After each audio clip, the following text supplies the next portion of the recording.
off into. And those numbers have gone up. And it's got nothing to do with tariffs. Nothing to do with tariffs. Zero, zip, zilch. I want to clear the air on that. It's got nothing to do with tariffs when it comes to the used car market, unless it's a BMW, a Porsche, a Volvo. There's a couple of vehicles out there that, the tariffs are starting to affect. They're going to go away. I mean, these boats are going to be full of cars out in the ocean, and the 26s are coming out, and they're going to have to get rid of these cars. They're going to have to play fair ball, not just play ball, fair ball. After hosing the United States for all these years, we finally got somebody in there going, "We're done. Here's how we're going to play." They're going to have to play. They don't want to keep those cars and crush them. And so the used car market is up on a very, very, very few where it's gone exceedingly high. But on the rest of the used car market, it is gone up. Why? Well, there was a lot of people that panicked over the tariffs and bought automobiles, didn't have trade-ins. The lease returns are $2.3 million short of what they normally are, $2.3 million. And so that's a big, big number. And so graduation time comes around. Moms and dads are buying up the cars, grandmas and grandpas for the kiddos. A lot of them are not buying new cars, and normally because they're not paying attention to the show. Here at Burleson Nissan, you can get brand new cars for less than the average pre-owned car. Average pre-owned car went down a little bit, it's around $25,800. And at Burleson Nissan, they've got 3 different models under $25,000 for a brand new car with a brand new warranty, good anywhere in the United States. And so I tell them, be careful. They say, well, what about depreciation? And we're going to talk about that. Use the new depreciation. And people are so old school about that. And you said news and nude? New and nude? New and used. That's what I said. Well, we know what's on your mind this morning, as usual. So we're going to clear the air on that because a lot of people think, what happens when you drive off the lot with the new? And we're going to really peel back the banana peels on this one and get right to the fruit and tell you what's actually happening in today's marketplace. Joining me, the man, the myth, the legend, Big Will Bo Carver. Yes, you want to get rolling over there? Yes, I will, Bo. Just talk to the people. Hello, peoples out there this morning here on the Automotive Edge Radio Show. And we're here every Saturday morning from 8 to noon on Talk Radio 1190 AM. That's a KFXR iHeart Media Network radio station out of the Dallas-Fort Worth Metroplex. You can find us there every Saturday. Okay, that's enough. Then you can go to YouTube. Then you can go to download the iHeart app, which is free, no cost. Download that app from anywhere in the country and then search Talk Radio 1190 Dallas. It'll take you there, and then click on that, and you'll hear our show every Saturday morning from 8 to noon. Then we have live streaming going on, too, as well. You can go to on our Facebook page, streaming the Automotive Edge Facebook page, the Automotive Edge Radio Show Facebook page, our Shifting Gears, which is our sister Facebook page, then LinkedIn, and that's under Kurt Chase, KURTCHASE. Then we've added YouTube. You can go to youtube.com/the Automotive Edge Radio Show. Find us there, or then you can go to YouTube and then search the Automotive Edge Radio Show, and there we are. And they're all live streaming simultaneously on all those locations. So you look so much younger without a hat. Barbara Ann tells me that too. Am I better? You don't look 80. You look 79. 79 and a half. Well, she asked me today actually to not wear a hat. Really? She said, you have a pretty face, and I'd like for people to see it. And I said, well, it's such a hard work to get up and, comb your it's hair, tough being you, isn't it? up. I know. Well, the women love you. The wife wants to see your pretty face on radio, and you're just one hot commodity, aren't you? It's tough to be me. Boy, I'm glad you're married. All the women, we'd have to hide all the women.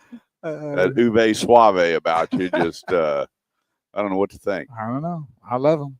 But you know what? We were watching your podcast the other day, and I Yeah. went, my gosh, there's no doubt who Graham's daddy is. Holy schmoly!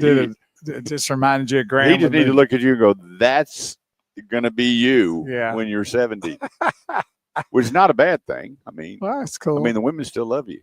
Yeah, well, they love him more though because he's 20. Like I used to get it when I was 20. I hear you. Yeah, playing in the bands. I mean, that was all greatness right there. But yeah, he's You know, I was always jealous of the guys in band when we had live bands coming in. yeah. I remember there was this one guy. He walks in. I mean, he is one big dude, and I mean, he was tough on the eyes. And then walks the most beautiful girl, and that was his girlfriend.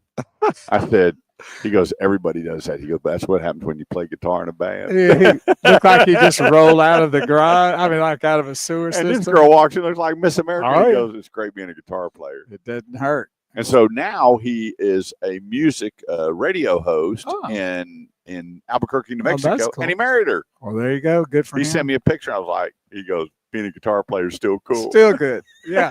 You can live on those past tenses of That's that. right. Oh, sure.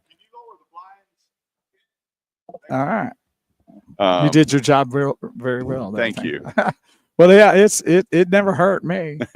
You know, We had all these bands coming in, and so they would tell me, because we always had a cover charge, right? and they would give us a list, and it was always like a dozen girls, and they'd walk in, and I'm with the band. I'm going, this is unbelievable.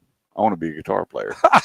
I mean, girls walking in that, you know, you're looking at the Something's wrong. going, wait a minute. Yeah, something's out. Being a No. drummer, and I remember there was a band called Brittany, and Randy was the lead singer. And I'm trying to think of the guy named thick curly hair. I mean, just, you know, in that Okay. style of the day. And this girl walks in. I'm telling you, well, she stopped the whole club.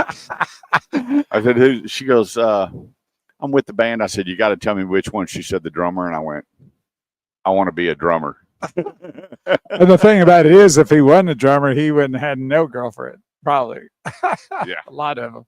Yeah. So look how much difference they. Awesome. Thank you. There we go. But Thank you. we're here today at Burleson Nissan, and we're going to have a good day today. It's going to be a nice day. I think later on it might be a little rainy. We're talking about. Well, I'm going to tell you, yesterday was so humid. You walked out, you just started perspiring. I showed you that picture. I was in the garage working out, and I'm on a mission. I want to get rid of 30 pounds. You're looking good. And thanks, buddy. My wife, she said, what's the deal? And the other day I said, well, I've already dropped 8.5. She goes, that's disgusting. Well, you could have said I have two options. I can lose this weight or learn to play guitar. Well, I had my insurance company. I called them to raise my life policy. Right. And they do the old BMI. Oh, And so, checking your height, weight, yeah. and And so temperature and all that. when I went online, I did all the paperwork. It was drop 30 pounds, and it's depending on what you pay on a premium. Right. So, you know, my weight, you know, I had to be at this weight by August 1st in order to up my policy and not pay more on the premium. Right. I got you. I know how that works. You know, I went, okay, well, here we go. So anyway, I'm fasting every day and I'm only eating dinner. And the other day I was doing just lunches, and come dinner time, I didn't even eat and sleeping like a baby. I'm going to tell you what, That's good. when you cut your meals back where you're not eating late, man, I sleep. I was shocked. Plus, laying on your stomach and it's big and fat and full of food, you know, doesn't help a whole lot either. Hey, I want to say this is a great day in the day of the Automotive Edge radio show, because we have Maddie Gomez back in studio. Yes, we do. My blood pressure just went down to perfect. Mm-hmm. So we are glad that Major Maddie is back with you. We love you. We miss you. And we are so glad you're here with us this morning. I'm happy to be here as well. Good. I've missed you guys. We missed you. And 214. don't ever do it again. Now, we're going to give out the number, not Well, laugh I'm going to do it today. next week. What? You're doing what next week? I'll be gone next week. My brother's graduating college. Tell him, just send him a little note. And where is he going Text to him. school? He went to Cornell. Cornell, that's right. Check that out. Just text him. Oh, Yeah. Ivy League kid. Just text him. He is Ivy League, yeah. Yeah, pretty boy, too. I figure he's going to be like a supermodel or something. He's a good-looking kid. All you kids are good-looking. Well, thank you. That's very kind of you to say. 214-787-1190. Let's take a quick break, pay some bills. We'll be right back. And Can you hear the music? yeah. Oh, sweet. Remember that song? Yeah. Good. Don't tip my tongue. I can't go down. I can't think Abracadabra. of it. Abracadabra. Thank you. Yeah. We got Melinda saying good morning. Nobody knows. Wesley Stewart, morning, Bo and Kurt from beautiful Largo, Florida. How about that? Wow. Speaking about beautiful, good morning, Mrs. Chase. Yes, that's right. And we got it styled in on. Yeah, I've got the other thing too is I got to lose a lot of weight. I mean, you know, when I have a beautiful wife like I do, such as yourself. Yes. Stopping us now as the opener. Yes. Okay, then I will import it to the system. Yeah, just when you so can. we can have it because we I'm don't so have it. glad you got that done. You make me happy. You're welcome. Yeah, tell your dad I'm adopting you. Now it's Maddie Chase. I'm mad at you. I'm adopting her. Why wouldn't you? She's be a good one to start with. Yeah, I got to get in shape. You know, when you have a pretty wife like I do, I don't want her leaving me or her eyes wandering. So I'm cranking it up. I bought this body spring, and let me tell you what. Gotcha. My chest is so sore. If you poked it, I'd cry. I'm telling you, when you decide at my age to go back for me, I'm not patient. I go right after it. Ooh, doggy, do you feel it quick? That's what happened on one of the episodes of King of Queens where Doug, the main character, Kevin James, decides he's going to work out, right? He goes into the gym and starts doing it all, man. Just the whole show's about how much he's really working out. And the next day he's like, can't move. He just can't budge. Buddy, when I started seeing those little speckles, yeah, man, I went over, got in your the eyes, pool. you mean? I got down in it, and it was still pretty cold. But man, I'm splashing on me. I was like, well, I think you pushed this thing far enough. You did good. Yeah. I got. We need to go to the club there, and we shoot some hoops a couple times a week, or at least once. I'm in. You 15 minutes away. Mm-hmm.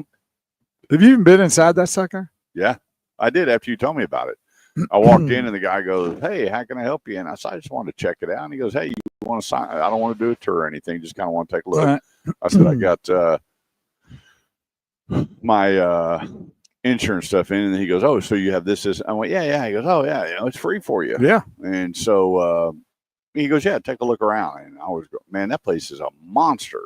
It's fantastic. There is nothing that they don't. I don't know what you could add to it. It's the Taj Mahal of workout." Yeah, I was going. I said, "So what really happens there?" He goes, "It's the ultimate singles workout place." All the more the reason for us to go, even though we can't do anything about it. I'm going. Also, Mr. Chase, Yes. I tested the phones. They should be working right now. Okay. Yeah, we got Harmon Robinson calling in at 9, Ralph Paul at 9:30, and Jason Loing at 10. Okay. Sounds good. Cool. I got my backup system in case it goes down. So this elderly couple walks in. He goes, "Well, there's couples that come in too." We're both standing there laughing. Too. Well, let's go and sign up. I'll meet you one day next week. We'll go sign up, and then you can go when you want, and I can go when I want. But then we might can meet sometimes and go shoot some hoops. Yeah, I need to get with you because now we're all set up. The GoPro's good to do. Yeah. We need to do a ride along and some interviews. Okay. 214-787-1190 is the number. That's 214-787-1190. It's the Automotive Ed Radio Show, helping you with all your automotive needs, whether you're buying, selling, trading, leasing, parts, service, or body shop. We are here to help. The best way to contact me is through my website, theautomotiveedge.com. And I'm so proud of my son. He built a beautiful website for me. It's very simple. The last one, we had so much stuff on there.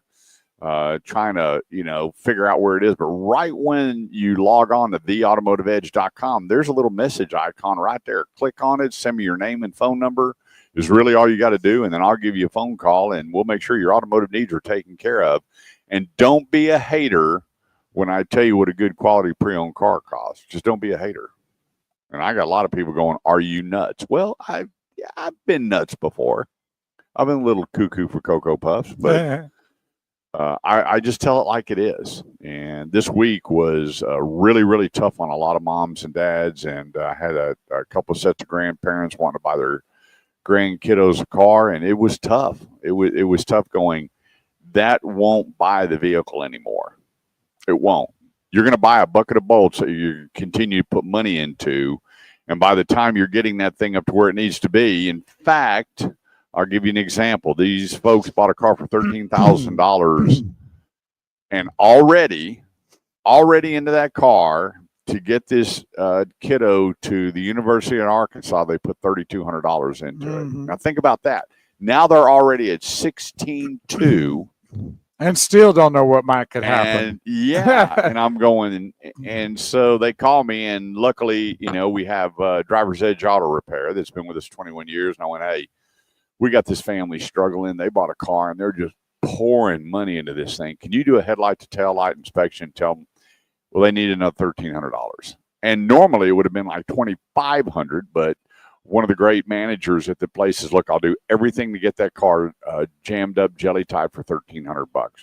And so the phone call went. The grandfather said, "Do you think that'll be it?" And I'm like, "Buddy, I don't have that magic wand. I don't have that crystal ball to look into and go, yeah, that's it. You're going to be good, because it's going to be how well your grandkid's going to take care of the car." Well, you don't know that even about a brand new car. I mean, there's no crystal ball of what could happen. Anything mechanical can always pop up. Yeah. It doesn't matter. TVs, stoves, refrigerators. Chances are, if you got it kind of working pretty good, that it may not. But there's no guarantees that anything is you could say no problems ever. Right. Yeah, and the thing about it is, the big plus with a new vehicle is obviously you have a warranty, and it's good anywhere you go. Right. And I always tell them, hey, if your kid's going to college and you want to buy them a new car, let's just say you don't. You want to lease them a new car. And I'm a big advocate of leasing college kids' cars, because they're short term. You can put them on the lease. You can get their car credit going. And then their senior year, you can decide to go ahead and buy the residual or buy another car, put it in their name. Everybody loves college graduates when they're lenders, as long as they don't have any bad credit going with it, and scoot down the road. But I always tell them, the kid going to Arkansas, I said, look, you've got all these manufacturers not far from the campus.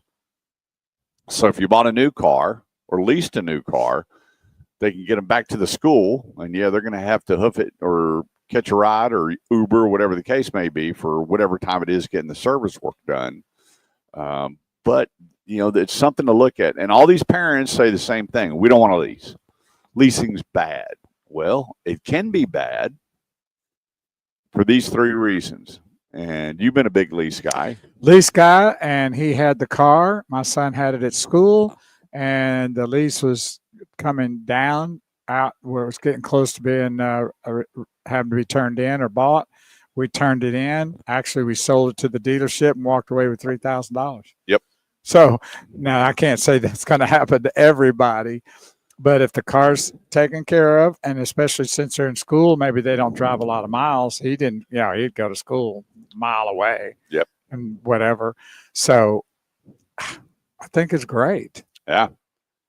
And the payments are low, a lot lower than buying one.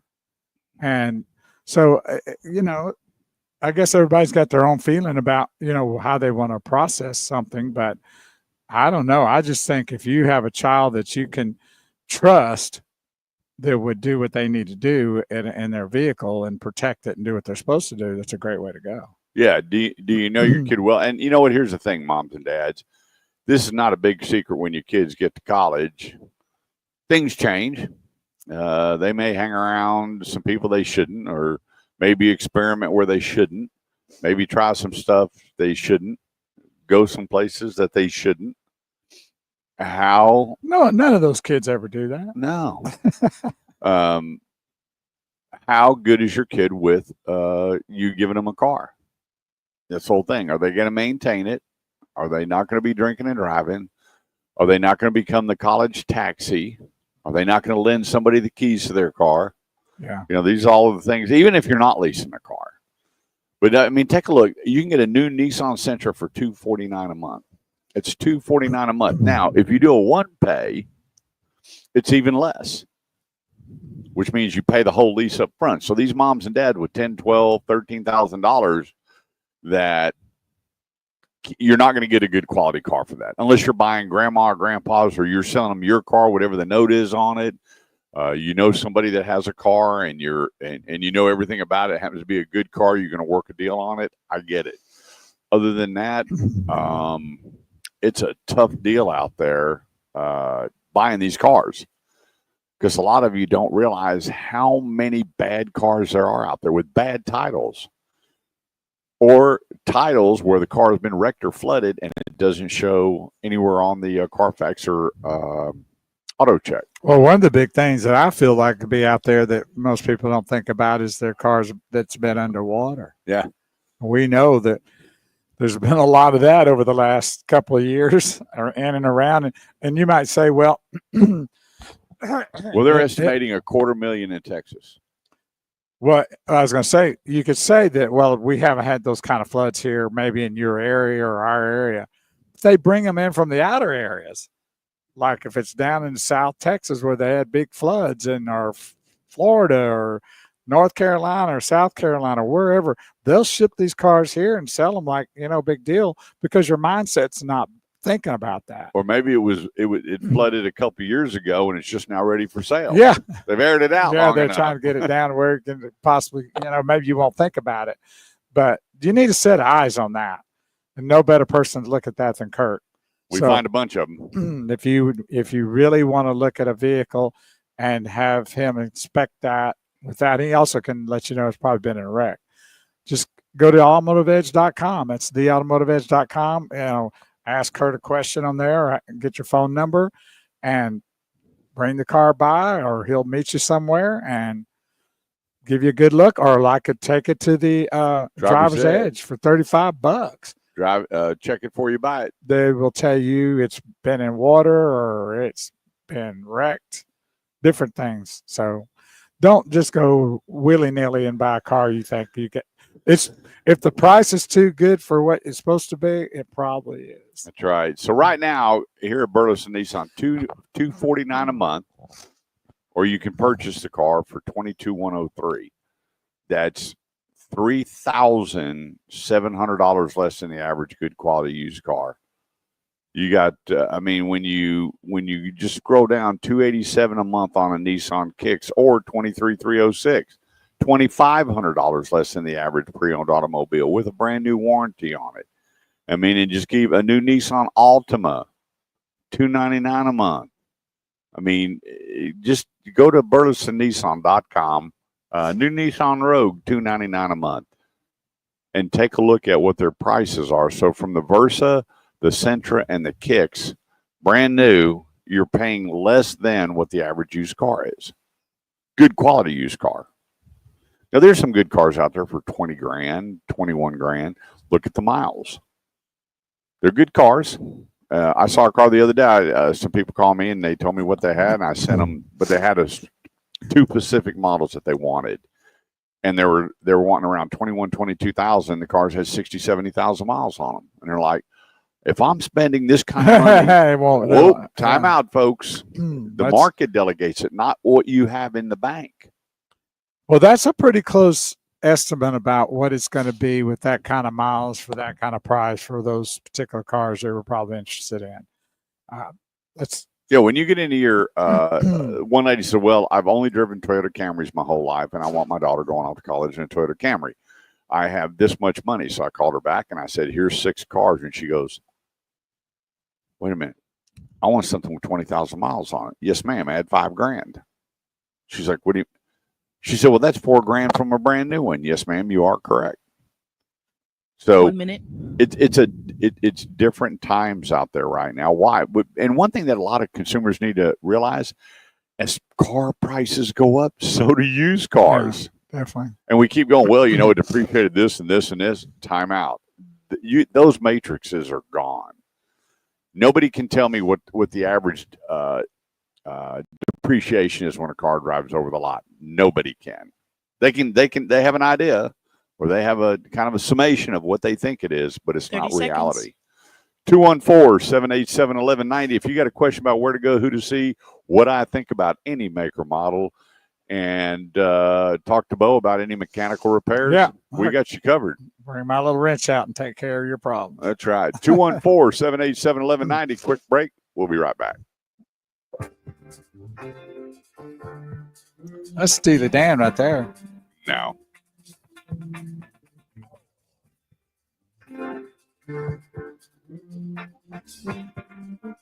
That's all disco, buddy. There you are right there, buddy. A little taste of honey. Oh, that's right. Sound like Steely Dan. But that's a great bass line right there. Oh, yeah. You want That whole song is all bass. Please.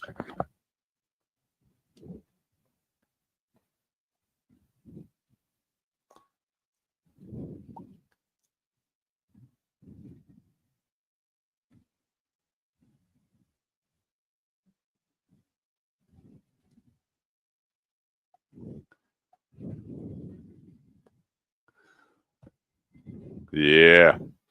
The disco's back.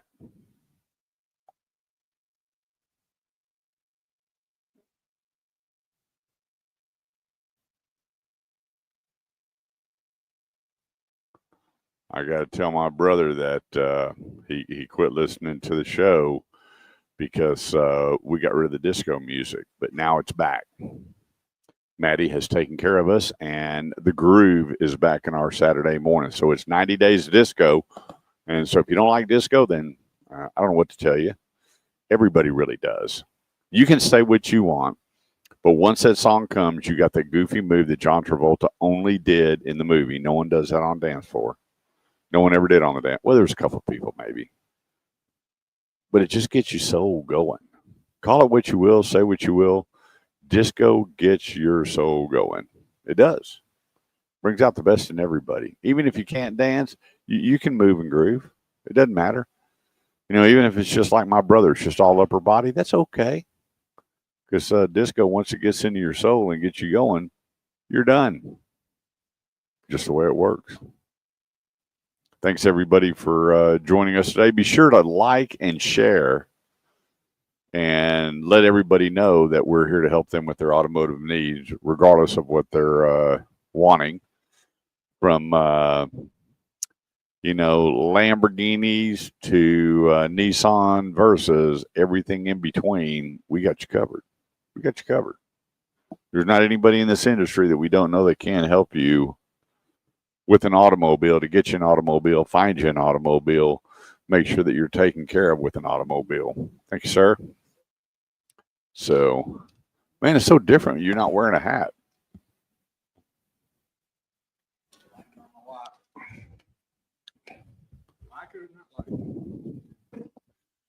I got to use your stretcher again. I was going to wear my hat today. You got it in the truck. It's a little tight in the front. Well, bring your hat. Yeah, I'll bring it next Saturday. Okay. We'll give it a 4-hour stretch. I'll take it home and do it. Get it all. Let it really get after it. It's just the front of it. I mean, that's a good looking hat. It is a good looking hat. I like it. Yeah, my wife. You should not wear a hat. You know, like, it's 6 o'clock in the morning. I'm trying to just get up. Last thing I'm going to do is worry about anything else. Throw a hat on, throw something on, and get out. Now, there's the man with all the money. On his way. Did you get rid of your vet? What'd you buy?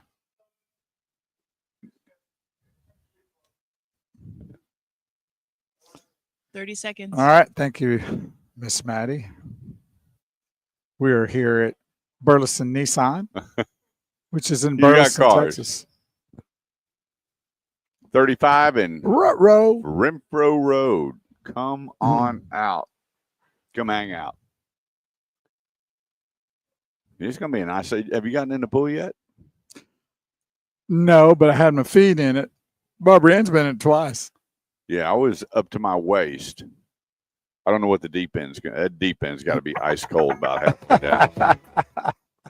Still not quite ready. Yeah. We need a few regular upper yesterday 90 degrees. I got so overheated yesterday that man just Didn't getting in matter. and I just started splashing myself just to Cool down. cool down.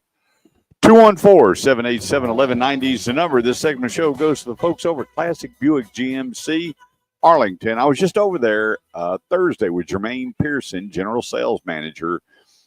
And I got to tell you what, there's something about that GMC product and that Buick product when you pull up and it is eye candy to me. I'm a very visual person and I'm very, I'm a little bit different. I look at a car, and if it's really good looking and I'm comfortable sitting in it, chances are I may buy it. Especially when it comes to American muscle. Which happens or about every pickup 2 or 3 months. So Saturday I went over and I saw the new electric Charger Oh, okay. and got all the pics for it. It has a front end spoiler. Oh, wow. That's interesting. Yeah, so I'm going to show you here. And so I was talking to Jermaine. I said, "Hey, are y'all doing anything with those electric Chargers?" And he said, "We've already leased 6 of them." And I went, "No way." He said, "Yeah, we've already leased 6 of them." That's the front. That is weird. So it's got a front end spoiler. So when you look at the car, I mean, it's a good looking rig. Yeah. It's got a lot of Challenger look to it, not Charger by any means, but you can't even see the spoiler on the front there. Isn't that weird? That's But you have to go to a different angle to see There it is. the That's spoiler on it. So anyway, they're leasing it. They're doing really well with it. But on the GMC Buick side, I got to tell you what. Stop with what you think the age bracket is for Buick, especially when they got products out there in the 20,000. When you open the door, it's nice. I mean, it is plush. It's comfortable. It drives well. It handles well. It's like just a small luxury product in some of their small SUVs. And then obviously, I love the Buick Enclave. It's in my top 5 SUVs for 2025. I don't know how much nicer they can make that. They've really knocked it out of the park with the model. And then you get into their Sierra line of trucks, and then you get into their Denali line, which is their top line. You have the Yukon Denali XL, and then you have the Sierra Denalis, which means it's got everything but the kitchen sink on it. And these vehicles they're just sexy. They really, really are.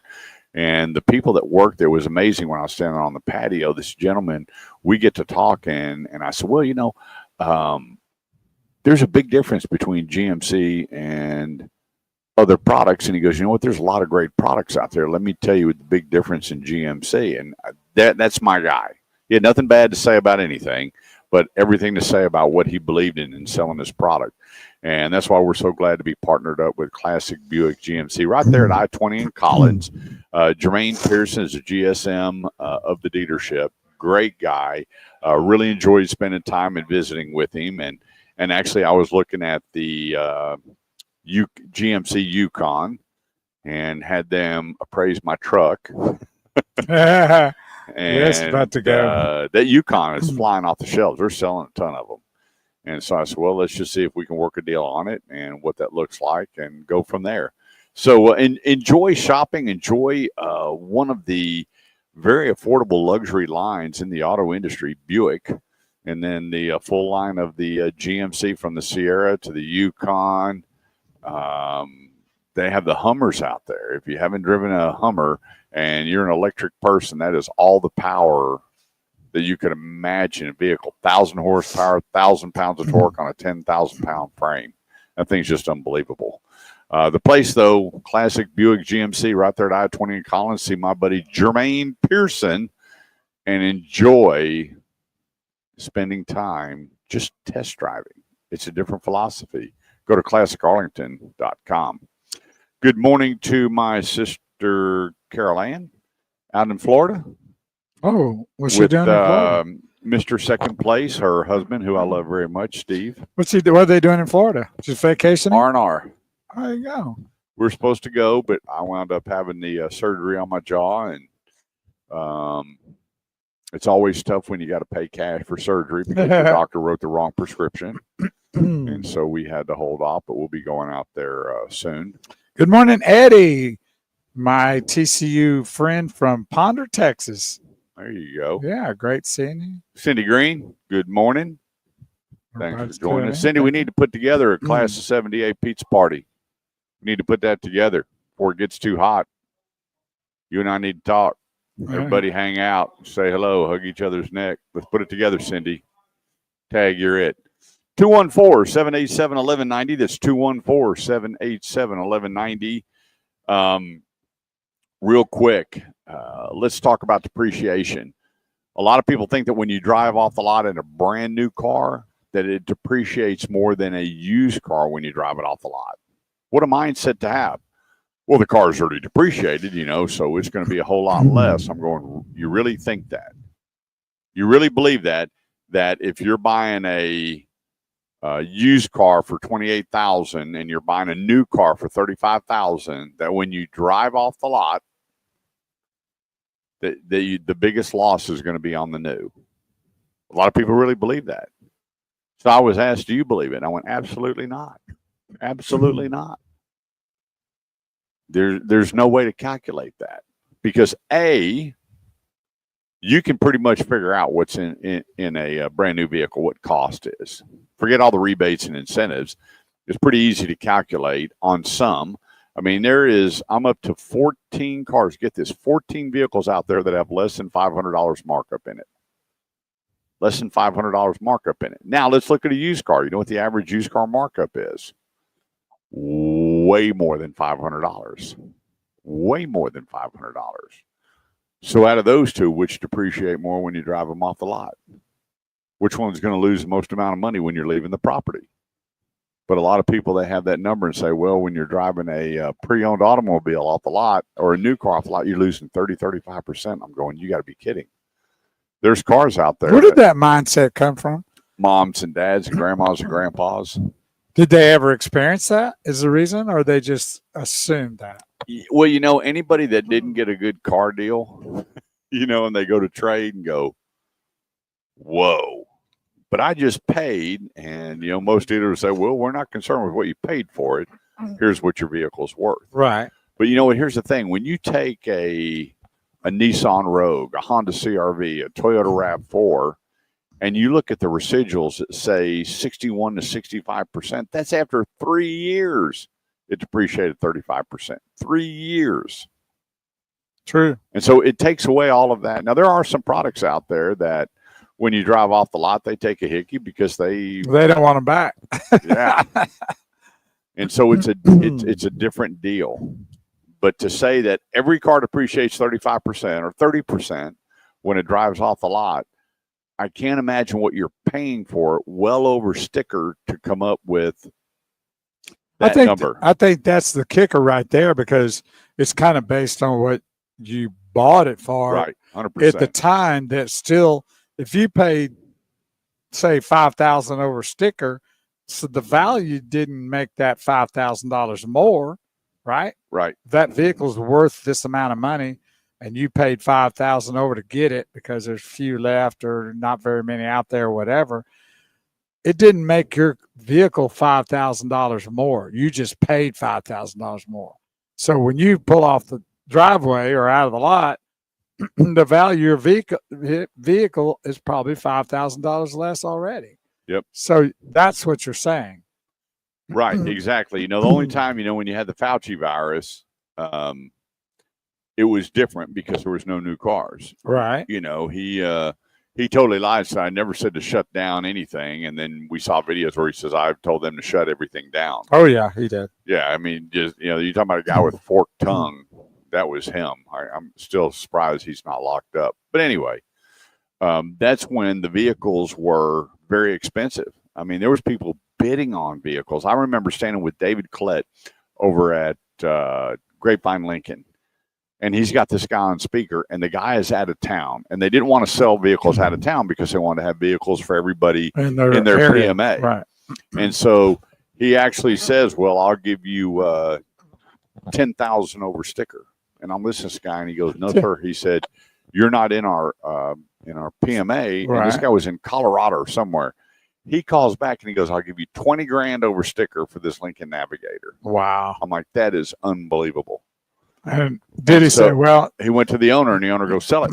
I mean, if he wants to give me 20 grand over sticker, but you know what, a buddy of mine, he wanted a Cadillac Escalade with all the bells and whistles on it. And he wound up paying 15,000 over sticker. And he goes, I'm going to do it. And I'm going, Doc, what are you doing? I said, and so anyway, he bought 2 vehicles well over sticker. And so now he's trying to trade them in, and he's a total of $40,000 what he's lost in the hole, in the toilet, getting rid of those vehicles. I mean, sometimes money is no option to people, but that's not the norm. And so for the people that bought the vehicles during COVID,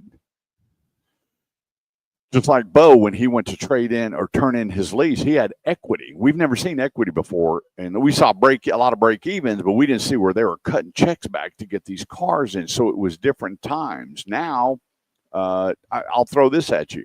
When you buy a Chevy Silverado with Eldorado Chevrolet and McKinney, and you're getting over $13,500 off, how much negative equity is over the curb when you leave?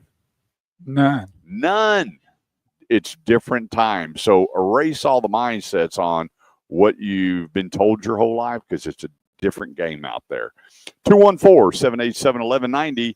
Quick break. Don't go away. We'll be right back.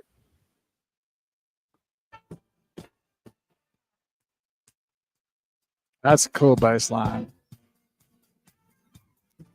Cindy, it's not too hot. You got some good music. We got inside, we got outside. They got the misters, the fans. Or we could have it at my house with a big swimming pool. Everybody can, we fire up the barbecue and everybody hang out, crank up the disco. There you go. I guess I need to ask my wife first. She won't care. She'd be all in.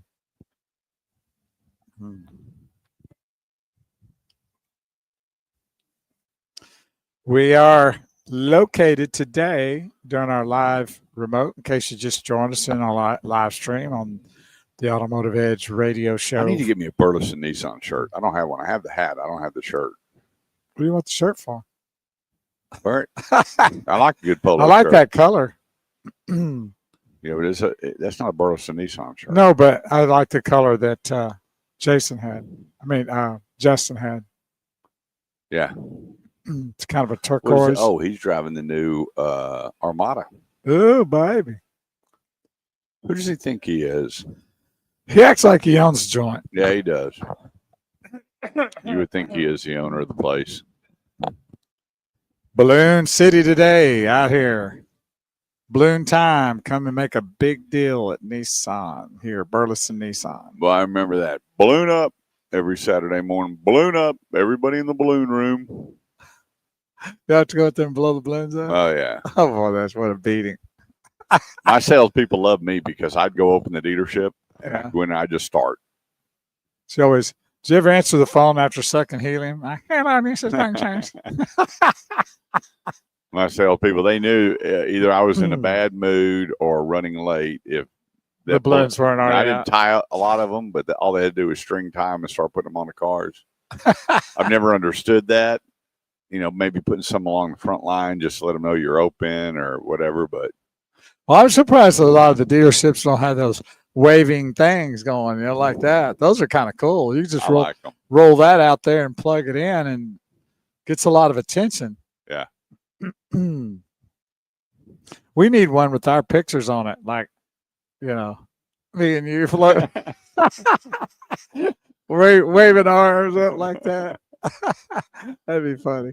We can do it. They can do anything. They can put us on anything. I know, that'd be great. Have it Automotive Edge kind of on the part of it. They've got that one that's real tall and slim. You could have the Automotive Edge, and at the top of our heads, our arms flailing. Get a lot of attention. Yeah, but those are a lot easier to do than balloons. And get their attention out there. But it decorates, so it looks kind of I like, Memorial Weekend coming up, red, white, and blue. Yeah, definitely. What are y'all doing for Memorial? Does Amish Mafia do anything? No. Or that's just 4th of July. Yeah. No, she might be working. I have to look at our schedule. You know, every time a holiday comes up in the summertime, I think about our buddy Terry and his beans. Those beans are delicious. Boy, that one pot of beans was gone the first time we went to his house, and boy, he had that second pot out there on the smoker. He goes, "Come here." I took a bite. I felt like a little kid when Dad's cooking something on a grill, and you get the little tasters. You ready to dive in? Terry cooked some beans. Apple pie beans, I would think. Apple pie beans. They were awesome. Yeah, I made some for Melinda. She took to a family gathering. They said everybody went nuts over it. Make me want some now. That's right. 214-787-1190 is the number. This segment of show goes to the great folks over at Driver's Edge Auto Repair. 2-year, 24,000-mile nationwide engine warranty on all their engine and transmission repairs. But here's the thing. Driver's Edge, who's been a great sponsor of this show for 21 years, they don't winterize. They don't summarize. They only do the work needed at the time. They give you a printout going, hey, here's what needs to be done. And then they put it in their system that, hey, we told Bo that he's going to need to look at his tires here in 90 days based on, you know, they can look at the mileage and talk to Bo, see how many miles he's driving a year, or get him set up for his next oil change. And they stay ahead with good preventative maintenance to make sure that your vehicle is affordable and running at top peak. And let me tell you, you don't need to go to the big box store for tires anymore. Driver's Edge Auto Repair is in the tire game. Doesn't matter what tires you're looking for. Call ahead and say, hey, I'm bringing my car in for an oil change, and I need a new set of tires, and here's what I want on my car. And let Driver's Edge help you. They are a full-service, one-stop shop, from transmission overhauls to engine overhauls to repairs to tires to whatever you need. Go to mydriversedge.com. That's mydriversedge.com. Scott Fleming. Keep up the great presentation. I will. I don't know about Kurt. Yeah, Bo will. We appreciate that. We really appreciate those comments. It helps us stay alive and kicking here on our broadcast every Saturday morning from 8 to noon on Talk Radio 1190. Out of Dallas, Fort Worth, an iHeartMedia network station. But you can download the iHeartMedia app and catch us that way, be the radio show, by getting the free app and then searching Talk Radio 1190 Dallas. Click on that. You'll find the show. Then on all our live streams, we've got the Automotive Edge Radio Show on Facebook. That's Facebook page, the Automotive Edge Radio Show. Our Shifting Gears Facebook page, LinkedIn under Kurt Chase, and then YouTube. Go to youtube.com and then search the Automotive Edge Radio Show. Be sure and add that. And get all of our data, all these different locations, all live. That's right. Go to mydriversedge.com. Get your car road ready for the summer. Okay, so I upset some people in the auto industry this week. Dealers. So I called ahead and said, hey, Mr. and Mrs. So-and-so is coming over. Joe Bag of Donuts and his girlfriend's coming over. And they went and looked at different makes and models, and then they did. This was so cool. They were listening to the show, and they went back and pulled a service menu and went, not no, but heck no. After they saw what that was going to cost for oil changes and, you know. He goes, you know, my salesman did a demo drive and did. I went, time out. Yeah. Why do you tell them to go back to service? I went, part of the routine. We're here to help the consumer. Now, we do have sponsors for the show. It's what we have. And our sponsors are great people, great dealers. They wouldn't be a sponsor of our show if they weren't. So don't get us wrong. We're all for that. And we want to, but our gig is to help the consumer and to come together to make it a win-win for everybody, the dealers, the consumers, and everybody in association with that. But it's best for people to really know what they're getting. So what's wrong with that? Okay, so let me ask you this. You own Bo Motors. Okay. You own this big mega dealership, okay? I can see my name on there. Somebody comes up and, hey, Bo, I'm Kurt Chase. This guy on the radio sent me over to take a look at your car. So I go drive all the automobiles. I said, hey, I'm going back to service. I want to see what the cost of ownership is. So I go back to service and I got a menu. I'm going, oh, nothing cheap about this. So you call me after I leave and go, hey, I don't know why you didn't buy the car. We don't worry about that menu. We give out discount coupons and we do that. Do you make that tell them while they're there Or calling or you wait after till they they leave? left. Well, I would make sure that they could understand that we could work with them with that. Yeah. We can give you discounts if for Yeah. that. You know, that may be the normal aspect, but if you buy the vehicle from us, we'll work out a deal for you. We'll give you some, you know, packages, discount packages, you know, and a lot of dealers do that anyway along the way, even if you don't have that kind of deal with the when you make the deal with the purchase. I get cards all the time going like, hey, we've got an oil special change. You want to know, give this- everything up front. So I Right. said, did you meet him? He goes, yeah, I went out and met him. I said, so if they're standing there and they're telling you and the salesperson, wow, this thing is really expensive to service, why wouldn't you say, look, with the purchase of every new vehicle, we're going to be giving you discounts for this many oil, whatever the deal is, to kind of break that cost barrier down? Well, you never did. And now you want me to call them and go, oh, hey, by the way, the owner just called me and says he's going to help you with service. Doesn't work that way. Well, You want to feature and benefit everything about Bo Motors while they're there. And then if I tell you, hey, Bo, this guy on the radio, he told me to go back and check the service menu to see what the cost of ownership is going to be. And then being the good businessman, you would say, hey, Kurt, look, that is all of our retail pricing. You as a car buyer here at the dealership, we're going to be sending you out discount coupons. We're going to take care of an oil change for you, whatever the case may be. We want to make sure that it's affordable from front to back.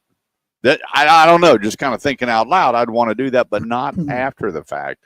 And I had two dealers call me and just, boy, did they lay it on me going, I think you're overeducating the consumer. Okay. Well, sorry about I'll that. go with that one. Let's take a quick break. 214-787-1190. If you got a question about where to go, who to see, what to do. And we do, and we'll read it on the break. 787-1190. 214-787-1190. Love to hear from you. Quick break. Introduce you to some great sponsors. We'll be right back. All So, right. Darlene, did you Yep. see the question? Yeah, it says, what I'm sure you smell, what is it with these auto stop and start system in our cars? My car is not turning back on About every 10th time. Oh. So, in other words, like it auto stops, which we know about those. Yep. And then it's supposed to start back up when you accelerate or go. And then I guess about every 10th time, it doesn't start back up. Yeah, you know what? I would, depending on what the make and model is of your vehicle, I would get with me. Let's pull the VIN. Let's get with the dealer and find out what's going on. Now, there has been a few recalls or service bulletins, not a recall, service bulletins out on certain batches of cars with start and stop that when they let off the brake, it didn't go back in. And so they're putting the car in park and starting the car. And it was a software issue where they were going back in and resetting everything in the vehicle. And I think there was about a dozen people that had contacted me, and all of them were taken care of. Darlene is a friend of mine on Facebook. If you want to just even IM me that information, I'll make sure Kurt gets that. So on my personal Facebook page, you can IM me your make and model. You need the VIN number too? Yeah. Get the VIN number. The VIN number you can find on your insurance card, and then your make and model, and then send that to me, and I'll make sure he gets it. Okay? Yeah, let's just get it checked out because sometimes it was just a software issue, and it needed to be reprogrammed. So what would she have to do? Turn the car off and kind of redo everything? Yeah, put it in park and restart it. And a lot of people were doing that. And so but I thought there was a lot of the vehicles had it where you could turn that system off. that's correct. So I don't know if she has one of those or not, but Yeah, I need just to find out. When they first came out, there was not a lot of issues. Plenty for me to call the dealer and go. And a lot of people just didn't like it or weren't used to it. Didn't think they were getting a quick enough response once they let off the brake, whatever the case may be. And so the dealers were showing them how to turn that off. I don't care for it. In my vehicles, I turned it off. Mine too. Melinda says I would have the dealer test the auxiliary battery. It could have a bad cell and need replacement. Well, there you go. Yes. This could be that. Phone line still works. Okay. So, so IM me that, Darlene, and we'll get you fixed up. Figure out what's going on. Yeah, we'll get you hooked up.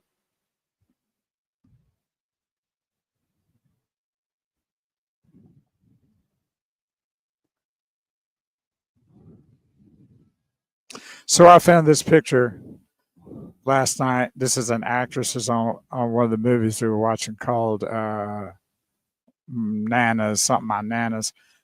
Who do you think that looks like?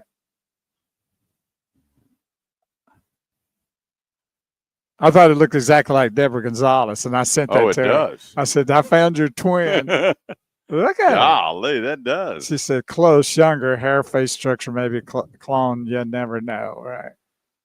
Yeah. But that's an actress that was on the movie we're watching. I'm going like, holy smokes, that's Deborah Gonzalez. If that's not, I said, that's your twin. Hey, buddy, I want you to know I don't like you right now. Why? That Hell on Wheels is so addictive. No, I've seen it twice. I've gone through the whole thing twice. I may go through it again now that you're watching it. Boy, oh boy, they just can't kill that one guy. No. He fell in the river and he figured, okay, then he shows up. And Did you, I don't want to spoil it, but has he run into the people that were in the ministry, or they were the part of the Amish? not the Amish. Yeah. It wasn't the Amish. It Oh, was not the Amish. It was the Seventh-day Adventists. We have 1 minute. Yeah. Mormons. Mormons. They were the part Mormons. Yeah, now he's locked up, Did he's waiting for the what's the guy's name? The star of the Mormon Yeah. Church. They said, call him, let him come identify me. All right. And so that's where we're at. I know, but he killed that family. Oh yeah, we're way past that. Yeah. Yeah, That was because horrible. Mr. Bohannon got him up there when they were talking about hanging him, and then he pretended, and started hugging him, and then he started getting him talking. He goes, yes, and then he admitted he killed him. Right. And then they went, no, that was the spirit talking to me through somebody else. And so He's they a locked him piece of up. work. Now they're Oh, waiting yeah. for, what's the head of the Mormon church? The university. Yeah. Goodness Yeah, I gracious. know. Anyway, they said, call him, let him come identify me. He goes, no, we got a description. He's 5'4", stand up. Yeah, and he's like 6'2". Oh, he's like 6'6". I know. He stole their name and identity and everything, and then went Yeah. on with it. Unbelievable. Yeah. And Mr. Bohannon, like, they just can't kill him. Yeah. Come on, buddy.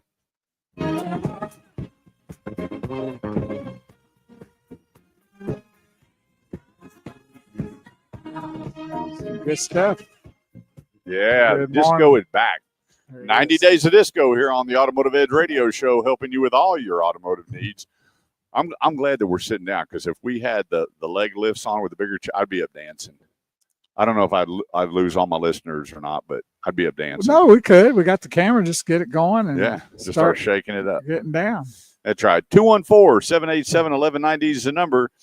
I tell you what, we buy our cars the second largest purchase of our life. Now let's take a little bit of a turn and let's talk to my buddy Harmon Robinson and talk to him about what's going on in the housing industry, the biggest purchase of your life. Harmon, good morning. How are you, brother? Good morning, Kurt. How are you and Bo doing? We're doing good. How All you the been? good. Everything's going pretty good these days. Warmer weather's here. I'm happy about that. Yeah, me too. Yeah, I think Harmon's always styling and profiling. That guy's got probably the coolest hat collection. Always got a girl under his arm, and he's always at the Cracker Barrel. So, Harmon, if you go to harmonrobinson.com, you'll see more about Harmon, what he does in the real estate business. And so, my big question is, what is going on? Because when you turn on the TV now, Harmon, everybody's like, the rates are dropping, this is dropping, home availability has gone through the roof, no need to lease an apartment anymore. You're down in the trenches in the real estate. What's happening in today's market? Everybody is happy about the change in administration. Seems to be increasing business activity. I know it has for me. I'm running every day, 24/7, just to kind of keep up. But I think rates are on their way down. It's taken a little bit longer for Mr. Powell to do this, unfortunately, but I think they're going to be there. And of course, we're in the middle of the buying season, springtime, early summer. People want to get into their new home before school starts, and so things are happening. So right now, what is the average interest rate on a home loan? And you're correct. You know, even with the GDP doing well, when you look at all the numbers that are coming down, I think it was they were expecting it at 2.9. He's at 2.4, and they were hoping the Feds were going to come out and go, okay, you know, here we're not going into a recession. We're going to dump the rates. It hasn't happened, but are there still some good rates out there for consumers that have been renting to go, let's jump back into the housing market and buy a home? Well, right now, I think, as you know, the best rates you're going to get are going to be buy downs from a builder standpoint, and you can buy them down somewhere around 4.5%.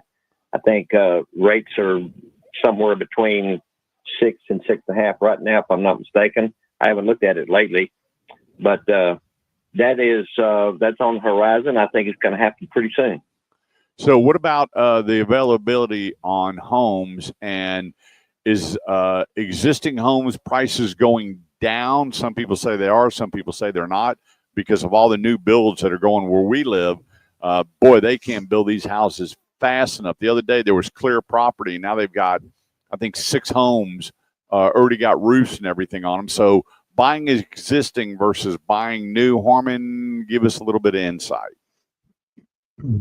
Well, if you're buying new, obviously the builder is going to have some incentives in there to draw you at his property. Number one, he's going to give you maybe a washer and dryer to go with the property. He's going to include a refrigerator. He'll even help you buy down the rate a little bit because he's got special programs with his company. And for that particular purpose, sometimes I've seen some of them go down to about 3.9 to 4.5. Wow. And that's pretty standard now. Now, some of these concessions that the builder's giving, they're going to range anywhere from, $5,000 to $25,000, just depending upon how much they want to sell this house. Mm-hmm. It's hard for a pre-owned home to compete with that. And that's why on a pre-owned home, you almost have to fight that particular situation with a reduced price, or be able to give the concessions to help the buyer out. Now, what are the new laws about fees from the real estate agent to somebody that's buying a home? When I sent out an email and let everybody know that you're calling or going, what are the new rules in law where they can only make this percentage or that percentage? They have to fully disclose. What's going on with the new laws as far as being a real estate agent? Well, there's really not any new laws. There's a change that NAR had in a lawsuit about a year ago that they've had to not post buyer agent commissions on the MLS. You can't do that anymore. So what they're having to do now is you can post it on your website. You can post it on other periodicals like text and stuff like that. And that is primarily done to keep from steering people to the house that pays the agent the most commission. And so the other thing is a buyer now has to go in and sign an agreement to be represented by his buyer's agent. That's required. You can't even look at a house, can't even talk about it unless you sign a buyer's agreement. And The buyer basically says, look, if you'll represent me, I'll pay you X percent, and they come to an agreement of X percent of money when you come to a property that you're going to be able to buy. Now, if that particular buyer doesn't have that type of money to pay in addition to the closing, then the buyer's agent can go to the seller's agent and say, hey, how much is the seller are you preparing to purchase or to give to the buyer's agent and the commission? And they'll disclose that. But it cannot be disclosed on MLS.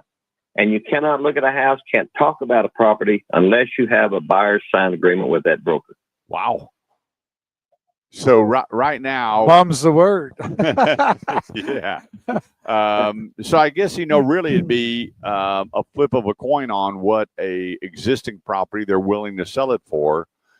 because the rates are going to be a little bit higher versus what you can buy a home for. But what I'm hearing you say is don't walk away from an existing home think you're going to pay more, because I believe everything's negotiable. I'd say probably 50% of the houses that I've seen closed in the last 90 to 120 days, 50% of them have had seller concessions. In other words, the seller is giving up some money of his equity to help the buyer pay his closing costs. Got it. So what about raw land? I notice every time I drive up 35 or down 45 or up, boy, oh boy, are they coming in and buying up big plots of property, some for personal use and some for development. What does it look like on raw land? Is it still on its way up price wise? Oh, absolutely. Anything on the I-35 corridor and even the 75 corridor going up from McKinney to Oklahoma, any of those prices on land up there, it's just skyrocketing. You can't hardly touch it anymore.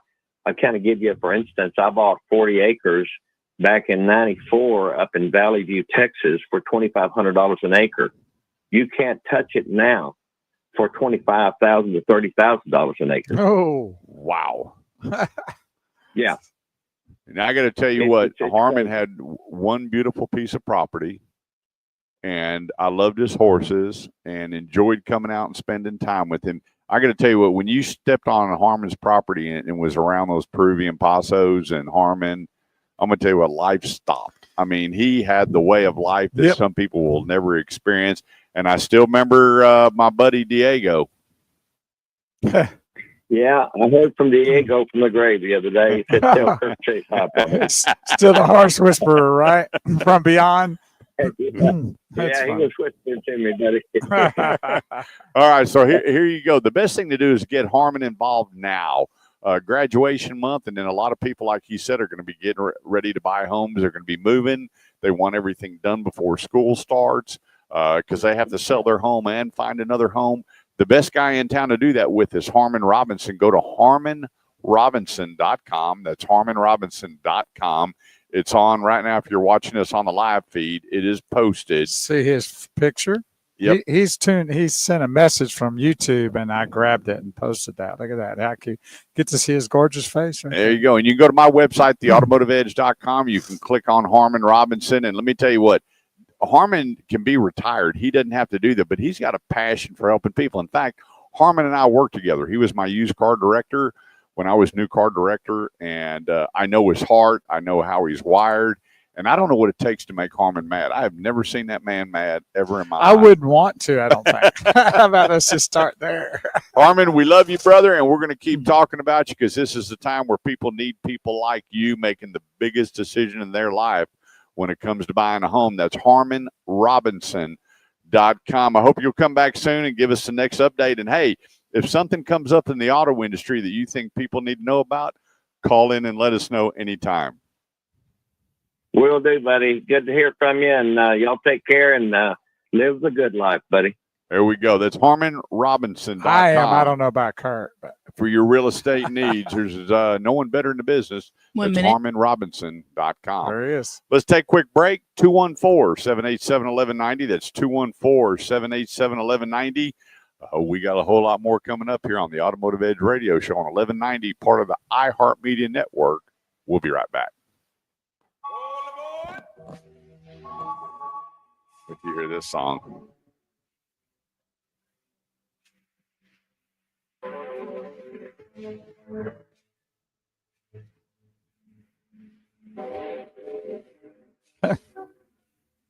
Like, when is it going to start? I don't know. Oh, yeah. The Gap Band. The Gap Band. That's some good stuff. That's some groovy music right there.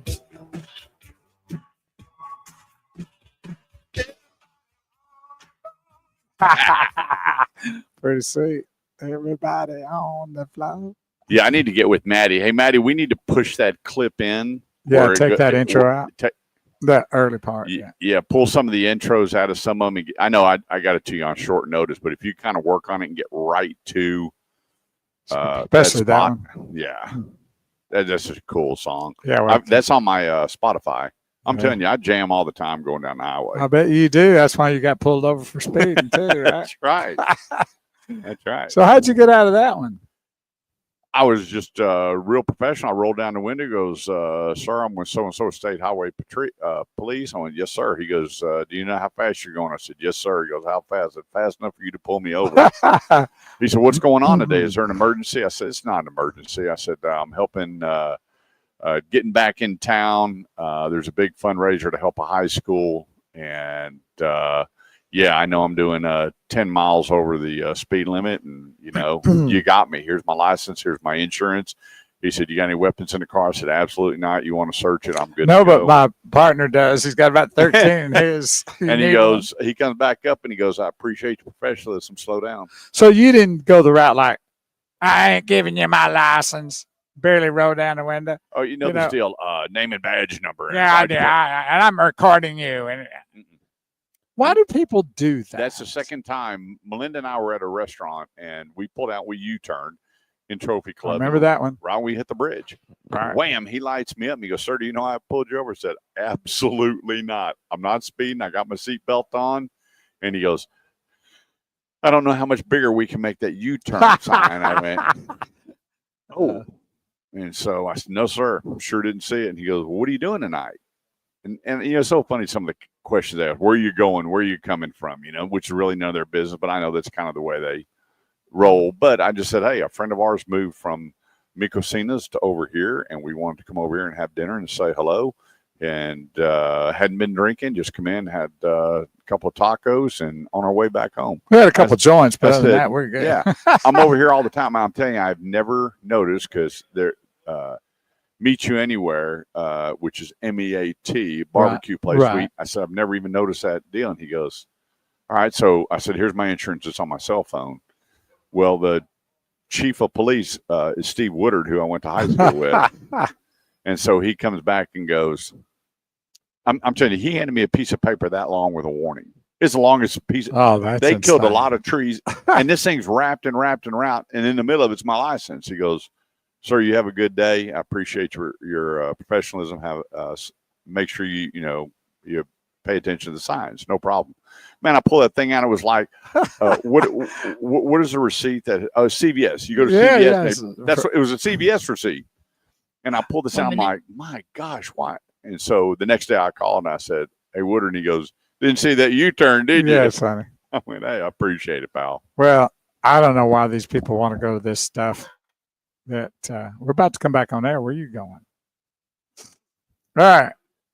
We are here at Burleson Nissan, here at the down at the 35W on Renfro Road. Come down here and have a good time with us here on the show. We're fixing to have Justin Crane join us as a guest here soon. And good morning, Carol Kumar. Appreciate you tuning in. And all the other folk that have been on the broadcast with us today. It's been really good.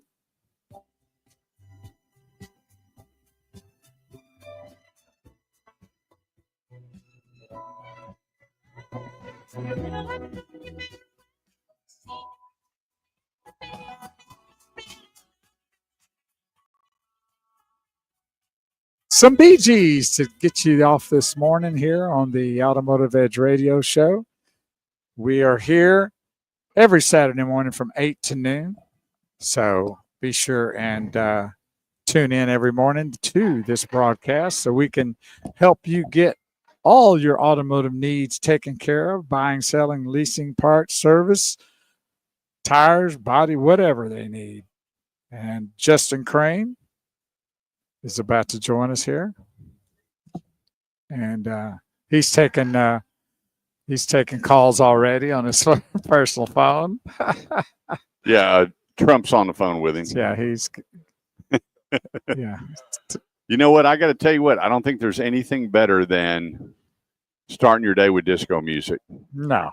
I'm telling you, and every time somebody gets in my car and every time we play it, it's the same thing. They always enjoy it. They always like, man, are they having a grand old time enjoying disco music. So anyway, thank you, Maddie, for loading it in for us. And we're good to go. It's the Automotive Edge Radio Show here at Burleson Nissan, 35 in Renfro Road. Rut-row.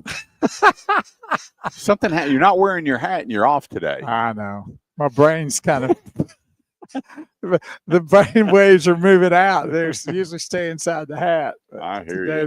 they're going out in the air. Yeah, we're here to help you with your automotive needs. Phone lines are open, 214-787-1190. That's 214-787-1190. Summer's here. Why not, instead of a New Year's resolution, get healthy with CBD? Go to yourcbdstorekeller.com. That's yourcbdstorekeller.com and enjoy all the fantastic products. In fact, my wife, who has a stressful job, that brain boost, I've got to go by today and pick up some more.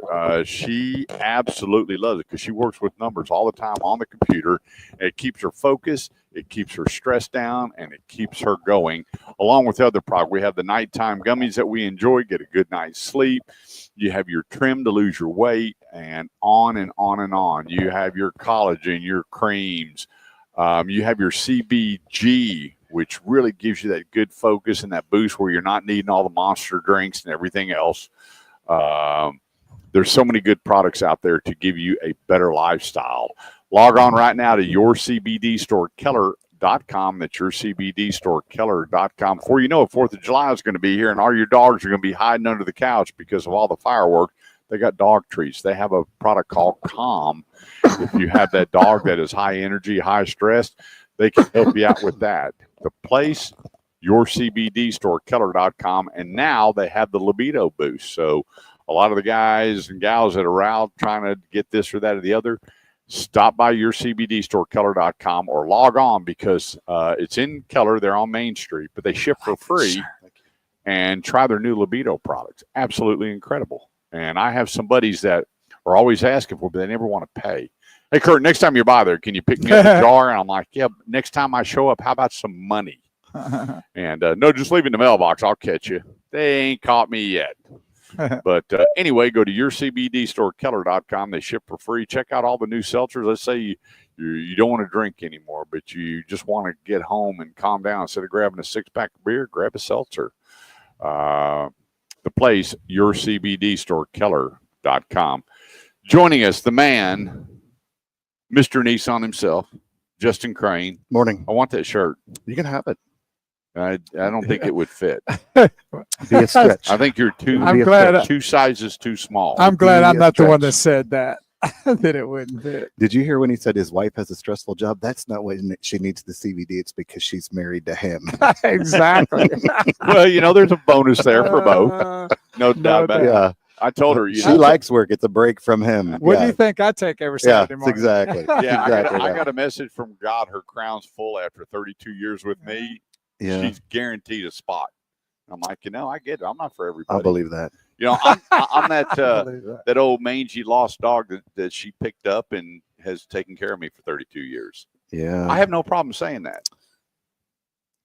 Well, he was also named after a mangy old how dog much, too. you know yeah. how much Justin wants to add to this? I know. I have to be really sweet. but She might be listening. Do you know? You Do know, you know? I don't Oh, wanna- she is. Look. I don't want to Look talk how about many her times poor she's tuned taste. in. I Do you just know let it go. the story about? He was named after an old mangy old dog too. You know that story? Oh, I think I heard this story. Yeah. Yeah. Yeah. So I was sitting there at the dinner table and I said, I've got a question. My dad hated anybody talking at dinner. And he said, he would never even look at you. Go ahead. I said, well, Larry is Larry Jr. after my dad. And Right. Vinny is Vincent after my grandfather. Yes.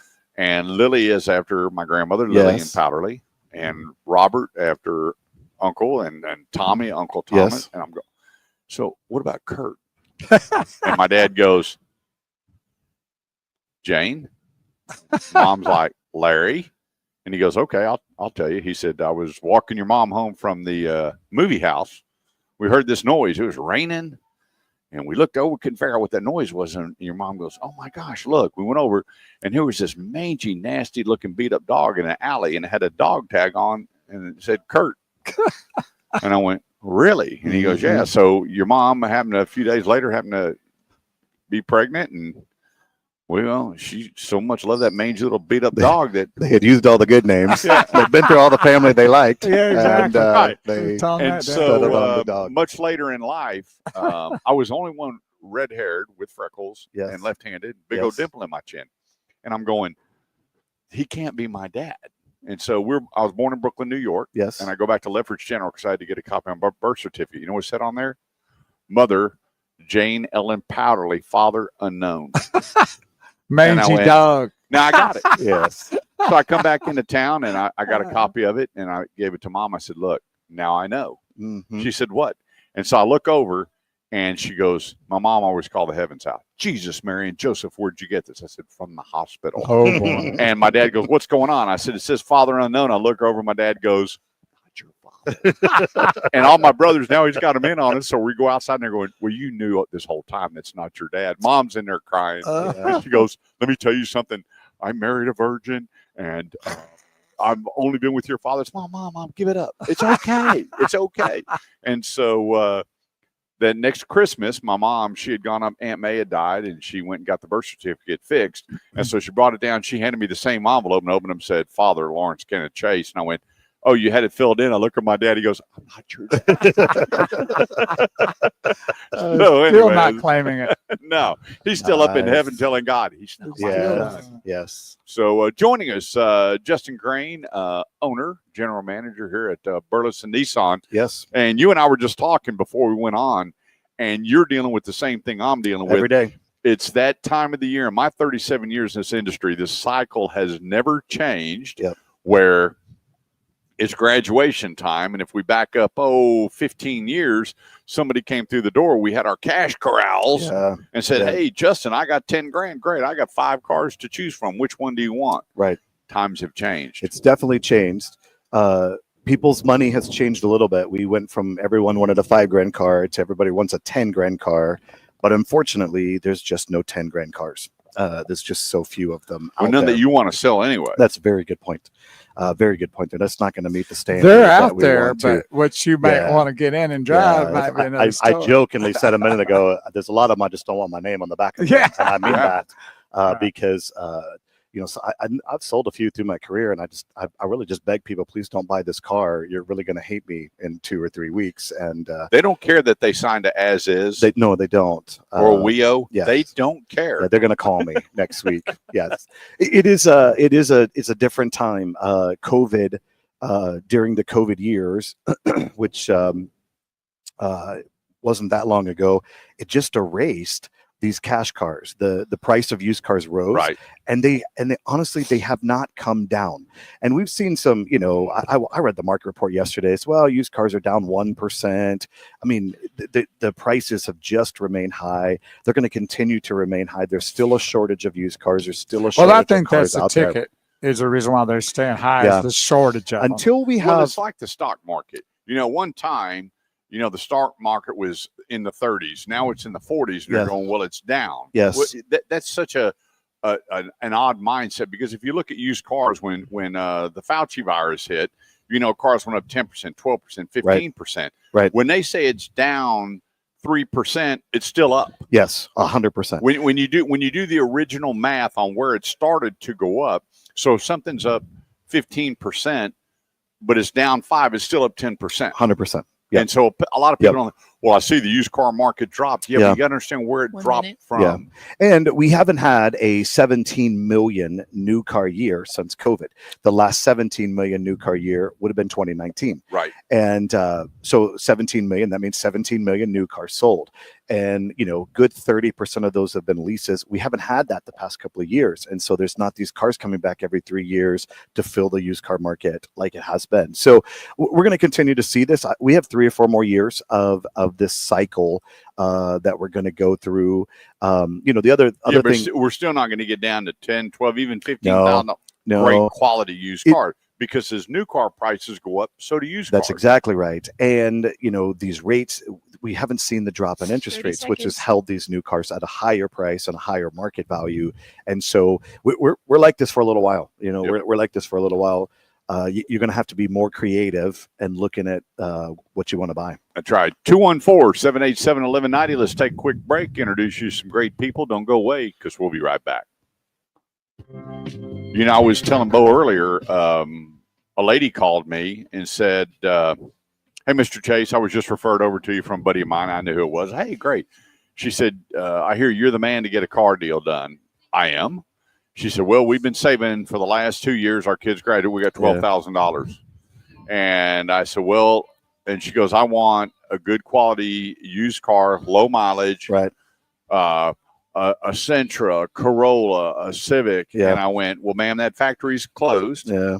And I didn't say it with well, the husband called me back. Hey, you smart aleck. What the heck? I'm like, I didn't know that it was going to create this problem, but the anger that came out with, you mean to tell me there's not a good car out there for $12,000? I said, well, there is. It just be who is willing to sell a good car at $12,000. Yeah, that's exactly right. Whether it's your grandmother, grandfather. and Well, I neighbor. think it's a let's be honest. I think it's a sensitive subject when people think for 12,000 they're gonna. I mean, well, their mindset is I'm gonna get this That's really what- decent that's what I was car for gonna say. $12,000. Yep. They're blown away there, but their psyche can't. Take Well, and let's be honest, $12,000 is a lot of money. Oh, Yes, it's That a is lot a of lot of Exactly. money, and it takes a lot of time to save that.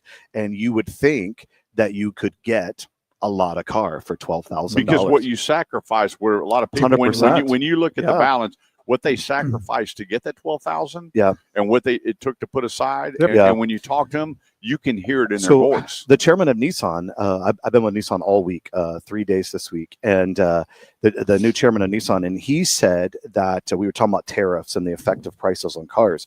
He says the average price of the car in the United States now is $48,000. That's where Right. we're at, and he says it will not go higher than that. And I thought that was a very interesting comment because we're questioning, will the price go up with tariffs? And he says he does not feel like that is going to be the case, that we have maxed out what people are willing to do on the average price of a new car. I agree. He says 100%. that. He said that's where it's at. And he says, honestly, we're going to go through the next couple of years. I learned this thing this week about Google. All these cars, they have the Google interface, Google Maps and the Google Thinking and stuff like that. It costs Nissan $1,300 per car to put the Google in there. And they're getting I mean, you know, they track everything we do now, less than a 5% usage rate on it. You know, he said, so we're going to pull it out. You know, we're going to go with just the Android Auto, the Apple CarPlay, and our interface, because he says the people aren't using the Google interface. And he says next year, a Kicks, a Rogue, a Pathfinder will be $1,200 cheaper because it won't have Google.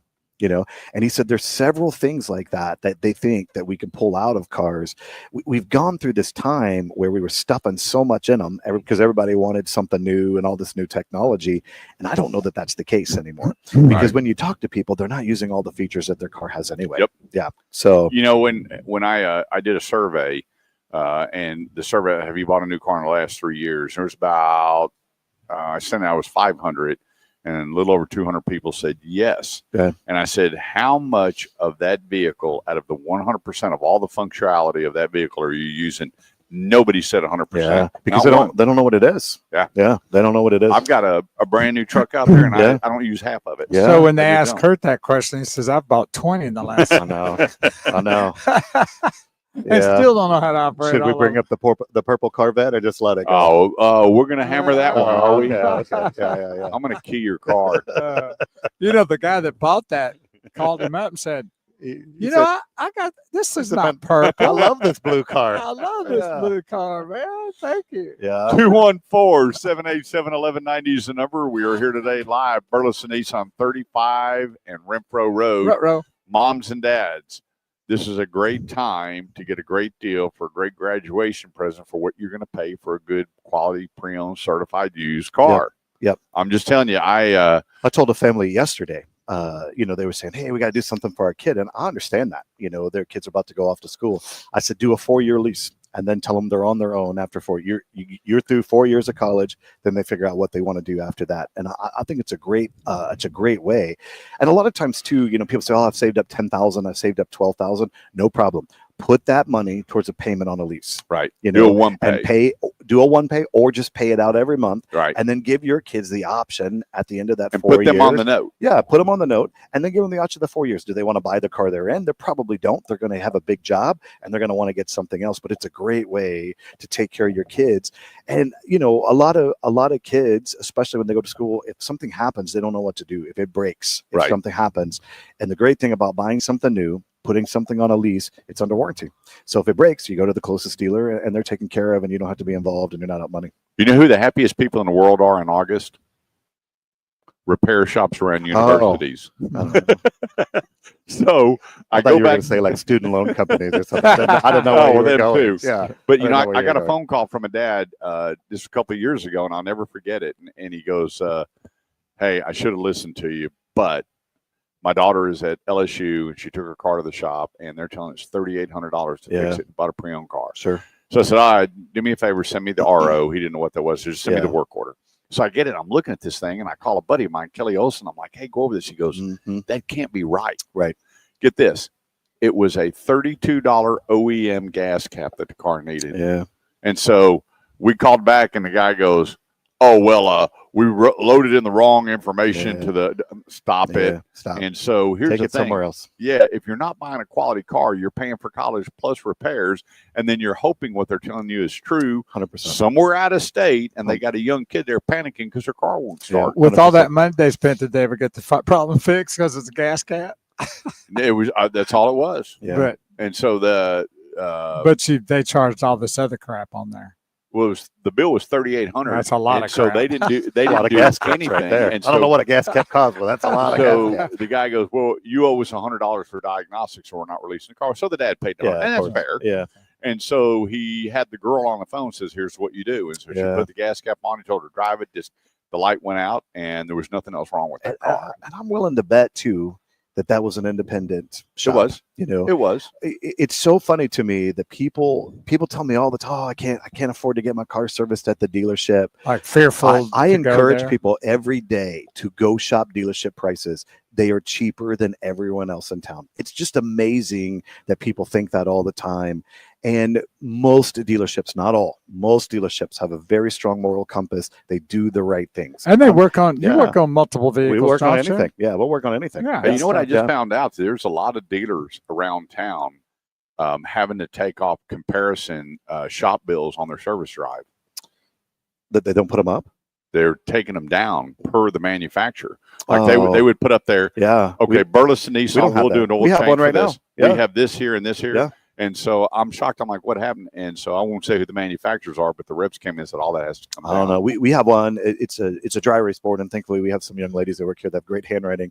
But we update it all the time. Yeah. We update it all the time. I mean, on any given day, you know, the secret to our service department, go to burlesonnissan.com and get our specials and print out the coupons. But you can get a $59 full synthetic oil change any day here. You know, Wow. and That's I mean, fantastic. And the average around town is $89. Yes, exactly right. I was just about to say that. Right across the street is the Take 5, you know, and you get to sit in your car or whatever, and it's $89. Yeah. You know, and they're also not going to give you a full MPI multi-point inspection on your car. They're just going to change your oil. They're not Right. going to tell you if anything else is going on with your car.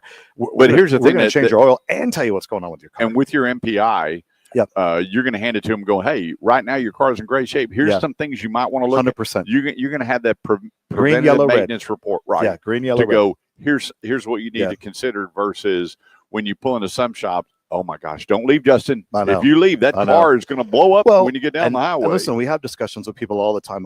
I've had customers in here with tires, and I'm like, guys, listen to me. You just cannot leave here today. If you love your family, you cannot leave here on those tires. You know. I've seen And listen, we have to work through with people sometimes. And you know, you might have 3 or 4 things that need to be done on your car, and we have to tackle the most important thing first. You know, and work through them. Well, the most And, important part of your car is your tires. well, or your brakes. Yeah, your yeah. engine light's going to all your dummy Yeah. switches are going to come off. Now, your pressure monitor will come on. Yes. But if you got bad tires and they blow, that the car, Then you're stuck. your system going to come on and go, "Kurt, pull over. Your Yeah. tires Right. are That's fixing to exactly blow." right. Yeah, You're that's done. exactly right. Yep. Hey, what we want to do is coming up. There's I got a bunch of responses when we started talking about depreciation, new Yes. versus used. We got Yeah, let's Justin talk about it. Crane owner here at Burleson Nissan. There's a lot of things that what's cool sitting here with Justin is he's not afraid to talk about any topic. And Sure. there's some people that when I call their different businesses or whatever, they're like, well, I don't want to talk about this or this. There needs full disclosure is the greatest thing you can have. 100%. Whether you're buying a 100%. car, you're leasing it, you're doing parts, service, body shop, whatever the case may be. And so there's a lot of people out there that when I started talking about what you were just talking about, the lease, both my boys went off to college, and I said this in the first segment, and they were both in leases Yes. with their name on the lease. 100%. My one son did 1 year of community college. Yes. So we put him on a 3-year lease. When he graduated, he had excellent car credit, and he had the opportunity to buy the residual or go buy his own car. Do his own thing. Yeah. And he was Which like, he most likely wanted to. Most kids do. I mean, yeah, the guy goes, and we put them on all our credit cards. You know, Sure. we help build their credit. sure. And he goes, that's amazing. You just graduated college. You got 2 car notes and 3 credit cards Yeah. are all paid off. That's exactly right. Yeah. And you know, lease is a great option. You know, my mom, she's probably listening. You know, she would not prefer to lease a car. She has read the Dave Ramsey book. She says, you know, I want no car note. But at this point in her life, she gets a very cheap payment. She knows a really good car dealer, and she gets a great She payment. calls me all the time. She does, Yeah. and for me, it's 100% peace of mind because her car is always under warranty. I never worry about if something happens. You know, her mom was in bad shape. She was going back and forth to Houston, and you know, it's one of those things. Like, yes, you could have no car note and you could pay it off, or you could keep this at a very reasonable car note, always have warranty, and feel good about what you're doing every day. So Yeah, and having that gap insurance, that peace of mind, sure, because you have the payments plus the residual. sure. And some people go, "What happened?" I said, "Always make sure your contract has gap insurance, Yeah. and you're never left out in the cold." So you know, with Nissan, it's included. Yeah. So you don't even have to purchase the gap insurance, which I think is that way with most manufacturers. Yeah, I know there for is. sure Honda, I think so, Toyota. yeah. yeah, there's it's a 3 purchase. manufacturers that don't. Yeah, there's a couple that don't. You know, probably don't lease their cars. But I would just say, but I mean, yes, Sidebar. you always want to check and see because you Right. don't want to be on the hook for And something. another thing a lot of manufacturers are starting to go to is they're starting to put money set aside for reconditioning. Sure. Yeah. They're Well, going, you know, people are going, you know, or- last time I turned in a car, but let me just tell you, Yeah. that's some old school stuff. Yeah. Because 100%. when I was running dealerships and you brought in a lease car, we would go, okay, how much is it going to cost for Yeah. recondition? We didn't even call the lender. Yeah. We'd say, hey, Justin, we need $4,200. Yeah. Otherwise, if they come in, Well- you're going to get. And so people would go, I'll never lease again because of the Well, money it costs at the end of Let's term. be honest too, and I mean this with all the kindness of my heart. It was not leasing that did such bad damage to the leasing industry. It was Ford's red carpet. And they don't do it anymore. Right. But it was the balloon payment that they called a lease. So you went into the store, you said, I want a $200 payment. They said, no problem. Here's a Ford Explorer, $200 payments for the first 38 months. And in month 39, your payment's $14,000. Right. And everyone said, oh, okay, great, because they weren't worried about month 39. And I promise you, anytime you hear someone say, man, I got screwed on a lease, or really got bent over on a lease, or whatever they say, they didn't do a lease. They did a red carpet purchase. Yeah. You know, And the end term was always 96 months. it was. And I honestly, Ford did, no offense to the Grapevine Ford, I know they're a great sponsor of your show, but no offense to them, but they did tremendous damage to their brand because of the red carpet lease situation. Yeah. Well, and the other problem you had was BOA come in Yes. years ago, and they Yep. superseded all Sure. manufacturers' residuals and went, Yeah. we're going to take over 100%. what they called a smart buy. Yes. And so people at the end of the term, they were going, hang on a sec. I owe what? Yeah. So then people were trying to refinance these ridiculous amounts of money on a car that wasn't worth it. They Yeah. couldn't get it approved by a bank. They couldn't loan it that much. And it was a real issue. You know, Nissan has the saying, they have the greatest program, and they are the only manufacturer that I know that does this. So you can do a lease with Nissan. And if you go over your miles, you can buy them right then. So you had the app, the Nissan app. And so let's say you lease a car 10,000 miles a year, but you go over. You can buy your overages for 10 cents a mile up front. So as you go. So, That's and then nice. because up until the 1 minute. last month of your lease, because if you turn that lease in, they will bill you 20 cents for the mile, Right. or you can buy them up front for 10 cents a mile.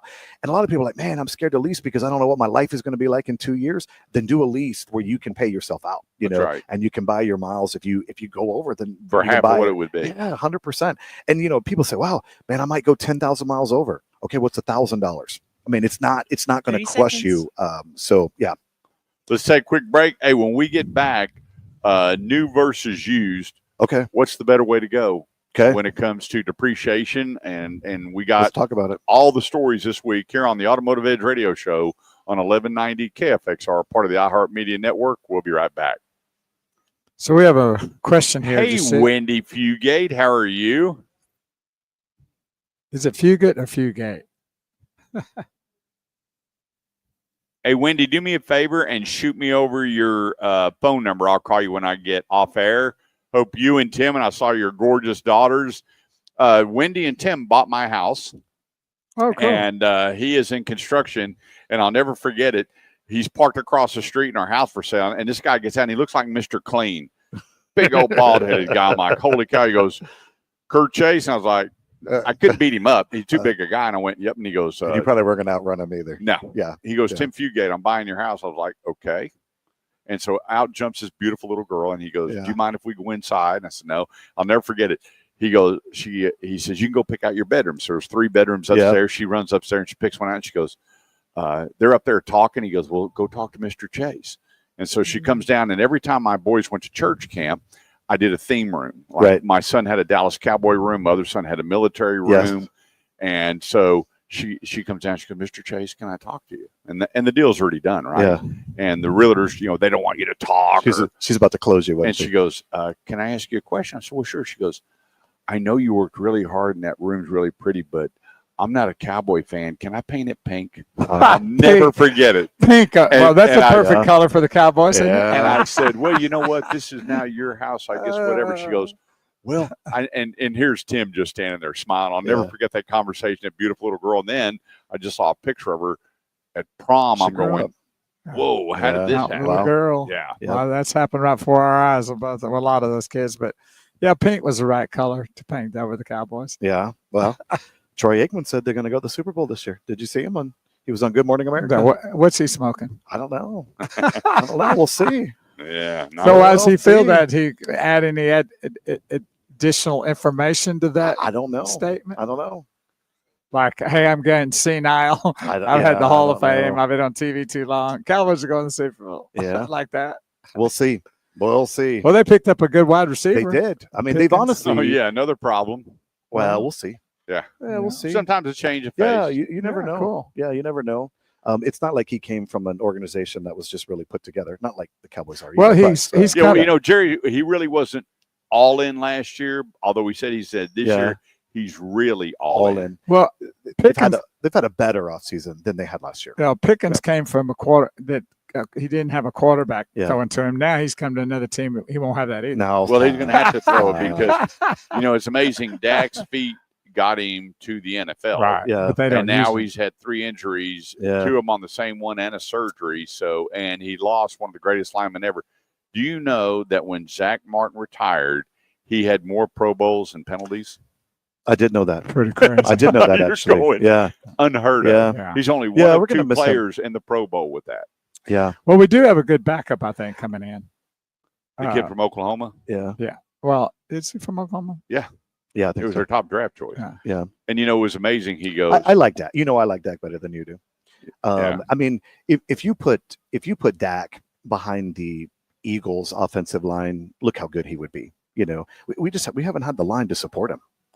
We did 4 years ago, but since then we haven't. And yeah, I just wish he'd quit talking because he had that in his college. That positive thinking, positive Yeah, talking, whatever it yeah, was called. yeah. And sometimes I'm like, stop it, yeah, stop. but I mean, I think less is better for him as a- right now. as a until he proves it. character, as a good guy, I think Oh, he sure, is. no doubt And about I it. think he's a good leader for the team. Well, you know who had the best percentages of the Dallas Cowboys ever? Danny White. Danny White. Yeah. Then who was next? It's him, Romo. right? Tony Romo. Oh, I thought it was him now. And now it's Dak Prescott. yeah. And guess what they all have in common? Nothing. They didn't never wear- made they it didn't- first they didn't wear round it. of playoffs. Get a ring. Yeah. Yeah. And when you look back, they go, well, Dan Marino, okay, Fran Yeah. Tarkington, Dan Fouts. Yeah. You can go through all these quarterbacks that didn't, but you know what?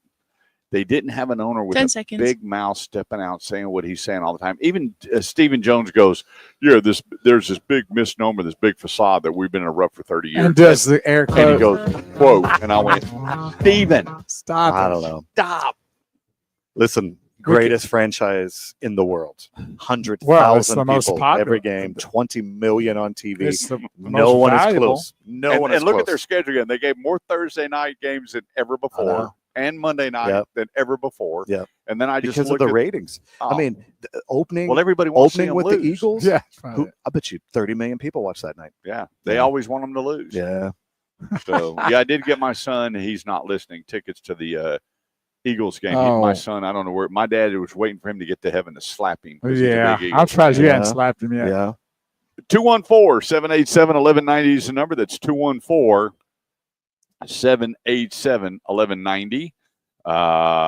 We're here at Burleson Nissan with Justin Crane, managing partner, general manager, and we're looking at the programs here. When you look down, just go to burlesonnissan.com. You can follow along. Remember that in school? Just follow along. Yes. $249 a month on a Nissan Sentra. Yeah. Just think about that. Under $250 a month. Yep. And he's got a bunch of programs under $300 a month. Yes. And if you do a one pay and put your kiddos on these leases, and you know, I get these messages after every show going, "Man, y'all need to quit shoving that leasing down everybody's throats." I'm telling you what, it's an option. It is. It's just an and it's not option. for everybody. Let's be It's clear. not. It's not an option for I everybody. always tell them, here's 3 reasons to lease.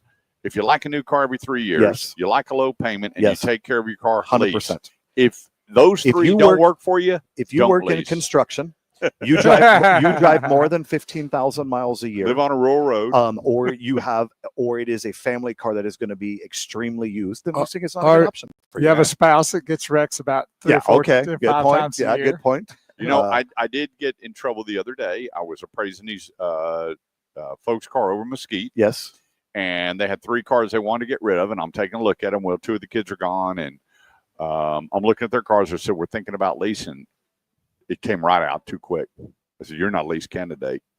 He goes, "What do you mean?" I went, "Sir, based on I've seen some. the condition of these cars," and I've seen some. he goes, "I don't think I like you." I said, "Well, I'm just telling you, Yeah. if this is how you take care of your car at the end of the lease, they will I, kill you." I rode with my sister and her kids the other day, and they have a Nissan Armada. She's got 3 great kids, and I opened the door, and I'm like, "Oh, thank God this is not a lease." I'm like, "Oh, thank God it's not coming back." Yeah, You should be saying, "Hey, bro, help me out. I know. Help me out." So let's talk Yeah. about this real quick. Okay. A lot of people believe, and I want to get your thoughts because I Yes. already spoke mine. Yeah. Now, COVID changed everything with COVID used did. cars. When you drive off the lot, people are believing that new cars depreciate 35%, Okay. where used cars, all the depreciation is already there and they depreciate little, if none. Okay. Your thoughts? Both statements could be true. I would say that on the new car situation, if you buy a Mercedes-Benz S-Class, $160,000, it is going to depreciate 35% when you drive it off the lot. You buy a Nissan Sentra for $23,000 and you drive it off the lot, it will not depreciate 35%. You buy a Nissan Frontier, it will not depreciate 35%. You buy a Ford F-150, it will not depreciate 35%. You buy a Ford F-350 that is $130,000, it very well might depreciate 35%. The more expensive the car, the more depreciation it's going to have. It all comes down with supply and demand in the market. More people can afford a $40,000 car than can afford a $90,000 car, Right. and that's where it comes from. But just if we want to be honest about it, go buy a $250,000 Land Rover. It will depreciate not 1 cent. Because there is such a demand for it, you could buy that car and sell it for more than you just paid for it. Yeah, well, if you look at that car, a G-Wagon, there's a bunch Yeah, of things that you could sure. go. They're not. But here's the thing.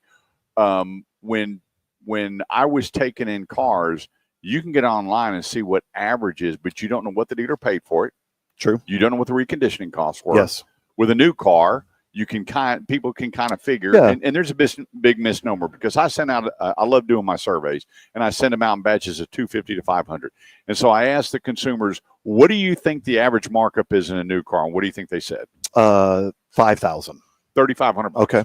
Okay. I said, what do you think the average markup in a pre-owned car is? Yeah. 2,500.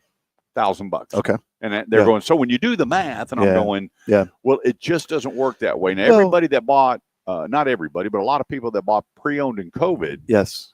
now, which car depreciated more? Right, it's The exactly. pre-owned car you Yeah. bought in COVID or the new car? And then when you take a look at pickup trucks, let's take example Chevrolet right Sure. now. Eldorado's doing $13,500 off. Do you think when you drive off the lot, it's going to depreciate another 35%? No. Impossible. No. So rebates and what you pay for a car will determine Sure. a lot of your depreciation when you're driving off the and lot. the market. And if we're being honest about it, some of these electric vehicles, they're going to depreciate 50 to 60% when you drive them off the lot because of the price that they are. And a lot of times too, people say, like, does this depreciate? Does this depreciate? A lot of it depends on you. 1 minute. What kind of miles you put on it, what kind of wear and tear you put on it. Those things also depend on the depreciation. But no, I'm not 100% on this thing that all new cars are going to lose everything. That's not necessarily the case. I agree. And it's not necessarily true to say, well, this used car is already depreciated. It's not going to depreciate anymore, because I could show you some that could, depending on the market. Well, What it might be happens. if you drive off and hit a couple. That's very true. A couple You know, signs on the way. Yeah, you hit a cow on the way Yeah. home. Well, I met a salesman the other day, and we're sitting there, and he was celebrating and telling his wife, and I was listening, hey, we're going out to dinner tonight. And so I was sitting there talking to him. I said, boy, you're pretty fired up. And he goes, yep, I made $8,500 on that used car.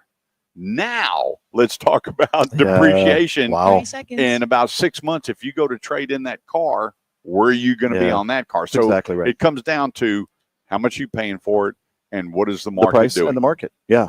I mean, you buy a new Ford F-150 in some of these northern states. I mean, yeah, it might depreciate 35% because it's not a market for it. Right. But here, that's a different situation. Yeah, those trucks in right now from Texas to Florida, Yeah, they're worth all the money. goodness Yeah, they always gracious. have been. It doesn't Yeah. matter. If that thing's running, it's going to bring Yeah, money. they're worth all the money. 214-787-1190. Quick break. Don't go away. We'll be right back. Major Maddie's on us. Yes, See, she's you playing know, around today. I get that a lot. People say, what is the fastest depreciating car? And I Yeah. said, well, let me ask you a question. What are you trying to buy? And it's Yeah. amazing. They go, well, I want to buy whatever. I'm going, then it really doesn't matter. I mean- Let's focus in on what you're buying, because you know what? I can name off 4 car lines right now that their day supply is well over 100. True. And those cars are going to I kill mean, you when you drive off. 10 years ago, one of the fastest depreciating cars in the market was a Chevy Suburban.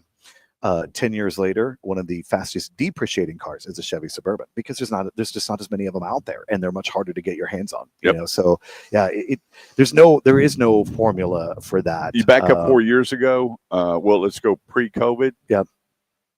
Tahoe, Suburbans, Yes. Yukons, not much value there. I was over at Classic GMC yesterday. Yes. They've got no Yukons. Yes. And so he's 100%. showing me what they're putting in these pre-owned. You're like, holy And the ones, cow. and the ones when they get them in, the fully loaded, the Denali's, the big ones, man, they are worth gold. I Yeah. mean, you're going to pay MSRP maybe plus because of the supply and demand on them. Yeah, a year ago, the guy was giving a price on his GMC Denali pre-owned, and Yep. he was there Thursday when I went up there, and he got more than what I he believe asked it. for a year Yeah, ago. I believe And he it. goes, Yeah. he goes, Kurt, what's going on here? I said, supply and demand. Yeah. How many 100%. Denalis do you see out of here? And he goes, Yeah. one. What now? What do you think your Yeah, car is That's worth? exactly Now, right. if there was 20, Yeah. now see what your car Yeah. is worth. Hopefully, So- it didn't have a 6.2. That is a, you know what? That is a different stuff. very good looking kicks right there. Yes, That's sir. the kicks, right? Yes. Kicks And SR. I'm not usually a white car Yeah, it's person, great looking. And but what reason I like it, it's got a lot of black trim does. on it. Yeah. And I'm going to show it. We'll show the people out there what it looks like. Get my view here.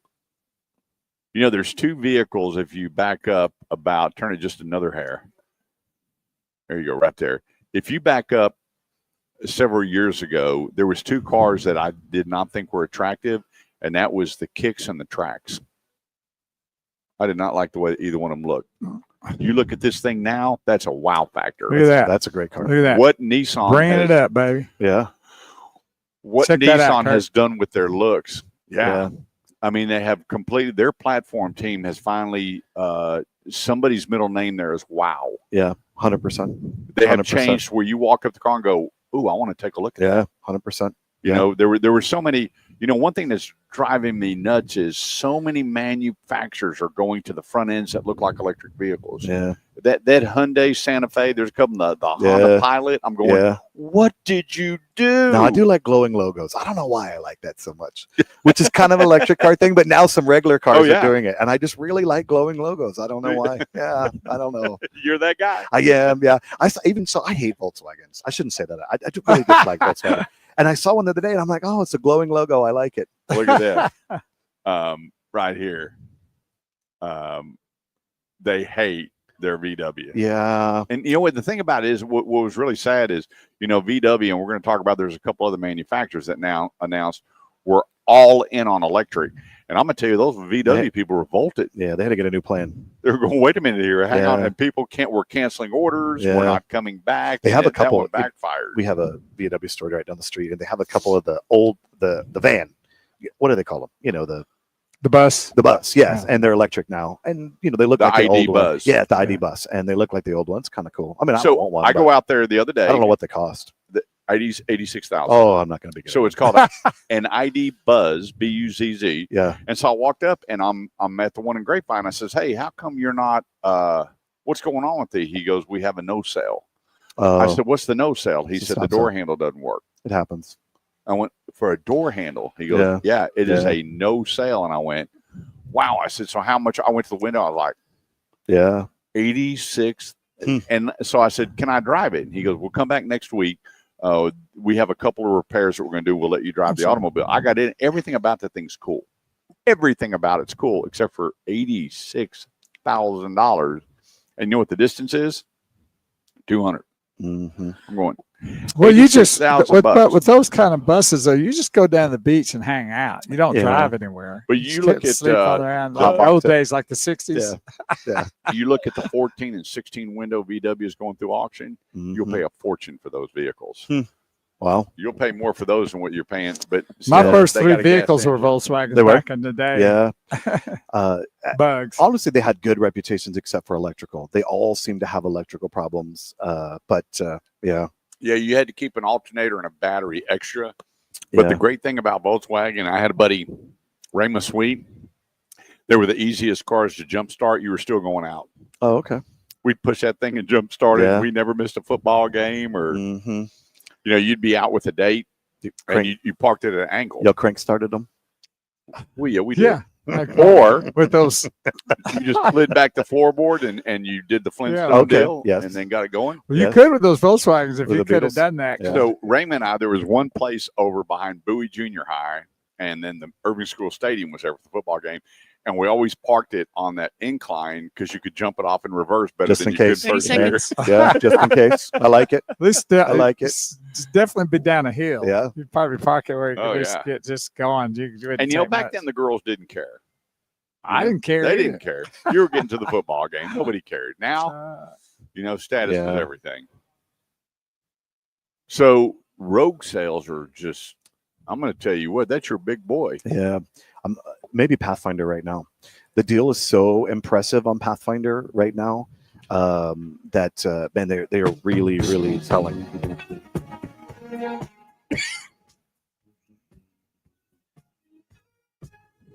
Well, you got disco happy, didn't you?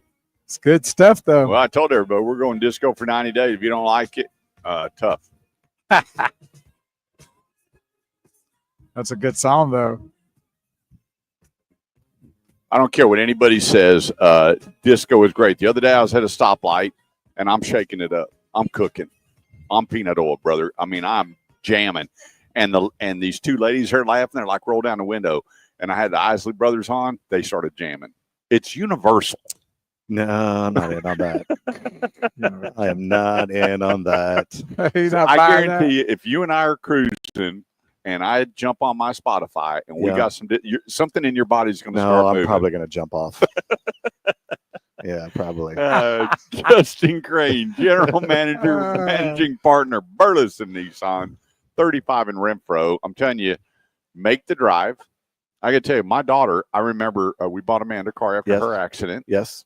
and she goes, Dad, I've never been in a Nissan. I'm going to tell you what, she tells everybody about her car. I know. And then my son's girlfriend Yes. saw her car. Yes. Lily comes out Yes. and gets her a Nissan. And let's be honest, your son wants one, but you won't help him. He wants a Kicks.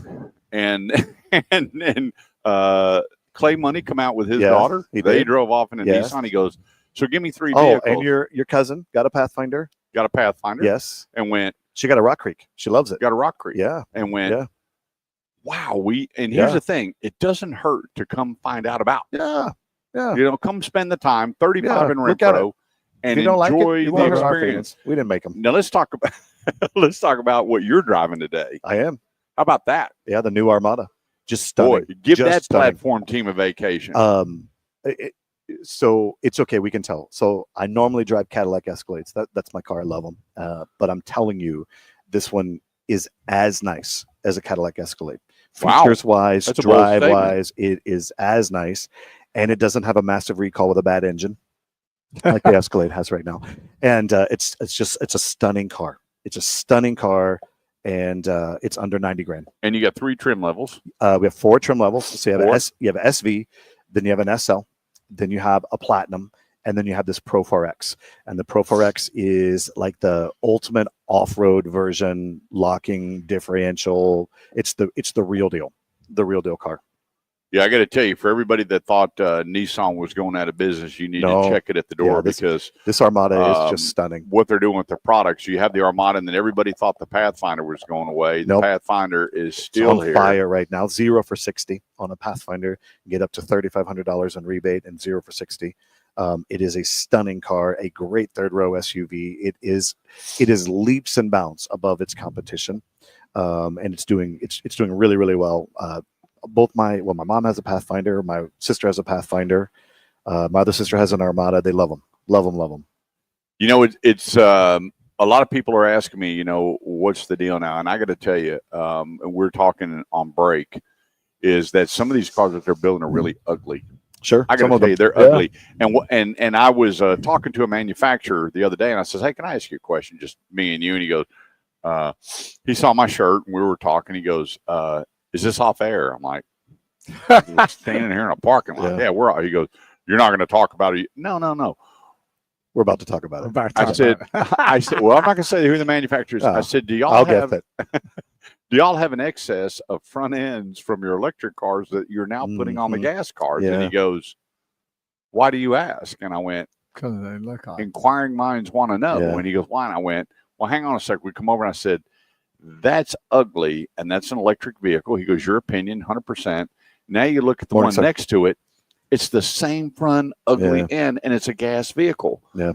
Why? What was the deal? And he goes, I don't understand the question. Mhm. I went, okay, have a good day. Yeah. And I noticed Well- that a lot. There's 4 car lines right now that their front ends are identical to the electric, and Yep. the electric, if you look at the numbers, are not doing well. They're definitely not doing now in certain states. They are doing extremely well. Colorado, California, they're doing Oh, no extremely doubt. Well, they're forced to out in You California know, because and they're about to lose. two gas things happen. stations. You know, when they first happened, electric vehicles, they tried to differentiate them from gas vehicles, and now they want them to look the same. They don't want Right. people to walk a lot and say, "Oh, that's electric, that's Mhm. gas, Right. that's electric." They don't want that. And you know, if you look at Aria, which it's just a really honest, we have one right now. It's a stunning electric vehicle. You would not know that it is not. You couldn't you wouldn't know. Put it side by side in Murano, you would not know which one is electric and which one is not. And it's a Well, that's stunning what car. Nissan's doing really well with. I always tell people, you know how you know when you got a totally remodeled car is if you took the badging off, you wouldn't go, that's a Nissan or that's a 100%. Ford or that's a Chevy. You would 100%. go, I'm not what sure. is that? Yeah. And that's a totally redesigned automobile. And then when you take a look at some of the electrification that's coming out, all the front ends seem to match. They do. They have a template, They do. and I don't understand it. And I'm going, golly, y'all are building some really, really ugly cars. In fact, there is a brand new car they just came out with, totally redesigned it, and that is the new RX. And I went, what did y'all do? I haven't seen it yet, I guess. It is, Yeah. to me, the ugliest thing Lexus ever built. Well, I'm like, why did you? and they don't and here's usually your miss, review. honestly. Stunning, beautiful. And I'm like, who was smoking what when they went, Yeah. I don't. You know, here's the thing. One thing that drove me nuts when I was general manager of a dealership, the manufacturer came in overseas and we sat at this table and they were asking all these questions about all this stuff. And I said, let me ask you a question here. Y'all have been coming here for 5 years now and you haven't done crap that we've said. So do y'all just get paid? And this is part of your pay plan to come into the dealership and go, what do you think? What would you change? What would you do? Because you're building some really ugly stuff. Yeah. I really don't understand it. Now I see where there's 3 manufacturers, i.e. Nissan, one that has really gone, let's redesign vehicles. 100%.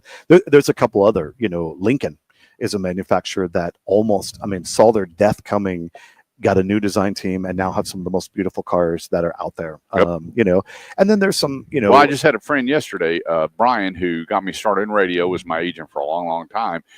They drove the Aviator, and he called me. Give me an agent.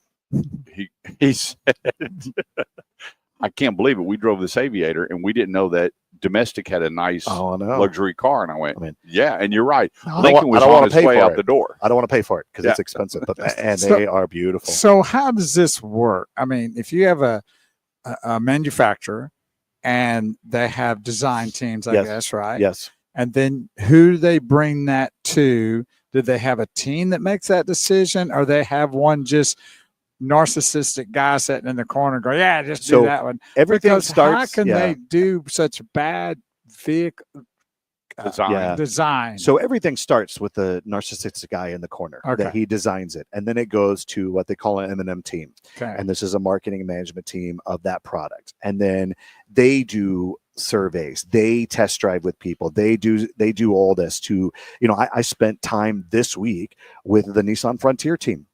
Talking about Frontier, how can we make the Frontier look better, sell better? What does it need? And then they make decisions with that. The thing that we have to remember, we forget because we don't do this all the time. This is a very global. Every car operation is a global operation. So that front end on a Nissan Kicks is not only a Nissan Kicks, it's also on a Nissan Kai, which is what is it called in Japan. Right. It's on a Nissan like Kui or something that they call it in the Middle East, because they're global companies and they have to fit it all. They have to make them all, because obviously if they can buy 2 million front ends instead of 200,000, it's just a better deal. And so, that's how most people do it. It's a design team, and then it goes to a production team. And then they get feedback both from consumers, through JD Power surveys, through their own surveys, through marketing groups. They say, hey, how can we make this truck now think about what we do when we had to bring those 18 vehicles down to the convention center. That company tapes off every bit of badging. Yeah. And they have the coolest things that go over those plates that they don't know. And they bring all these people, like a couple of thousand was at that last one. Right. And they pay them a couple $100 to come in and go, to see what it is. like, dislike. And then they compile. And let me tell you what, that stuff is worth gold to the manufacturers, the ones that actually use it. Yeah. And then they go, well, here's what we're thinking. And it's so intense. I remember when the new Tundra came out and they brought it to the Irving Convention Center, they brought it out on a crate with armed guards. Yeah. No badging. Yeah. We went into a room. You put on a jumpsuit, no jewelry, no rings, no nothing, because they think there could be a camera in there. They cut off the ductwork, pumped in air conditioning, everything with. And I'm going, what's the deal? He goes, that's how intense on a new design 100% that they want to come out with. And I said, what's this? He said, this is 2 years maybe down the road. So they brought this truck in. I didn't know what it was. I'm going, holy cow, that is really cool. So everybody's filling out the survey. Next thing you know, I get a call 2 weeks later, and he goes, it's a go, because the feedback was overwhelming good. Yeah. He said, that's the new Toyota Tundra. Yeah. I was like, that's a Tundra? I would have had no idea, because usually if you look at a Ford, because Ford's got the dip at the door, I can go, that's a Ford. That's a Chevy. Sure. I mean, I can most look at a lot of them, vehicles. most of them do. And honestly, that's the thing too, is they designed these cars 4 years ago. I mean, it's a 4-year timetable to get things through. So the next Nissan car that's coming is a Nissan Leaf. We're going to have it later this summer, all new body style. It's stunning. I mean, of course, it's a fully electric car, but it is stunning. It is really going to be I think what it's is going to be a Nissan mindset on their portfolio gas to electric? It's because I know one time it was kind of high. Now we've talked about this. We talked about this a lot. You and I have. This is the situation. They are very thankful for the Trump administration and his relief on this electric vehicle situation, but they have to plan in advance. And if 2 more years or 3 more years we switch parties again, they're back to this. And this is the real problem. This is why we desperately need out. We need legislation, and there's a very important bill going through the House next week, but we need legislation that helps these guys so we are not back and forth every 4 years. So because there's billions at stake. Yes. So Rogue is coming. New Rogue is coming. We are about 8 months away from the new Rogue. New Rogue will come with 3 engines. It will come with a gas engine, it will come with a hybrid engine, and it will come with an electric engine. So fully electric. Fully electric. So it'll have 3 it'll have 3 engines that it's coming with. Well, that's got to be a tough gig as the owner because of your floor plan expense. 1 minute. To go, this is the mix that I want. Yeah. Because when you're looking at your travel rate and Yeah. everything that's going on, that's a big decision because you want Nissan in your back Sure. pocket, but then again, Sure. you have to protect Nissan will the money do, of the store. Yeah, they will do us a favor. And if we're being honest, I will get offered very few electric Rogues. I will get offered gas Rogues and I will get offered hybrid Rogues, but very few electric Rogues. I'm not saying I won't have any, but they know the priority will be Colorado, California, Seattle.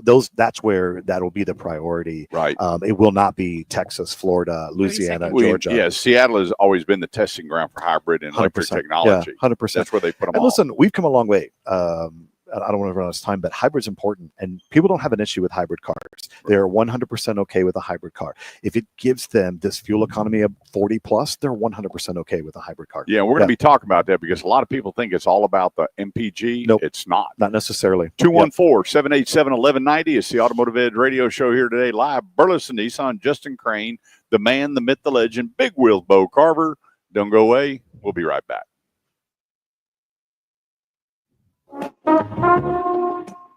There's some And groovy I think music you're going to on. see that going forward.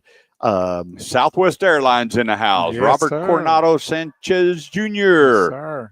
Senior. I'm Senior. sorry. I went to high school with the Coronados, the Hurtados, and the De La Garzas and the De La Torres. All very, very good friends of mine. In fact, Cleo Coronado and we're at Nimitz High School. We're at off-season football, and Cleo Coronado was a Gold Gloves boxer, probably 90 pounds. And so it's only me and him left, and it's boxing day, and the coach goes, Chase Coronado. I'm like, and I grew up with Cleo. I'm like, I can't go in there and beat the crap out of Cleo. Didn't work out so well for Kurt. Yeah. So here's Kurt twice his size. I put on the glove. Being a southpaw, I figured I got that. That was You got it all right, right. Yeah. And he goes, and first time he knocked me down, he goes, "Are we still friends?" Coach Bingham's laughing. He goes, "Chase, what are you doing over there?" And I'm like, of anybody I could have picked was a guy probably 80 pounds lighter than me with hands lightning fast and just whoop me. There you go. Speed and agility. That's right. So good to have you, Robert. Best to you and the family.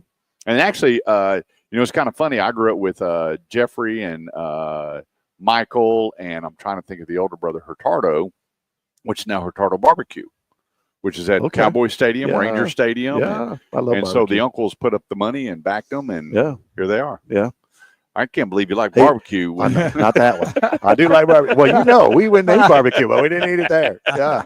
Actually, we've eaten barbecue Hey, and they twice. closed it. They closed it. What's up? You know, I didn't even know this. I thought Do you know who owned that? The Frank Kent family owns Heim Barbecue. I didn't know that. And I learned that the other day. So it didn't make it. I don't know. I don't thought know your what happened. dealerships meant a lot better. I talked to Will, and he said they just couldn't make money out of that place. So when you and I were packed. It was packed. It's a tough area. It's a great area, but there's not a lot of parking. I don't know. It's a tough area down there. Yeah. Yeah, there's that one big parking lot, and you hope to find a spot. Yeah. There's a lot of places to eat. I drove by your wife's store yesterday. I was in Grapevine for a meeting. We went to Perry's, and I drove by there, and they tore down the building in the front. It's looking better. So get this. They put a big steel cable around it, and they had that giant crane. He barely moved it, and the whole thing collapsed. Wow. They were expecting, to pull it through and do a section. He said that whole thing just fell over. So no dynamite. And they were showing the video, and I was like, yeah. Oh, wow. Yeah, so that'll all be parking Yeah, now. it'll look nice. It'll look much nicer. Yeah, I was talking to Brandon. When you go inside, it's just I know. Stunning. I need to stop in. I need to go by. And they redid the whole service drive where it's now stand-up petitions only. Everything's glass. Yeah. Even in Melinda's office and Santiago, everybody's office is glass. It should be that way. Yeah, it's nice. Yeah. It's And nice. so Guess where I'm going on Tuesday? where To the largest dealership in the world. can I go? You can. So I'm going to Longo Toyota in California yeah. on Tuesday. They sell about 25,000 new cars a year. And got invited out there. And you know what's funny about that number? When I was managing David McDavid, his whole auto group sold 25 a year. That's what I mean. That's just new. That's not even what they sell used. That's they may not include some of their fleet numbers. They are the They largest changed their dealership. mindset up and pondered, didn't they? So it took them a little while, but that store's okay now. We're going to do that one store's price leveled out. shopping and show you Texans how to do it. Yeah, it didn't work out. Yeah, it didn't work out. So But what are yeah, you going out there for? so they're having a grand opening. They remodeled and they're having a grand opening. We share marketing companies. The company that does my marketing does their marketing, and they wanted a very special guest speaker that I have a really good relationship with. And so Mr. Jim Press, who's the former chairman of Toyota and former chairman of Chrysler, who was I the thought you former were going to invite president me of to my, speak. not you, no, with special guest speaker. And so anyway, Mr. Press is speaking at the grand opening, and I'm going to be there. Wow. I'm really excited. So I've only been, this is my third time to go to California. I don't ever go there. I'm trying to think. The guy that took over Toyota and moved them here. Jim. They both made name. So it was Jim Press, and then it was Jim Mills. No. His name was Jim too. Yep. But I can't think of He it bought right the now. house out in Westlake. Yeah.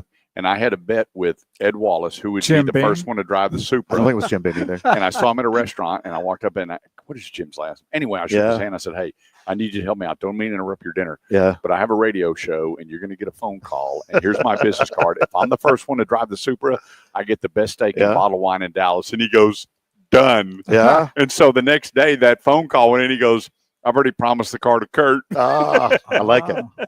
There you go. Jim, golly, I know. I not can't think of it Fry. But he was the one that was amazing. What they did with Toyota is they brought all their I know. employees to I know. Texas to look at schools, Yeah. homes, hospitals, and And, decide what you wanted I to saw do. they got a new building for their financial office across the street in Frisco there. So Unbelievable. yeah, Went amazing. Opera. I went in that thing, and it's I've never been. I heard it's pretty amazing though. it's got the lit deals that open and close based on your badge, which area you walk into, That's and right. opens Yeah. up. It's I was at Nissan state-of-the-art. headquarters this week. It's a beautiful building too in Franklin, Tennessee. I'd love to go out to Longo Toyota. When are you Yeah. going out there? I'm going to go tomorrow, and I'm going to do some sightseeing tourist things on Monday. I'm going to be at the Longo store on Tuesday, and then I'll be Wow. back home on Wednesday. When I heard about their numbers, them and the Norm Reed's Honda store out there, I'm going. Yeah. And when now, you go out there, and now it's Hollywood. Hollywood Toyota in Florida is very close in on that. Yeah. But yeah. And I saw the Honda store in Florida past Norm Reed's in California. So, the Norm Reed's group is they're struggling just a little bit. Yeah. They're not quite what they once. And then now we have there's another Honda store. It starts with a B, like Brocking Honda or something like that. It's in the Northeast somewhere, and it has come alive. So yeah. They showed the top 5, and Reeves was one that dumped down, and then it looks like this guy up in the Northeast going to push him down to 3. And I love going in and seeing. I'm going down to Waco next week. They have a dealership that 95% of the buyers never go into the finance office. How does that work? The finance office comes out to them. Yeah. Wow. That's And they have these interesting. deals set up where they actually they bring the car up to the delivery area, and they have this, which I got to go see how fast they get this car cleaned and prepped and done, where they walk out, and while their brand new vehicle is sitting there, then they go through all the financing and everything with them. It's interesting. Not until the car is ready for delivery. Interesting. And they said that they've raised their satisfaction. Now they're getting everything. So right. I got a lot of compliance You think- about that. I don't know how the compliance of that works. I think Yeah, well, it's petitioned off. Yeah, You know, where it's not. because in Texas it can't be petitioned. It's got to be glassed off. That's what I'm saying. Okay. It's Well, I was glass. gonna I don't mean like petition, it but has to be a closed it's area. in a glass Yeah. delivery area. How So they interesting. step into the delivery area. Okay. And But I'm, is it- I'm but- just curious to see. So I called down there, and the GM goes, "Yeah, come on down. We'll do a delivery Is it that with Ford you." store? maybe Yeah. Yeah. They have a huge indoor showroom. I just know about that place for whatever reason. I don't know. Maybe it's about location, like when you do everything here, but then now you get to go down this long hallway to prison. Yeah. You know, you get that anxiety build up, and if you could just leave them in the same location, but to a little. Well, let me tell I you, don't there have want been to so compare many. it to prison, but I understand. Well, Yeah. you know, Well, let me tell you, there just was there was a psychologically, dealer, people may be thinking a buddy of mine that came in to buy.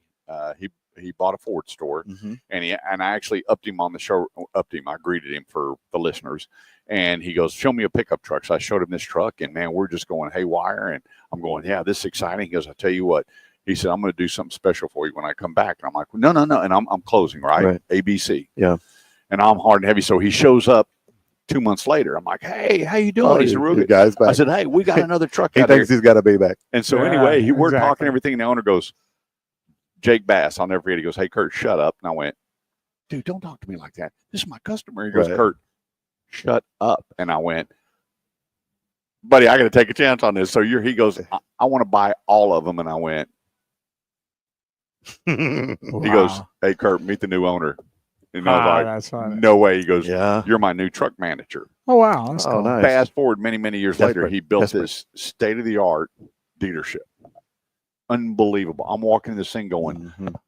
how?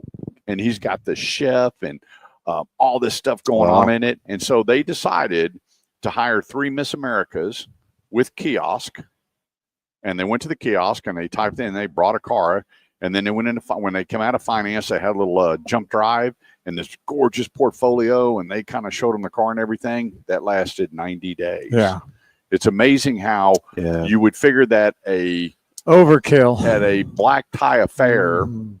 on a process would work. You'd be surprised how many people don't want No, that. they don't. Yeah. Want that. It's and when I saw it, and I mean, this lady came out and she goes, "Hi, I'm so and so." I went, "Yes, you are." And I went, and what was amazing was, you go to a lot of the car shows and you see all these gorgeous women. They don't know anything. They talk No. about the car, but when you say, "When's it coming out? What are they?" You can't ask them They're questions. Right. scripted and Yeah. they only stick with the script. Now these ladies How knew interesting. everything about the vehicle and handed me this leather binder and showed me the jump drive. And I'm going, who would not? Mhm. And forget the pretty lady. The delivery process was so carte blanche. And I went, I am in. Yeah. And 90 days later, he goes, "We had to do away with the whole." Yeah. I went, why? So it's amazing when you go Well, to different PMAs Because and people, different processes. Yeah. People want different. well, people buy cars from people they like and they trust, and they do Right. not like to switch people. And the dude or the young lady that they built the relationship with, that is who they want to deliver the car for them. Right. And we've learned that too. We went through delivery folks for a while, but it wasn't received well. And you know what the survey showed? People don't want to start over with personalization. That's exactly. Well, I was going to Yeah, say that's that. I was exactly blown right. away. I mean, Yeah. for me, I don't care. I'm a big product guy. And when I was with Honda, I won the world competition walk around. Mhm. I mean, I dialed in, I lived, eat, and breathe. So when everybody was stumbling, they'd say, "Hey, Kurt, go in there and sell the product." You Right. know, and I've always told people, if you're infallible in your product, there's not an objection you can't overcome, and your relationship will be phenomenal with the customer. And once you establish that, I was blown away with how many people Yeah. go, "Wait a minute, where'd Justin go?" Yeah. You know, and I was going, "Wow, Yeah, isn't because, that really something?" I'm the opposite of you. I've made a career having very little project knowledge, but having great people knowledge. I can just talk to people and I can figure out people, and then I can figure out what I need to do through. I mean, cars they don't matter. It's just the people. It's the relationship with the people. That is how I get it done. Yeah, so, buddy of mine, Sammy Gonzalez, says, "You know what? You could probably go in and take over assembly as much as you know. Yeah. I don't think you know your customers." Yeah. And I went, "Really?" So he taught me an interview process. Yeah. And he goes, "If you would just slow down with your knowledge and mirror your customer, Yeah. it's amazing how much less knowledge you will share that's not beneficial, 100%. and how much benefit 100%. that you will." And I- you know what? I used to work with this guy named Jerry Thomas. I wish I could find him actually. And I was a salesman. He was a salesman. He's a great dude and just a really kind guy. But he could tell you, like, it's a 1/8 inch bolt that holds on the. I'm like, he could tell you everything. And like, if you needed to know something, you're like, "Hey, Jerry, what's the deal?" And he could tell you. And I was always just really impressed with that. But Jerry couldn't close car deals. because he would just fact these Keep people going to death, on oversell. yeah, just telling them everything and everything. And, for me, I just always remember, I just wanted to have shock statements. And, this is it's not terrible. It's just what I did. But when I was selling cars, it's when anti-lock brakes came, and I would always want to just shock people and say, well, let me tell you, this car has anti-lock brakes. And people just look at you and say, what does that mean? And said, well, it'll keep your family from dying in a car wreck. And boy, you got your attention at that point, And, I remember when the J-hook came on tires, that's what kept it from blowing out. And so what's a J-hook? I said, well, that keeps your car from flipping over when your tire blows out, and I knew nothing about cars, but I could read people. And I remember when Honda came out, they had the Passport, which Yes. was a Suzu. yes, And I said, now they have the new semi-elliptical rear axle. And Yes. I'm like, what that? And I said, how much do you love your family? yeah, And they're going, what? I said, semi-elliptical. So if you Yeah. take fully elliptical. And Yeah. my boss like, I am so sick of I know. hearing you talk about that. He goes, sell the car. And then, for me, I was just, I used to tell people how good they looked in the car. It's a little different today. You can't quite do that, but We had a place over in Irving at Town Lakes, and there was a big fountain and everything. And I had them park it. And I'm like, just look. Just look. And they're going, Kurt, do you really do that? And they're going, he's the best. And we just, yeah. where's the first place you're Yeah. going to take this? Oh, tell people they deserve it. Oh, how great that's they right. We're all look. telling everybody all your secrets. Now when Oh, they come yeah. in, they're going It's to okay. I don't want to hear my Yeah. being good We looking. changed our way. We I have. don't want to hear we about can't do tires it. saving my family. Yeah, we don't say that I don't anymore. wanna hear None of that. that. We can't do that anymore. Hey, quick break. Don't go away. 214-787-1190. We'll be right back. I had a buddy of mine. He asked me, he said, have you ever thought about writing a book? I said, they put a hit on me. Yeah. I said, I would put such a blemish on what happened in the past that doesn't happen now. I remember I had a boss, and I used to have a nightclub in Dallas, and he said, whenever you get out of working in the bar, come sell a car. So that'll never Mhm. happen. Well, I did. Yep. And the first spiff that they had, he said, who can ever get the heaviest woman on top of this minivan? Oh Lord. On it was a full size Oh, van. Lord. Gets $500. And I'm sitting there, I'm looking around the room, and this is my first Saturday. I'm like, what did he just say? He said, whoever can get the heaviest person to go up that rack and stand on that van gets $500. I went, you're kidding. Oh, And what the a things that terrible we thing used to to do. do, how many people could you get in the trunk of a Crown Victoria? Well, whoever gets the most shoot. today gets you $250. can get 4 or 5 people in there. And I'm going, the craziness that Yeah. used to go on. But back then it was all liner closer. You didn't really have to do a whole lot. It was different. The education level of customers, they have so much more education now, so much more knowledge, which is really the way I prefer it. I like the way it is now. I still believe 100%. I tell my guys every day, people only buy cars from people they like and they trust, and it's 100% the key to being successful. But I was yeah. talking to a group of salespeople the other day. They asked me to come in and kind of talk about what was going on in the market, what Yeah. consumers are saying. I said, here's the thing that you will shame yourself in the auto industry. And they're all like, what do you mean?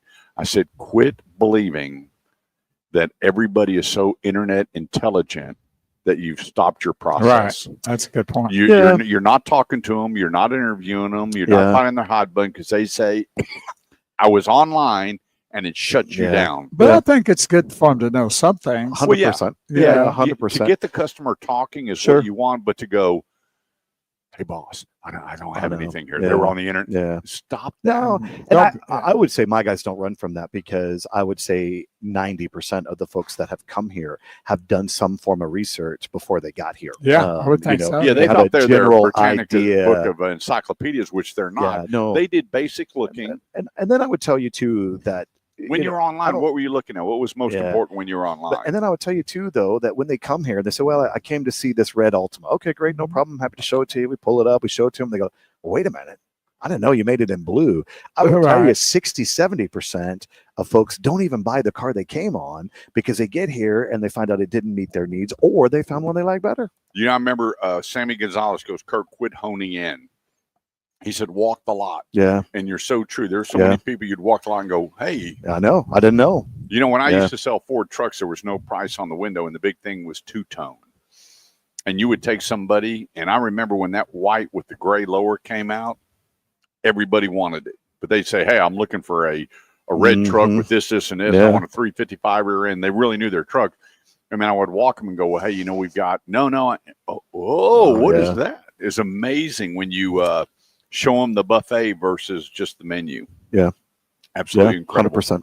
I was really blessed because other than Jack with his crazy Saturday spiffs, I had guys that really felt like I had potential to sell and really work with me and told me how to cut through the BS and what to do. And I just remember when Sammy Gonzalez told me how to do, I can do an interview less than 3 minutes and I can select that car with a variance. And my best month in the car business, I sold 49 cars at McDavid. And it was so funny because I had this 1 minute. leather portfolio and I would take all these notes and I'd turn around and say, Bo, so what I understand you're telling me is, it was amazing. The look on their face, wow, he's really listening. And that month, and it was so funny, each time I took a piece of paper, I folded it and then I kept it in my file at home. And that's how we do birthdays, you know, the card. Because back then we used Rolodex, you know, the whole 9 yards. And they were so funny. I'm in the conference room and they go, hey, look at this. I looked out there at my desk trying to go, what is he writing down? How is he doing this? But I was gifted with Sammy Gonzalez in my life, him and a guy named Sam Burrell, to go, dude, I remember the first time he told me, he goes, buddy, you've got 4 miles in one ear. And I went, really? He goes, you are so overwhelming. You know your product better than Ford builds it. Stop. Right. I remember when I went to sales school, they talked about work for Pitney Bowes.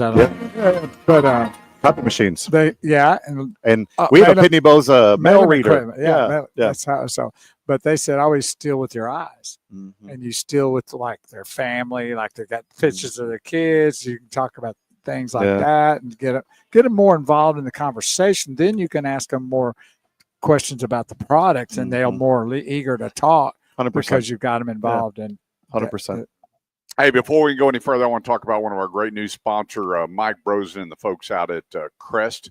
We have Crest Cadillac, Crest Infinity, and Crest Volvo now as part of the Automotive Edge radio show right there at 121 in the tollway, all on one piece of property. So you can start at the Cadillac store, and then you can go to the Infinity store. Then you can go to the Volvo store and enjoy the experience of luxury shopping. And we had some friends up there yesterday, drove the XC90 and went, isn't that Highland Park mom kind of car? And we go driving. I got a phone call going, holy cow. We had no idea. They went next door and drove. It's not your grandma's Volvo anymore. It's not. And then they drove the XC90, which is the sister to your Armada. And then they drove the Cadillac. So we're more confused than ever. And I said, well, take it home. And so they wound up taking one home, put it in the garage, had lunch, came back and took another one and said, we can't believe the service. And I said, well, you know, it's funny. I met Mike Brosen and he walks in his office. He looks at me, he goes, I'll be right back. I got to give someone a business card. And he walked back in. He goes, who's your brother? I went, Larry Chase. Holy cow, 25 years ago, I worked with him in Freeman. And he goes, well, hang on. Whoa. Who's your sister? And I went, Deanne. Best controller we've ever had. And he goes, give me that paperwork, you know? And so anyway. Brosen's a nice guy. Met him several times. Really nice guy. He's been there. Man, he's been there for a long time, 20 years probably. Yeah. And does he like golf or what? He does. Yeah, he does. I heard, well, if you've been to his office, you know, I heard he has like a putting in his office. He does. Yeah. He hasn't invited me back there. There's one also outside for the. Yes, he does. I knew that. Yeah. He has a beautiful place up there. Yeah, beautiful place. You know, it's a great experience to shop or buy because you got 3 lines of vehicle. I know it can be confusing, but they want you to take your time and enjoy it.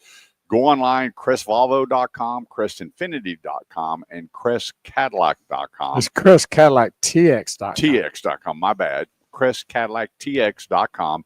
And enjoy the Crest experience. Let them know you're listening to the Automotive Edge radio show. We did have somebody show up and they were like, we don't know who he is.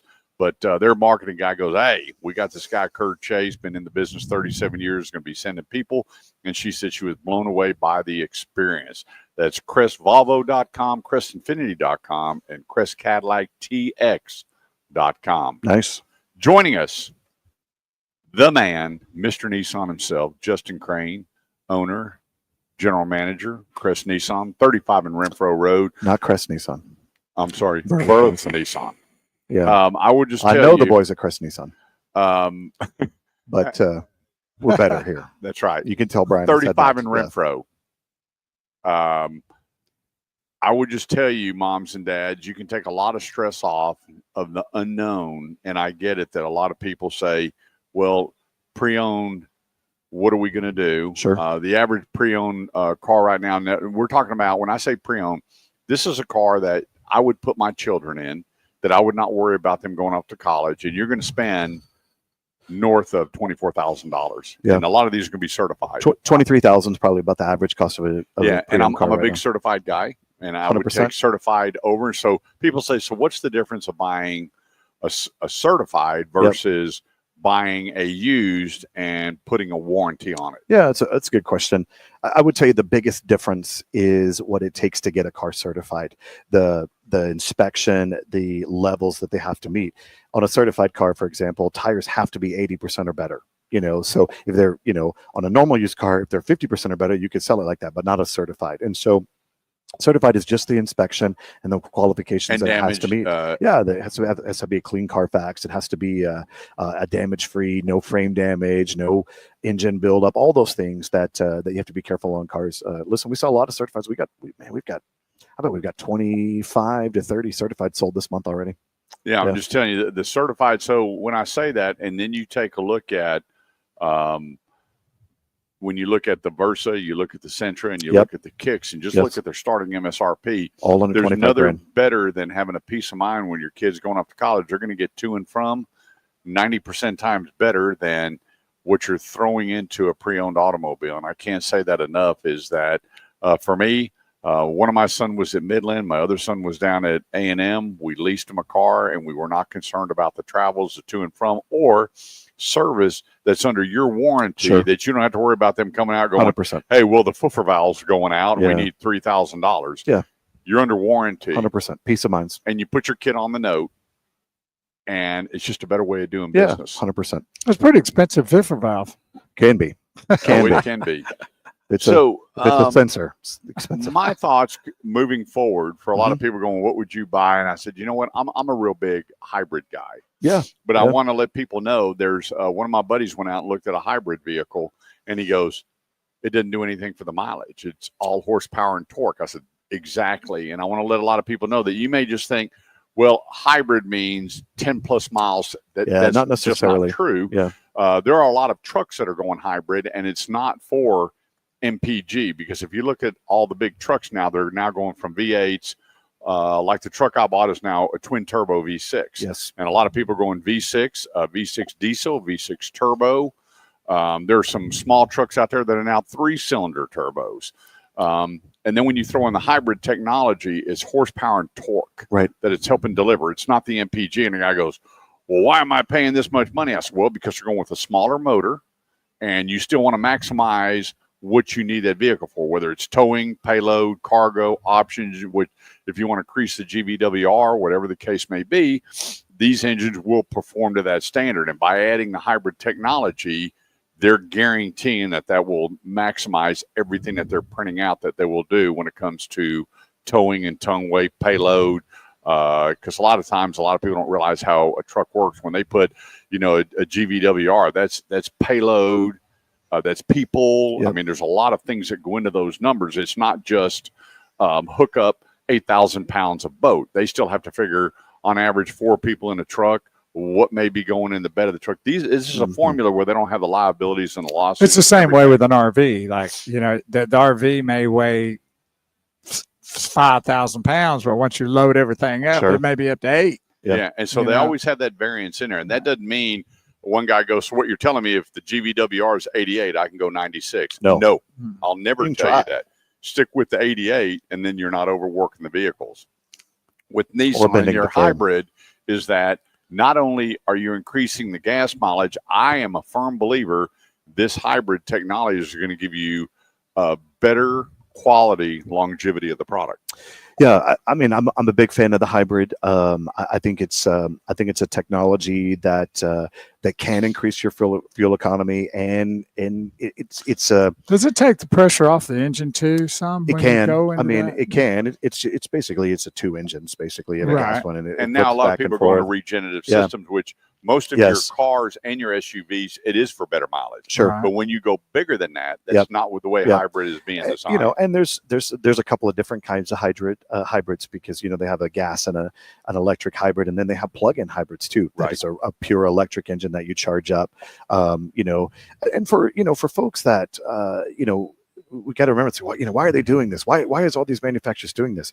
Because the federal government is making them. Right. The federal fuel economy standards, the federal emissions thing, they continue to grow every year, and they've got to figure out how to get. I believe you probably know, but I believe it's 37. Is it 37 miles? Is that the average your lineup has to be right now? Right. 37, and but they I believe they want to go to 54. I'm about to say we go to 50 by 2027. Right. So we're going to continue to see that. But I'll tell you too, the stuff, the new Armada, we talked about it earlier, but that is a twin turbo V6 with more horsepower, more torque, and more towing capacity than its sister model that was a V8. Right. So is a lot had to do with the weight of the engine too? The weight of the engine, but also to transmissions. Okay. So transmissions, back in the day, it was the 3 on the tree, and then it was the 4 on the tree, and then it was a 5-speed automatic. I mean, shoot, there's some 12-speed automatics out there now. Yeah. And that has increased our fuel economy so much without giving up any power because of the way they can torque it with these transmissions. the Cadillac came out many years ago with the 246. Yeah. And it was a bomb. Yeah. But that technology, fast forward, is now the bomb. Yes. Where it goes, even on my old V8, it would tell me that I'm in eco mode. Yeah. Now with this twin turbo V6, it'll tell me that I'm now in eco mode. Yeah. That I'm not running on all cylinders. So the technology out there, people say, well, that's too much. Something's going to go wrong. Let me tell you what, they are refining this day after day after day. Yeah. Quick break, 214-787-1190. Don't go away. We'll be right back. Well, the turbo, what is, oh, here we go. Hang on. Don Cornelia says, love, peace, and soul. Tell me that ain't cool. I know you want to dance, brother. I know you want to kick that chair and shake it up. You do. I'm just hoping This goes deep in your heart. We just got to get it out. just hoping some Luke Combs is about to come on. Oh, boy. Here we go. Jelly roll. I like Jelly Roll, actually. Have you ever watched American Idol? No, but I know this You kid need to- that's on there right now. With the cowboy hat? Yeah. He is so I know. Dwight Yoakam. Yeah, he's very authentic. Yeah. I've been watching him. So I really don't like Luke Bryan. I just really don't like him. And I can't watch it. I can't watch him. I just, but I really love Carrie Underwood, but I can't stand him. See, I can't stand Carrie Underwood. She's really? so dry. Oh, I like and her. then she had her lips blown up. Well, yeah, kind of. And then the way she talks. That's because she fell. She got hurt real bad. Oh, did she? Yeah. She is very, you see her on when the one show, Melinda loves that show, my wife, and where they did all the spiritual songs. And Yeah. She's very spiritual. Yeah, lady. she is. And yeah, she's she up is. with her chair, hands raised. Yeah. But when the other music, well, that was very inspiring. You did a very monotone. Yeah. And I thought Katy Perry was the best. Well, she's an astronaut now, so she's too good for the show. Did you see what they were paying her that she walked away from? $34 million a year. Yeah, I don't know. They all make it. Yeah. I was like, I was a big fan of The Voice when Kelly Clarkson was on The Voice and Blake Shelton. I really liked them, Yeah. but now I don't really watch it. They're going to be on next week, both of them, Kelly Clarkson and Blake Shelton. They're singing on The Voice. I'll probably watch it, but I don't. Yeah. Yeah. Sometimes they make changes and I don't understand it, but Carrie just doesn't bring anything as far as. Oh, she brings some looks. Wow. Oh, she does. Yeah. Well, she did a great job at the inauguration. Oh yeah. When they couldn't get the music started, stunning. and she hopped up there and did it like a pro. I gave her a lot of kudos. Well, for as that. far as her singing, Oh yeah. I mean, because a lot of people would freak if they don't have that music. her in as the a judge background. would just. And also remember, she's out of she place. got her start on American Idol, Right? So that's kind of why that's a cool. I mean, because I don't know if she's more successful than Kelly Clarkson. They're probably in the running, but I mean, they're the two biggest that have to come go from and that. see her in concert, I would love to. Oh, It's yeah. entertaining. Let's from I here. enjoy it. Yeah, let's go. Kelly Clarkson. She's from here, Burleson. Yeah. But as a judge, I'm going. It's just kind of. And then Luke Bryan. Oh, no, he just drives me crazy. He's so short with his words that he just gets kind of. I don't know. It's just. It's like he takes the breath after every word. Hey, how are you? I don't know what his deal is. I don't know. I just really. Yeah, nobody does. Yeah, he's great in the auditions, bringing them on and busting on, having a good time. But when it comes to the show, it's kind of awkward. So back and when I love Lionel Richie. I think he's the best. So what's He has nothing but praise for people. Yeah, he's a very positive guy. I love I do. I just haven't watched it. Maybe I should watch it. Now- He's in the top Now, 3. if we were So playing Lionel maybe- Richie dancing on the screen, I you'd don't be up know. shaking I it don't know up. about You that. would. But I'll probably watch it because he's in the top 3 now. This kid, Yeah. but he's well on his way to win this deal. I mean, and if not, he's fine for the life because He He's- said it's I, impressive. I he's pulled really- up a picture of the young Dwight Yoakam and showed Melinda, and then we're sitting Yeah. there listening to him. now his hat drives me crazy. I feel like we could get him a better That's a hat. Dwight Yoakam hat. I know, but we could get him a better We one could. that's shaped better. Yeah. Yeah. Back when I But- had my own band, we were playing in Louisville one night, and we got through at the end of the set, and my guitar player goes like, 1 minute. "Guess who's sitting over at the bar?" And I said, "Who?" He said, "That's Blake Shelton." Oh I said, wow. "What?" Yeah. He said, "I promise he's sitting over there at the end of Yeah. the bar, and you go talk to him." So yeah, okay. I went over there and talked to him about 5 minutes. I said, "Hey, you want to get up and join us?" He came up, and played an entire set with Man. us in that bar. So in Louisville. I've met him a couple times. He did a bunch of stuff for Nissan. His dad was a sales manager in Ada, Oklahoma for Wow. 25 years at a Nissan store. Wow. Yes, and he was the big when Nissan sponsored The Voice back in the day, and he was the spokesman for Nissan. And he drove a Titan. Man, he was so gracious and kind. They had this guy, Willie Nelson, invited a bunch of the old guys, Yoakam and Strait and all these guys, and they were short one guy for this gathering of these Yeah. stars. And he said, "Well, hang on a second." Then you see he invited Blake Shelton. He Yeah, got the long curls Oh, yeah. hanging down and his cowboy hat. yeah, And so they said they called him right out of the group to sing, yeah, and he jumped out, and the rest of yeah. the history. Yeah, he's good. I Yeah. like him. I like him a lot. And I like him on The Voice too. I did too. I thought he Yeah. was great on The Voice. Yeah. Vamonos. I wish he'd go back to The Voice. I don't know what that is. So He said he wants to hone in on his joint ventures, restaurants, bars, and family. Well, he's got these kids now with her. Yeah. With Yeah, Gwen sometimes you Stefani. just Yeah. get ready to move on and do something different. Yeah. 214-787-1190 is the number. That's 214-787-1190, or go to Oh, I don't know what I did theautomotiveedge.com. to your cord. But Click on Ask Kurt, it was or off. right when you Well, go to you got it. theautomotiveedge.com, our brand new website. I Why want is to there thank a my knot in son. the He cord? put together a great site, and there's a message icon that pops up. Leave me your name and number, and I'll call you right after the show. And I want to thank everybody that's been tuning in. I've got a half a dozen phone numbers to call everybody when I get off air and talk to you about. Dorothy likes Blake too. Yes, she does. That's my cousin from New York. Oh, they do country music in New York? They do a little bit, Oh, little okay. boot scooting Yeah, up there. okay. All right. We'll It's help you behind with the all your scenes, automotive yeah. needs, whether you're buying a car, selling a car, trading a car, whatever the case may be. Go to theautomotiveedge.com. Leave me your name and number. A lot of people are leaving. In fact, I got one message the other day that was 5 pages when I printed it out. I appreciate all the That was detail. from me. And so it came down to where I asked him 3 questions, and he goes, "Wow, I could have saved about an hour's Yeah. time." 100%. So let me just go to work for you and help you out and make sure your automotive needs are taken care of, because there's nobody in the industry that I don't know. Or Justin, there's time where I call Justin and go, "Hey, call so-and-so." Yeah. We know we're dialed in to make sure that your buying We experience know a lot of is people. second We to have none. no friends, but we know a lot of people. That's right. I was sitting there and I brought his name up in a meeting. The guy goes, "Jesse Hull." Yes. We Oh, work I know together. him. I know. We work together. Yeah. And I was Yeah. like, wow, what a small I world. know. That's why it truly is. That's why you can't burn any bridges. you don't- I I might was need a gonna job one day. You burn Especially in no the car bridges in business. this industry because the word Yeah. travels quick. Yeah. I knew Jesse right when he moved here from Arizona. Yeah. Yeah. Yeah. And When his now kids he, were still young, now he's old. He just hired a new GM. You can tell him. I said he's old. Yeah. He just hired a new GM, Oh, good for him. Alan Glover. Oh, okay. Really? He's expanding wow. his portfolio with Tom. I'm excited Yeah. about that. Good Yeah. for him. And so he called me the other day, and Man, that Kia is a good. He's a good product. he's right doing well. It's classic Kia Carrollton right there now. at Yeah. 35 and 121. If you go to classickiacarrollton.com and take a look at all their specials, he's rocking and rolling. Good for him. And family owned and operated. It makes a difference. It does. And 100%. his son's a controller. His other son runs the internet department.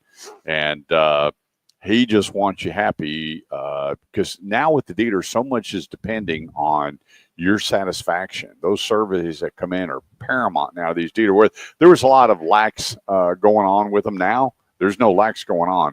They want you happy from hello to congratulations or hello, thanks for Yeah. stopping by. Ambassadors. And they give you a reason to come back by. Yeah. ClassicKiaCarrollton.com. So my big thing is, and I'm not a betting man, but I'll bet you Dr. Pepper and I already owe Bo like 3 cases. I think that in 2026, 2027, maybe 20% of the market's going to be electric, if that. And you know why I say that? If you look at Porsche, I didn't know this, but for the last 7 years, you know who the number one buyer of Porsche has been? China. Oh. And I said, well, how many do they sell? Well, they sell almost 100,000 Porsches in China and 38,000 here in the United States. Wow, I didn't know that. And I went, yeah, I didn't know that. Boy, that's a huge number. And now China has cut them at the knees, and they're looking at doing maybe 18,000 in China. It's a difficult situation. And now you have the problem with the tariffs, and they're not sending the Porsches. And that's one of the few vehicles where pre-owned Porsches are going through the roof because they're not right now having the new inventory coming over based on the tariffs. But when you look around at Nissan's the same way. So how many manufacturers have cut back on their decision, Porsche being one, definitely Volkswagen being another, going, hang on, we jumped the gun. Nissan and Chevrolet and Ford. Chevy both has really backed off. They have. Although, the Lightning outsold the Cybertruck for the first time ever. Yeah, it did. And so when you look at these numbers going across the board, but they're very low numbers. They're not when you go, oh wow, it was 9,000 versus 8,800. It wasn't, 100,000 versus 90,000. And then something big happens in January of next year because the $7,500 federal government, it expires. Right. So if it doesn't get renewed, which I would not imagine the Trump administration will renew that, we'll continue to see. I think the more important number, I would say by 2026, 40% of the market will be some kind of hybrid, whether electric, hybrid, 100%. and I think that is I think that's a great way. I think that's a very solid path for us to go on. And listen, we should always be trying to improve fuel economy and improve emissions. We should just never be forcing people down a certain path. It needs to be a path that consumers also want to walk down with us. A forced buy versus an open buy are two 100%. Completely different 100%. things. Yeah, 100%. Yeah, mandates on the second largest purchase of your life. Yeah, you're going to push people back to that ownership's going to go from 7.8 years right now. They're going to get back up to that 10, 11, and 12 if you keep doing this. It's also not the first time. This is not the first time the electric vehicles have tried and it didn't necessarily come through. And you realize when cars were first built, they were electric. Yes, they in were the not mid-'80s again. cars. There was a big push for it, especially with Chevrolet. But it is not. It's not where we're at. And we'll keep progressing. But also 30 seconds. When the single cell battery comes in the next couple of years, and all of a sudden you can get a 500, 600, 700 mile range on an electric car, then we might be more interested in them. No doubt. 214-787-1190. Don't go away. I'm Kurt Chase, Justin Crane, and the great one, Big Wheel Bo Carver. We'll be right back. Well, I think another thing that's big on that. What did Jeff Monk's joined in? Well, Judge Monk from Burleson. He needs to call in. I need to know a judge in Burleson. You never know when I'm going to need something. Give me time to call in. Let's have a talk with the judge. Yeah, I mean, I never know when I'm going to need. Let me tell you, some help. Judge Monk ripped my butt live on air. For what? So when you meet Judge Monk, what come by something. Real long hair. Okay. He's just won some big award from the state fair. Got first prize in his photography. Oh wow! Travels all over. His pictures are just unbelievable. So we're in. Bo had a radio show called Wheels of Justice. Yes. So Judge Monk is there, and I said, "Yeah, I had a run-in with the judge the other day." And he said, "What happened?" I said, "Well, I was going through a school zone. I had my cell phone out. Can't be doing that." Motorcycle cop pulls me over. He goes, "Sir, what are you doing?" And I turned it up. I said, "Buddy, I'm jamming to some disco." And I start moving and grooving. He goes, "You can't be on the phone." I said, "I'm not on the phone. I'm listening to music." And he goes, "License and insurance." So he wrote me a ticket. And the sign, I took a picture of it. It's a school zone, says fines up to $250. Mm-hmm. Okay. So I go into South Lake courthouse, and the judge goes, "You want to divert?" I said, "Your Honor, I was jamming to disco at 20 miles an hour. I wasn't talking to anybody on the phone." He goes, "I'm sorry, what'd you say?" I said, "I've got 200 of the greatest disco songs right here. I was jamming to some Bee Gees, well paying attention. I had my phone here." And he pulls me over and says, "I was on my phone." I wasn't on my phone. He said, "It's kind of a gray area." It is kind of I said, "Okay." He said, "But I tell you what, I'll give you deferred adjudication, 30 days. Yeah. And I won't prolong it and pay the fine." I said, okay. So I looked down, $376. And I said, what is this? And he said, well, it's up to $250 for the city, but then we have pregnancy, administration alcohol, fees, anonymous, all this stuff. So I step out of the courtroom and I'm going down the hall, and the window's right out there. And I handed the paperwork, and I said, and the courtroom door's open. And I'm like, isn't this a bunch of crap? The judge heard it. Next thing you know, the Comes a bailiff. Mr. Chase, the judge would like to see. I went, he reconsidered. Gonna cut So your I brain. come, I'm sure he did. Gonna cut your I come brain. walking in, he goes, did. Mr. Chase, how you doing? I said, man, I'm doing great. Yes. Okay. Remain anonymous until he's on air. Okay. Got it. So I said, I know you reconsidered because you're a disco duck, right? He starts laughing. He goes, well, as a matter of fact, no. He said, did you call my courtroom crap? And I went, no, sir. I said, this deal is crap because I showed you the picture. That sign It says got up to worse. $350. I just got nailed for $378. I said, are you kidding me? And I look over and Just the keep district talking. attorney's like, buddy, let it go. And he goes, well, Miss Chase, let me tell you something. I don't know what you do for a living, but it sounded like the voice of God booming through my courtroom. This is a bunch of crap. Pay your fine and just leave the building. And so I'm telling the story, and then Judge Monk went off on me about disrespecting the court, and I was like, whoa. Yeah. That's our great He judge. goes, you know what I'd have done? I'd have thrown you in the hoot scout. I got a good friend who's a judge in Alvarado. We've become friends because I've seen him twice now. But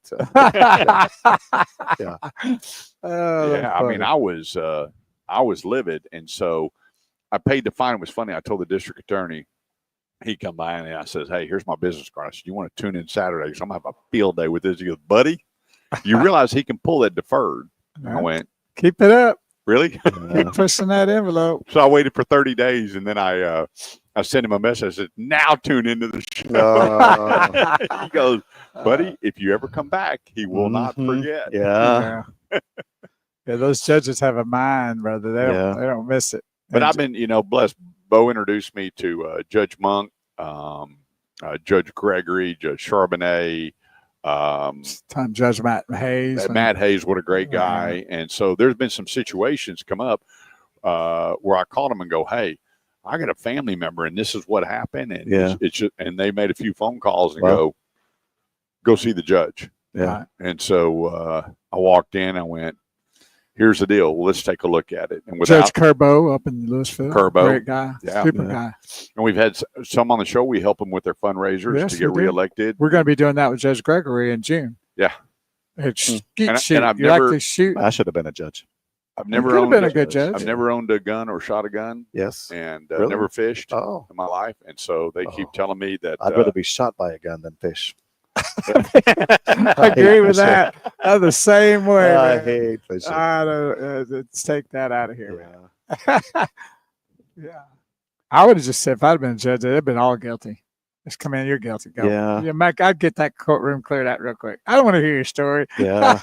No. So I would have never gotten elected either. I watch this channel on the Instagram sometimes that all these judges, and there's this one. Is that the older guy that always talks to the people about? Okay, no, I like him. That's kind of cool. There's this one, and she's a young black lady. She's a judge in Houston in Harris County. Okay. And let me tell you what, she kills these kids because she wants to set them on the right path. Good. And man, she'd lecture in this one. Do you know what happens to kids like you when they go to prison? I mean, she just tells them, Good. Yeah. You know, I worked for Judge Judy for 15, I did. I knew that. About Yeah. 15 years. Yeah. It was Yeah. quite a trip. She's retired though, right? No, she's still on. she's still on, doing it? Amazon Man, she's Prime. 110, right? Probably. Yeah. Don't tell yeah, her but that. it's called But she's a. I didn't know that. It's called Judy Justice now. Judy Okay. Justice. And it's on Prime. Yeah. Prime. Man, she'd be yelling at those people. Yeah, She's like, got ma'am, I didn't ask you. Yeah, her show isn't as fun as it used No, to be. it's Now not. it's completely not new. different. It's not new. She, the way she speaks to people and Now, acts is was completely she different. a real judge or she was a? She was a real judge in she New Okay. York. was. Okay. All right. And she was a family judge. Yeah. And she used to rip those people that like come in there and, Yeah. talking about crap. And some guy did an article that was a newspaper writer out of California about her Actually, he didn't write it, but he read an article about her on the plane and got her all connected out there, and that's Wow. how it began. Oh, she was the first. I mean, she was the biggest. Well, and Wapner. Well, But, yeah, Judge Wapner. Oh yeah. We're grooving Well, I'm in. talking Yeah, about- somebody should be stopping it. And pull the plug. That's funny. Where's our producer? Right? Yeah. Dude, Next time when I come on, I'm going to dictate the music. 214-787. I know Maddie's back there in studio just shaking it up. When I know get an she's agent, digging it. I'm gonna We make have my somebody agent on the negotiate. Oh yeah, somebody's on the phone. 214-787-1190 is the number. It's the Automotive Edge radio show. Who do we have joining us on the Automotive Edge hotline today? Well, you have Jeff, and good morning to Bo and Clary. How are y'all today? There he is. How are you, Judge? Yeah, somebody sent me a message that I had to give you a hard time this morning since you're in my neck of the woods. Yes. Well, I have watched my manners and my mouth in the courtroom after you really gave me a lecture that day on Bo's show, and it's never happened again. Yeah. And you don't use your cell phone in school zones. That's the most important thing. Yeah, don't be listening to disco. If you do, That is don't the have most it in your important hand. thing. Yes, no doubt, right? Yeah, that is true. You can leave it on the dash and you can talk handless, but you got to be safe. Well, I was So talking how are the two famous? I was talking to a How judge. are He you said two there's a doing lot of today? things we'll help you with, but in a school zone, you're going to Yeah. get the hammer. Judge, we're doing That's good. right. And I know that you're going to be rerunning for election again. Is that correct? Well, yeah, everybody has to come up for election every 4 years if you're in a judicial office like this, or, depending on Congress or state reps every 2 years. It's just a natural occurrence. And, but I'm blessed that the community here locally has given me this opportunity for all these years. And I hope to give back to the community. I mean, it's a lifelong community service I've given, both from the Marine Corps and law enforcement. Yes. Now I'm 23 years in my 23rd year in the judiciary. And now you got a best friend in Bo Carver. So what more than you want from that, right? Hey, let me tell you, Bo Carver, and then of course, you got a great man next to you, Bo, because that's why you're so good. It's because of him. So are you up for election this year? Primaries in March of 2026. Oh, Next okay. year. Okay, I got you. So it's not this Yeah. year, it's for next year. Okay. But you're going to be No, but when you're an elected official, as a judge, you have to be neutral. Not Democrat, Republican, liberal. Right. I mean, when I'm walking that courtroom, I'm nothing other than a judge, and I call Good. balls and strikes better than any umpire at the World Series. Well, that's the way it's So supposed what to are you be. seeing the most of in your courtroom these days, Judge? Oh my gosh! Well, we're just seeing a little bit of this, a little bit of that. This world has just gotten crazy. The biggest thing we're seeing is a lot more evictions, where people have run upon hard times, and it's just sad. I mean, that's the hardest part of my whole job is the eviction court. But you've got to look at it on what the law says, and you have to rule, because any decision you make has to be made without emotions attached, so it has merit. All right. Yeah, that's too bad. But you got to go by what the law Yeah. does, and that's what you have to do. And I know that's a sad situation at times, and you got to do what you got to do. How about in the juvenile capacity? Is that softened up a little bit, or is it increased? Like some of the juvenile No, issues? the laws have changed. The legislature's done an awesome over last 10 years or so have kind of reworked a lot of the juvenile laws, where we can do some pretrial diversions to help those kids realize that the mistakes they make now will have a detrimental effect on their future if they don't change their behavior. So we're able to use some of these new laws to help these kids that are willing to change without having a big old black mark upon their Good. history. Right, And right.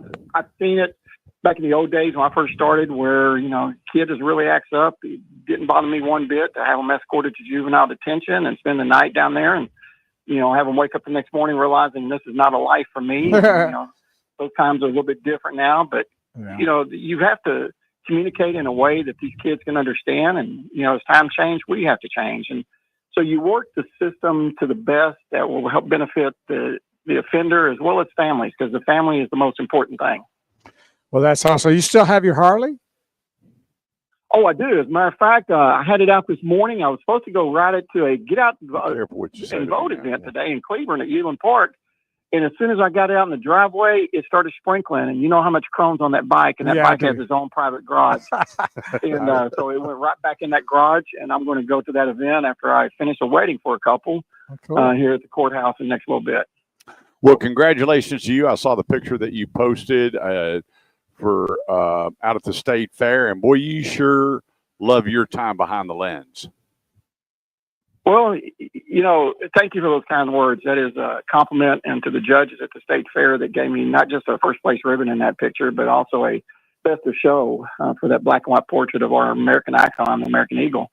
And, you know, I was just the wow factor of seeing that eagle there and just steering me down and just looking in that lens like he's ready to pluck my eyeballs out. Wow. And I stamped that picture and changed my photography history. And, you know, it goes hand in hand with me as a judge, because it's attention to detail. And that's very important on the bench, is listening to the details to make sure your decisions are based upon the law. So I enjoy that as a stress relief and a hobby on the side. And, you know, I've been blessed with it. And hopefully maybe one day I can set up on a Main Street festival somewhere and share my art with people that will enjoy it even more. I hear you. And what area are you a judge, Judge Monk?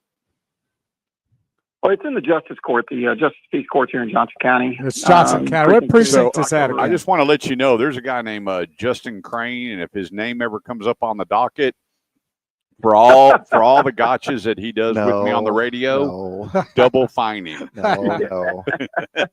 Yeah, he's a great. Yeah. Automatic guilty. Yes. Come by and say hi to him. He's owner Yeah. here at Burleson Nissan. If you ever get by, he's not far from you down the street. So come say hi to him. No, it's really not. Right there off the interstate. Right. Yes, sir. Yeah, Yes, sir. join us anytime. Well, gentlemen, y'all go.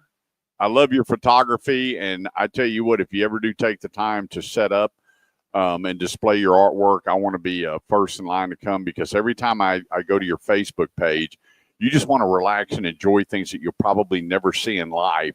The pictures that you have there are unbelievable. I mean, you know, Bo talked about his drive through the United States and some bridge that he talks about, the natural bridge that he in took Virginia. pictures of, and you don't realize how cool the United States is until you see the photography work that you're doing. That, man, there's a whole different way of life out there if you just take time to appreciate it the way you do behind the lens. Well, thank you, sir. I appreciate those. Are very kind and humbling words to receive. And, you know, I just got back from a trip a little over a month ago to the bottom of the Grand Canyon to Havasu Falls. And there's a wonderful nation out there. The Havasu Nation was so gracious to allow me to come down there and shoot pictures. And if you've never seen that, I would encourage you to Google it, your listeners to Google Havasu Falls. Some of the pictures I shot down there, I haven't posted them yet. They're on my website now. But What's the website? What's the website? Yeah, definitely. What is the website? If I can give a plug, I'll plug it. It's Well, we're asking. momentswithnature.com. What is it again? It's momentswithnature.com. Okay. So I created that also during my hiatus the last couple of years from Facebook to, you know, so many people have asked for my photography to view it. And instead of it sitting on a digital file on a computer, I just kind of created this little personal website so people can go and click on it. And it's just talking about Americana and, you know, just different things that I like to shoot, and it covers it. So just feel free to check it out and, you know, send me a message. And I'll just call you personally. Yeah, you did. I was shocked when I saw that. But you guys are great. Y'all go have a great show this morning. Enjoy your time out there at Burleson Nissan. And well, we love you, Judge. Love you, Judge. Thanks for calling in, and we'll talk to you soon. Be good. Take care, buddy. Thank you, sir. You bet. Right, bye-bye. Judge Monk, I mean, what a nice guy. Well, No what finer a great, judge. you know, when I had a fundraiser out there at Ford for every test drive, it put so much money in the hopper. He was one of the first guys there to test drive, and Melinda was doing the test drive, and he actually drove a few cars and helped us raise money. Found out that they had something in common with the same high school or something. Judge Monk went to school with her brother-in-law. Yeah. Yeah. You're still on air with us, aren't you? Yeah, him. I'm still listening. You know, I'm soaking in these kind words because, you know, as an elected official, you don't get those that often. Yeah, he went to school with John Hofer. Yeah, at Arlington High, wasn't it? Yeah. Yeah, that went to school in together. Arlington. There you go. Yeah, we're sitting there Nice. talking. I said, yeah, I was Small world. on air with Judge Monk, and he goes, how do you know Jeff Monk? I said, well, it is now Judge Jeff Yeah, Monk. there you go. He said, really? Anyway, small Yeah. world. All right, Judge, have a Judge, great day, it buddy. is, Thanks it for is. calling us. Bye-bye. You too, guys. Y'all be careful. Enjoy your time. You bet. 214-787-1190. That's 214-787-1190. I probably need his number. Well, I got it. He Speeding would tickets probably and remind things me to like give it to me. That's right.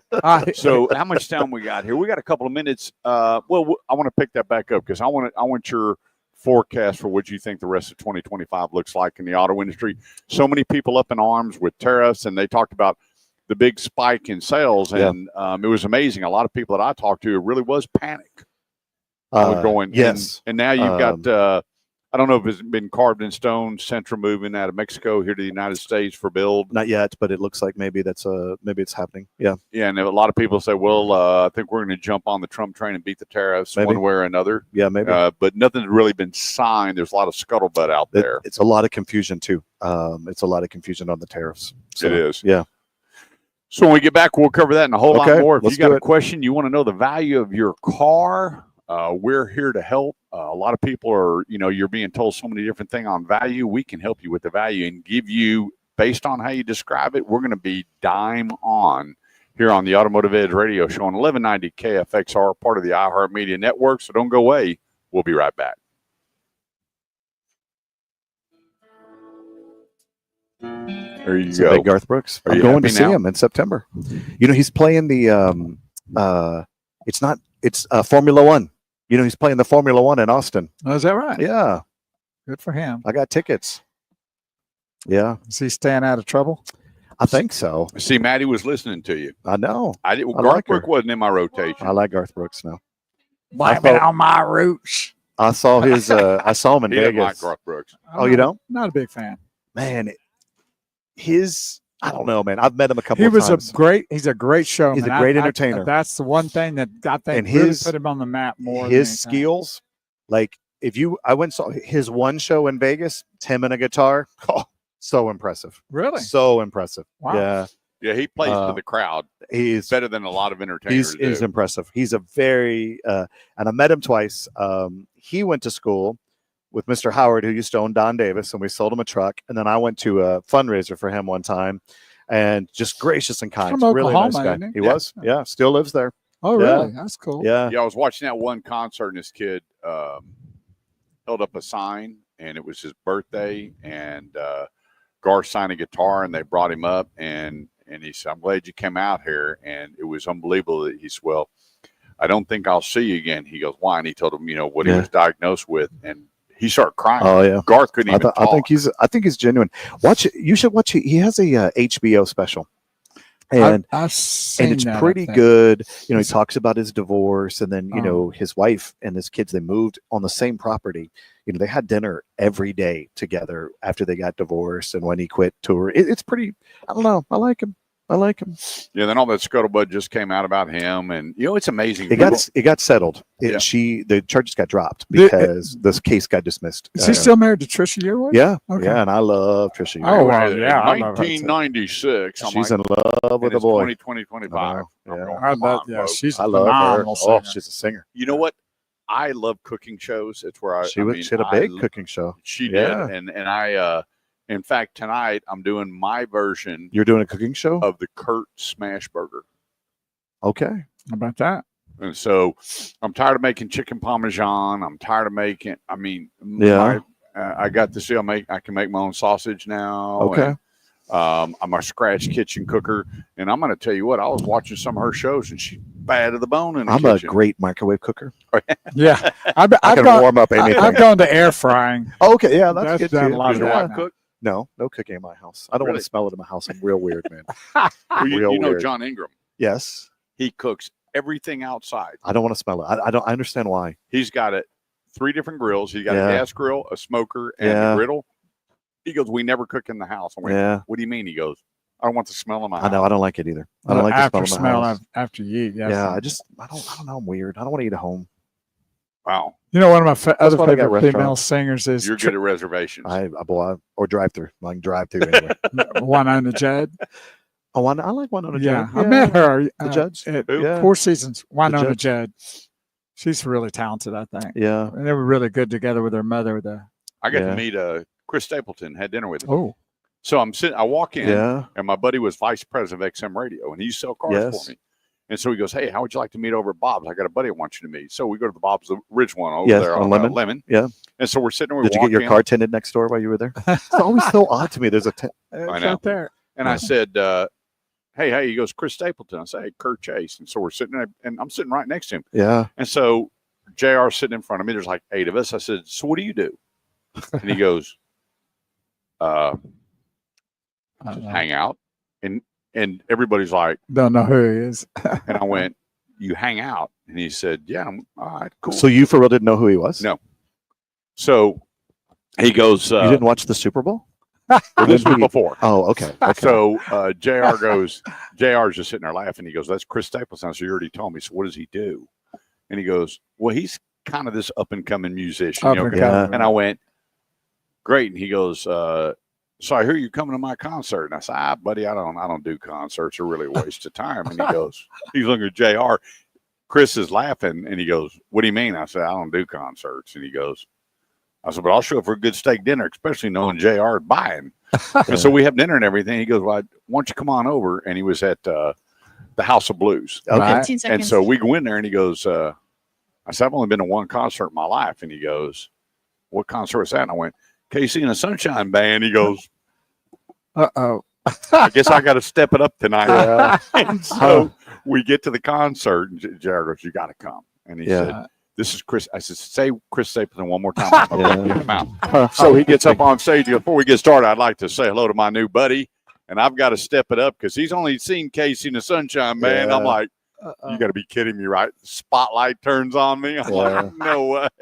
But you know, it was cool because No, he's talented. they had Yeah. 2 buses, and only him and his wife Yeah. were on the bus. He goes, She's in his band. I don't participate. Cool. Yeah. We do, me and my wife. And so we're sitting there talking. He goes, if you're ever in Tennessee, give me a holler. Yeah. He goes, that was the coolest conversation I've ever had. Because Huh. I wasn't, oh my know. gosh, you know. If you ever go to Nashville and you go to the Country Music Hall of Fame, he has a tremendous exhibit there. And honestly, his career has been going on since the early Yeah, it's gone a long 80s. time. the It's- people that but- he's been writing Okay, for, that's the Right. thing. He wrote all these songs for everybody before he started performing. And then it is Tennessee Whiskey. When he redid Tennessee Whiskey, that's kind of what put him on the charts. Oh, yeah, definitely. wanna I've seen see him a couple something times in cool? concert. He's okay. watch the video with him and Justin Timberlake Yeah, singing Tennessee I saw Whiskey. it. I saw it. Unbelievable. Yeah, they did Oh, it. Timberlake can sing. Yeah, yeah, I'm a player. yeah. Hey, we're here live talking about everything here at Burleson Nissan. I'm telling you, make your appointment. Go to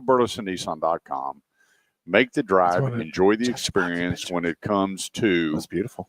shopping. A lot of people, you know what? It's amazing when we talk. They say the one thing they hate is shopping. They'd rather do everything online and just show up and buy a car. Well, I'm telling you what, you're shortcutting yourself by not really getting the feel of the wheel. And I always tell people, I had a dealer call me the other day and he goes, hey, could you do me a favor? I said, what's that? And he goes, quit telling these people that they should drive the car 30 minutes or more. That's wasting all my time with my salespeople. And I went, really? You really called to tell me that? I said, you know what? What we want to do is prevent buyer's remorse. Mm-hmm.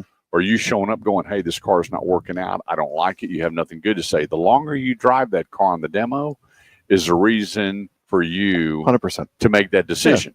But whipping a new car around the block, they all smell good. They all feel good. They all drive well. But I go back to the story of a friend of mine. He called me up and he goes, hey, we got a problem. He said, when? He goes, could you call this lady? She left Denton, and by the time she got in Oklahoma, her back was hurting and her legs were going numb. Mm-hmm. And she had bought the car. She goes, what do I do? Luckily, I don't know if you knew Rick Wick. I know who Rick Wick is. Yeah. Yes. Yeah. Rick sent a salesperson. We went and picked up the car and brought her back, and we put her in an 8-way positioning seat. Yeah. And she was happy. Yeah. And she bought a standard model, and it didn't work out. But you know what? The salesman had whipped her around the block. She goes, this is what I want, and found out about 60 miles up the road, it wasn't what she wanted. So spend the time driving. Nobody builds a bad car. Some people build better cars than others. But if you're not spending the time driving in the conditions you're normally used to driving, let's say you live in Dallas, but you come to Burleson. Well, guess what? They got parking lots here. They got back roads here. They got highway here. Everything that you're used to driving Right. to duplicate your driving habits to make that decision when you're buying a car. But that quick whip around the block that when I was selling cars, it was make all right-hand turns, get them back, hammer the deal. Yeah. Those days are over. Yeah. Spend the time driving. That old cliche, the feel of the wheel makes the deal. I'm telling you, if you're not driving that car a good 30 minutes to see what that will do, take it over to Walmart, back it up, check out the backup cameras, do the things you expect a car to do, and then make your decision. You'll get all that here at Burleson Nissan 35 in Renfro Road. And I've got 2 family members in Nissans recently, 2 friends in Nissan recently, and even their moms and dads are going, we had no idea. Yeah, they love Enjoy the experience. Yeah, they love them. BurlesonNissan.com. Bo, what's on your list? Anything? Well, Todd Jentman says, good morning, boys. Out in Sanger supporting a show for high school. How about that? The great Todd And the Jentman. Sanger. I've been to Sanger. That's up near my neck of the woods. Yes. So let me ask you a question. When you guys get in a car, do you 100% when a trade-in comes in, Mhm. do you solely rely on Carfax or auto check? Do we solely rely on it? No. I mean, you can't. You have to give a visual inspection too. We're going to have the guys in the back look at it. So, but I mean, Carfax is a valuable tool. Auto check is a valuable tool, but you got to look too. Yeah, because I tell people it's only as good as the information supplied. 100%. It's in today's world, it's much different. It's very hard to keep things off of Carfax. But again, a grocery cart hits the side of your car and your neighbor's a painter and he fixes it for you. That's not going to be on there. I've learned here lately, you got to be really careful with some of these big rental companies, Hertz, Enterprise, they're self-insured. So if a rental car gets damaged in Enterprise, they fix it. It's not on a Carfax because they didn't file insurance on it because they're self-insured. So it is kind of an issue you got to watch for. Well, they said right now go ahead. I was just going to ask, are you still in the place where you're buying if somebody doesn't want to trade? Oh yeah. If they say, we're happy to buy. We buy cars all the time. That's what I Yeah. want you to know out here Yeah. that's tuned in, that if you have a vehicle that you want to sell, Sure. come here. We'll buy yours whether you buy mine or not. There you go, right Yeah. there. So a lot of people think that they have to trade. No, not necessarily. We're happy to buy them too. A lot of things happen. We bought a truck from a really nice young family. The dad had passed away, and it was his truck, so we bought it from them. We're happy to do that. So yeah, we love to There buy you cars. We I can't get got a enough call cars. from a lady over in North Dallas. I went over and she goes, I've got a truck. It was a 90 model vehicle, late 90s. She said, my husband passed away and it only has 30,000 miles Wow. on a Ford Ranger. Yeah. I went over there and I took a look at it and I went, do you have the buyer's order? Guess who the salesman was? Was it you? Me. Oh. And she goes, I went, did you see the name on the buyer's order? She says, no. And That's I looked funny. at it and I went, I sold your husband the truck. Wow. And she was like, and she goes, first thing I know, when Randy Reed bought Randall, they call him. Yeah. It's funny when I called him the other day, I said, Randy in? They said, sir, that's Randall. Okay, it's Randy in. It's my only employee with better hair than me. He took and screwed in that star on every vehicle, Mhm. not glued it, Mhm. screwed it in. Okay. And so when I saw it and I looked over and I saw the Phillips head and I went, I knew, because there was only, everybody was complaining going, we can't Yeah. take this thing off. And that was his intention. There's a hole there. There's Yeah. holes there. And so I looked and I said, I didn't know that. do you have the buyer's order? And she goes, I went, this is too good. And she looked at it and she goes, well, I guess I'm getting more money now, huh? And it was just one of those moments. But getting back to it, what a lot of people don't realize, they're estimating over 250,000 flood damaged cars still in Texas. And now they're saying over 3 million cars with bogus state inspections on it. And they had a deal on Channel Interesting. 5. There was a place down south, and it was just a building, and they were putting out 3,000 inspections a month. Wow. And so they staked it out, and Yeah. there was nobody in the building. Yeah. And so that's always got to be a big thing Yeah. for you when you're trading for a car, because you don't want to, when you miss one, the cost factor is horrendous. Yeah. Oh, yeah. And we've missed some, fortunately. Yeah. Yeah. The damage, not knowing whether it's a flood car, not knowing.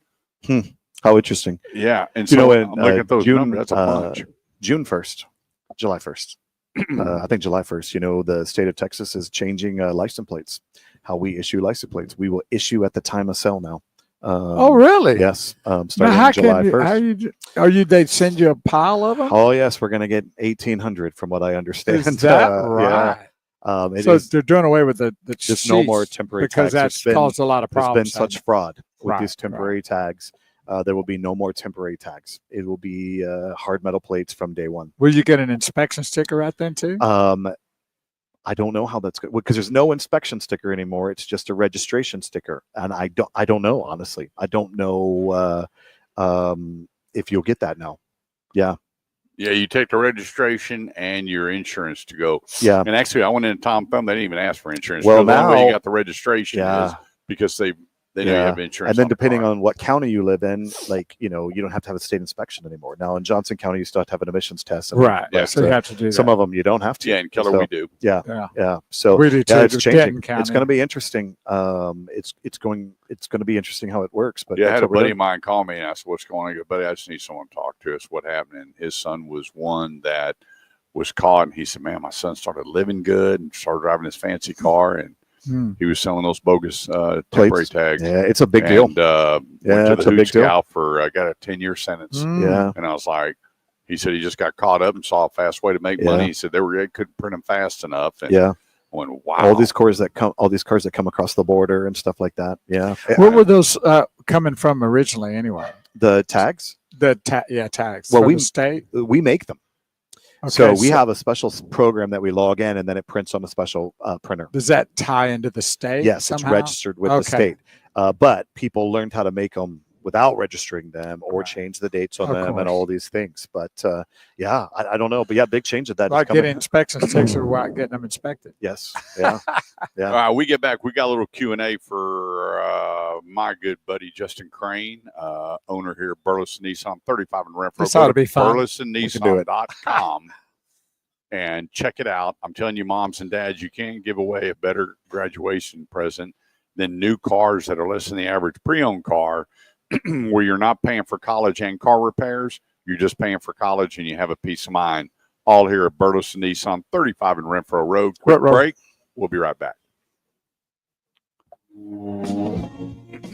Is it going to rain today? This afternoon they they're said calling this for it. afternoon. Yeah. Man, we had You guys storms hammered last night. Storms. Really? Yeah. Hammered. Wow. It was moving up, and then it came back down, and you guys in Johnson I left County at got 6:30 to go get my haircut, and I bet you we got 2 inches of rain in the 30 minutes I was getting my haircut. Wow. I Gee, go hell. home to Grandview, no rain at all. It hadn't even rained there, and then we got hit 11:30ish last night with some huge storms. So, any So hail?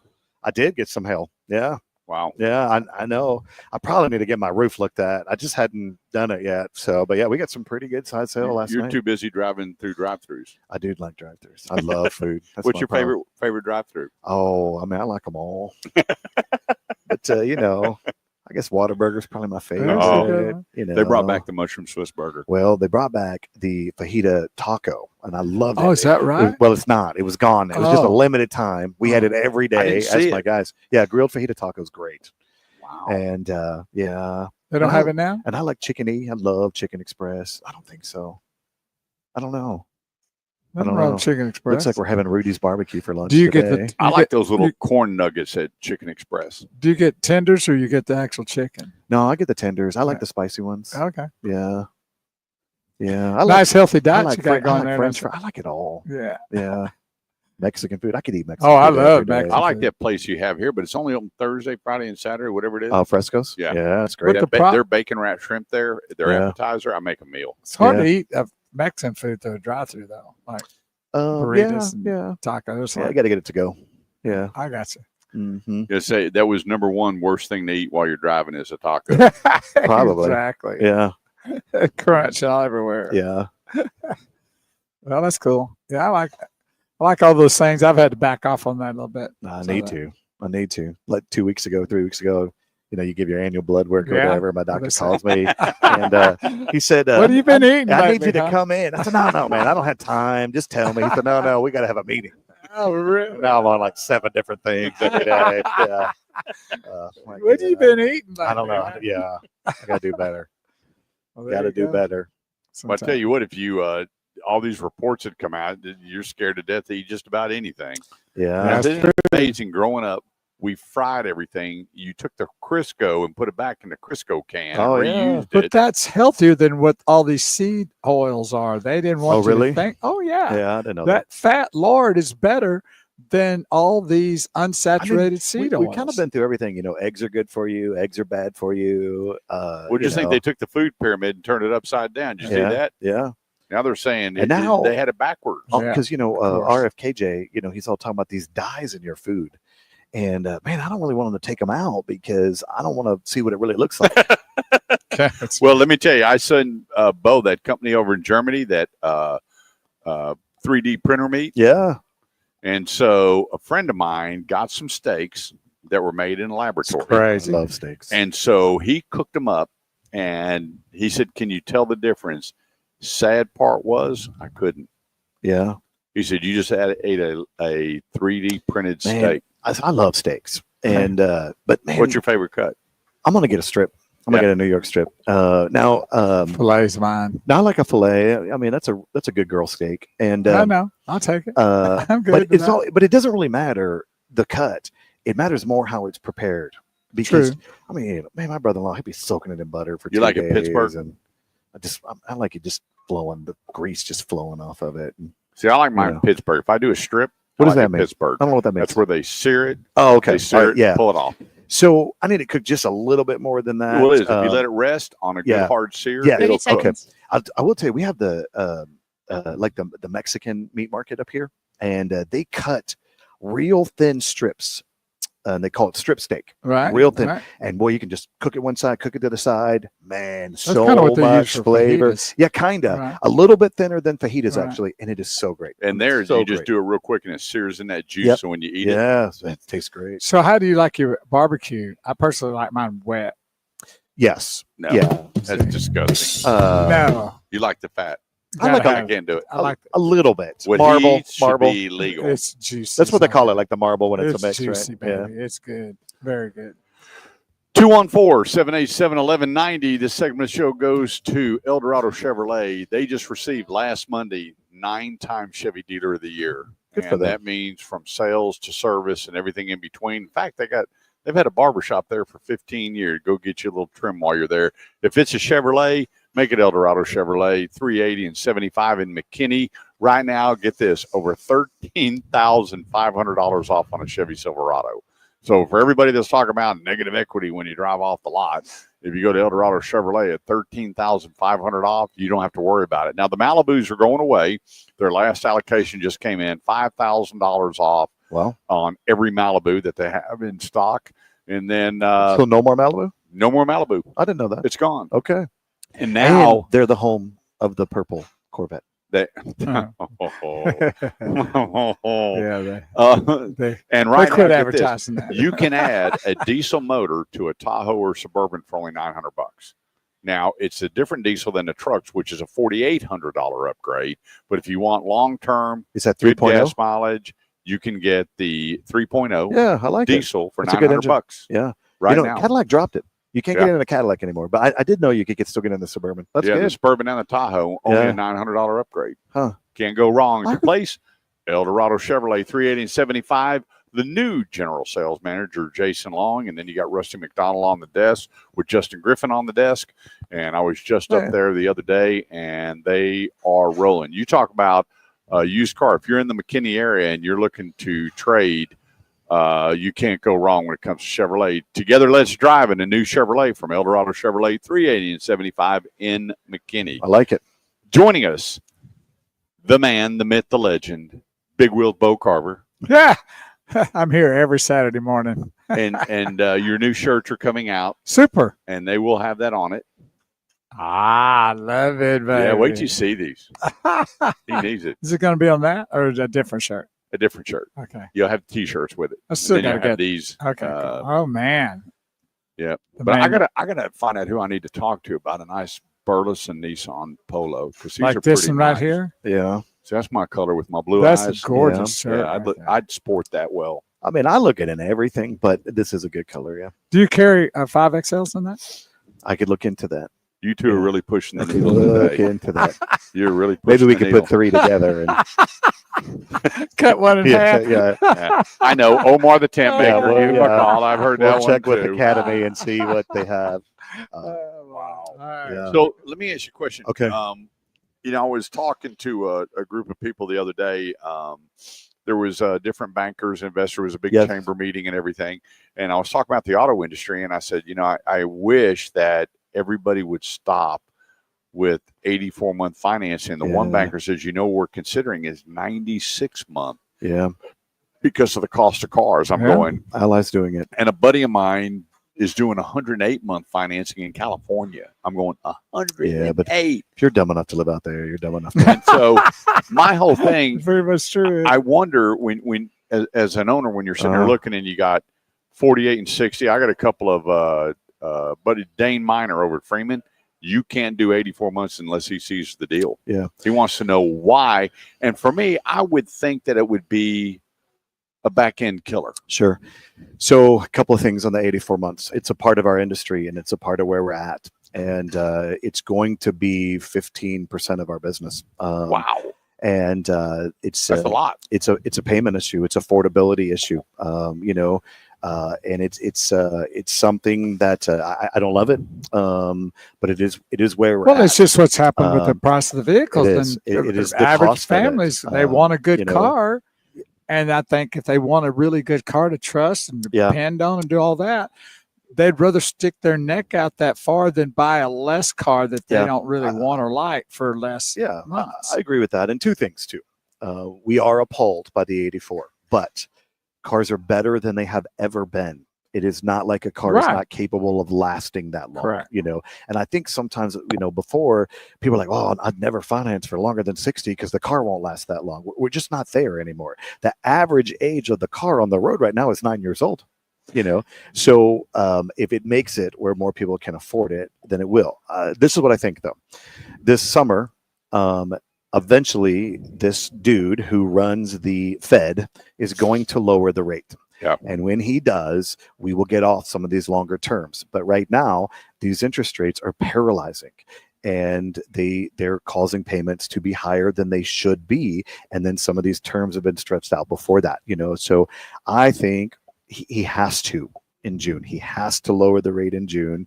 And I think when the rates start to drop, then we'll see some of these terms shrink back up.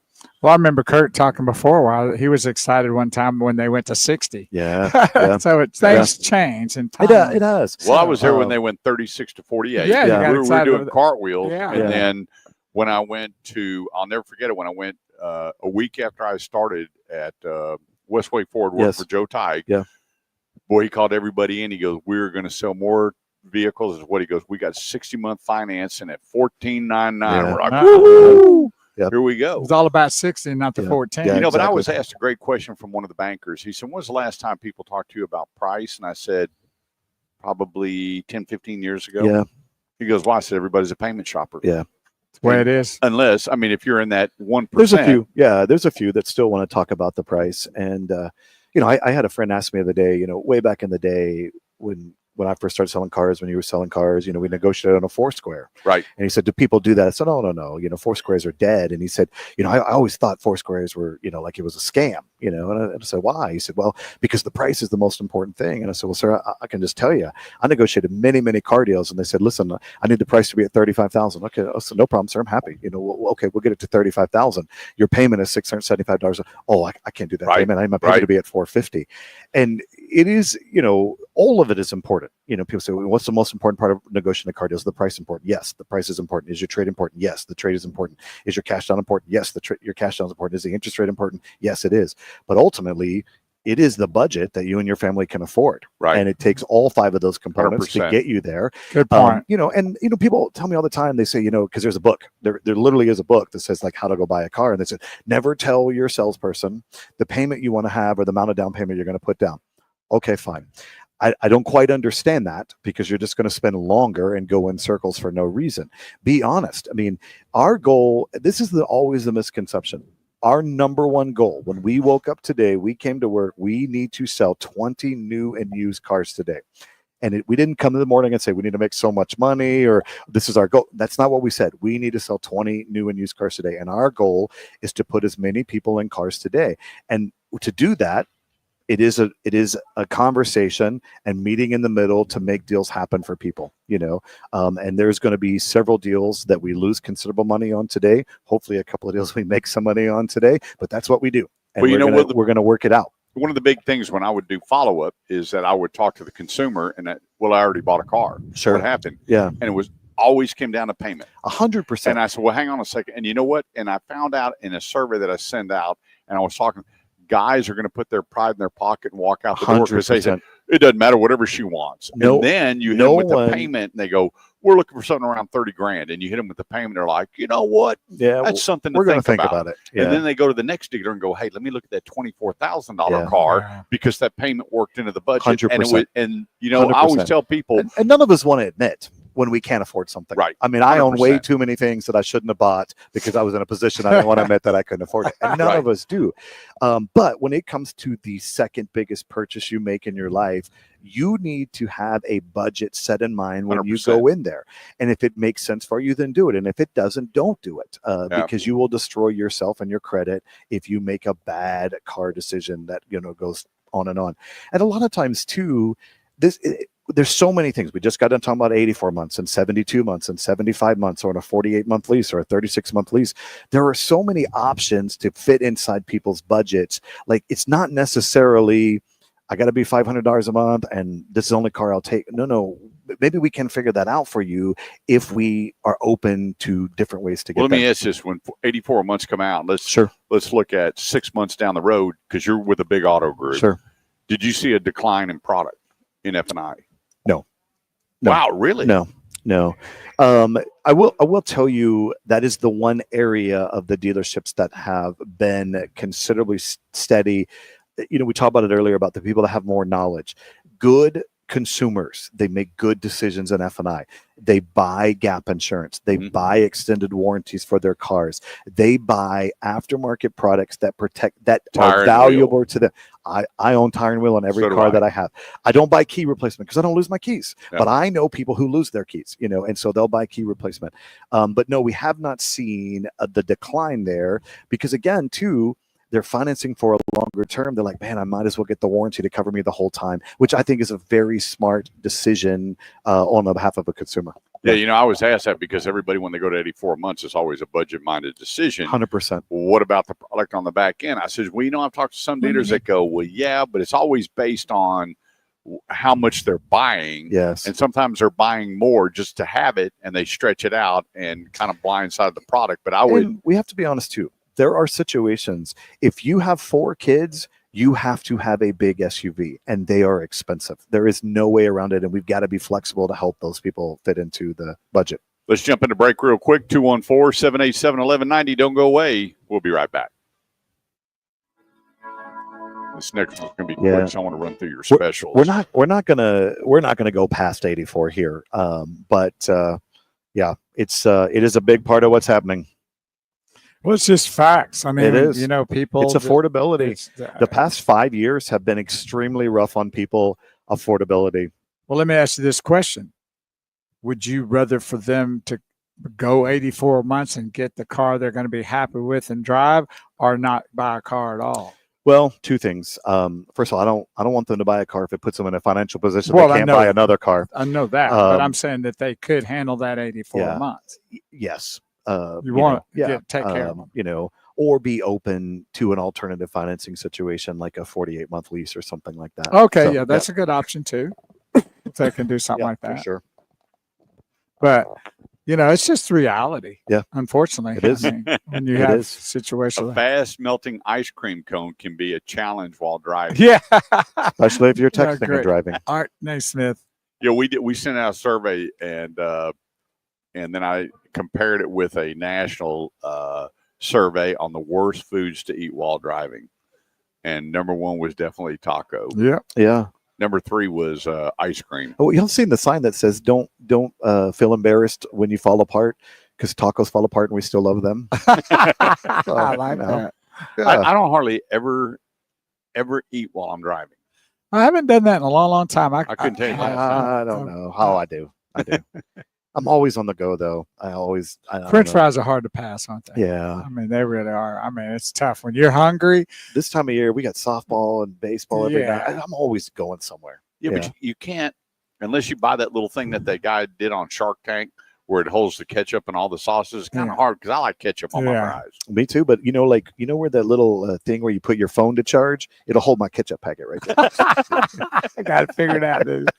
That's what we got. Let me see ketchup. I'll take People always say, like, hey, man, do you ever drive a standard? I'm like, oh, no. I can't eat, text, and drive and do a standard. Yeah, I can't do that. Well, we need Is to. yours a manual? No, automatic.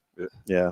We need to ask people what maybe next show to what they do in their car that they've got set up like. Like, where do you put the check? What do y'all do? Yeah. Everybody's got their little routine. The coolest invention, and my brother took mine, is I bought that deal off of Shark Tank, and I found a guy, and you set it down where nothing can get down in between. Oh, yeah, I've seen that. That thing's the bomb. I'll tell you what, if you go to Burger King and you get their chicken fries, they have really great chicken fries. Oh, okay. And the little container opens up, and they have it'll hold the ketchup right there. Oh, yeah. There you or the go. ranch dressing or whatever you want. Yeah, so you can just put it in your cup holder, That's dip your Burger chicken King? fries, hit it.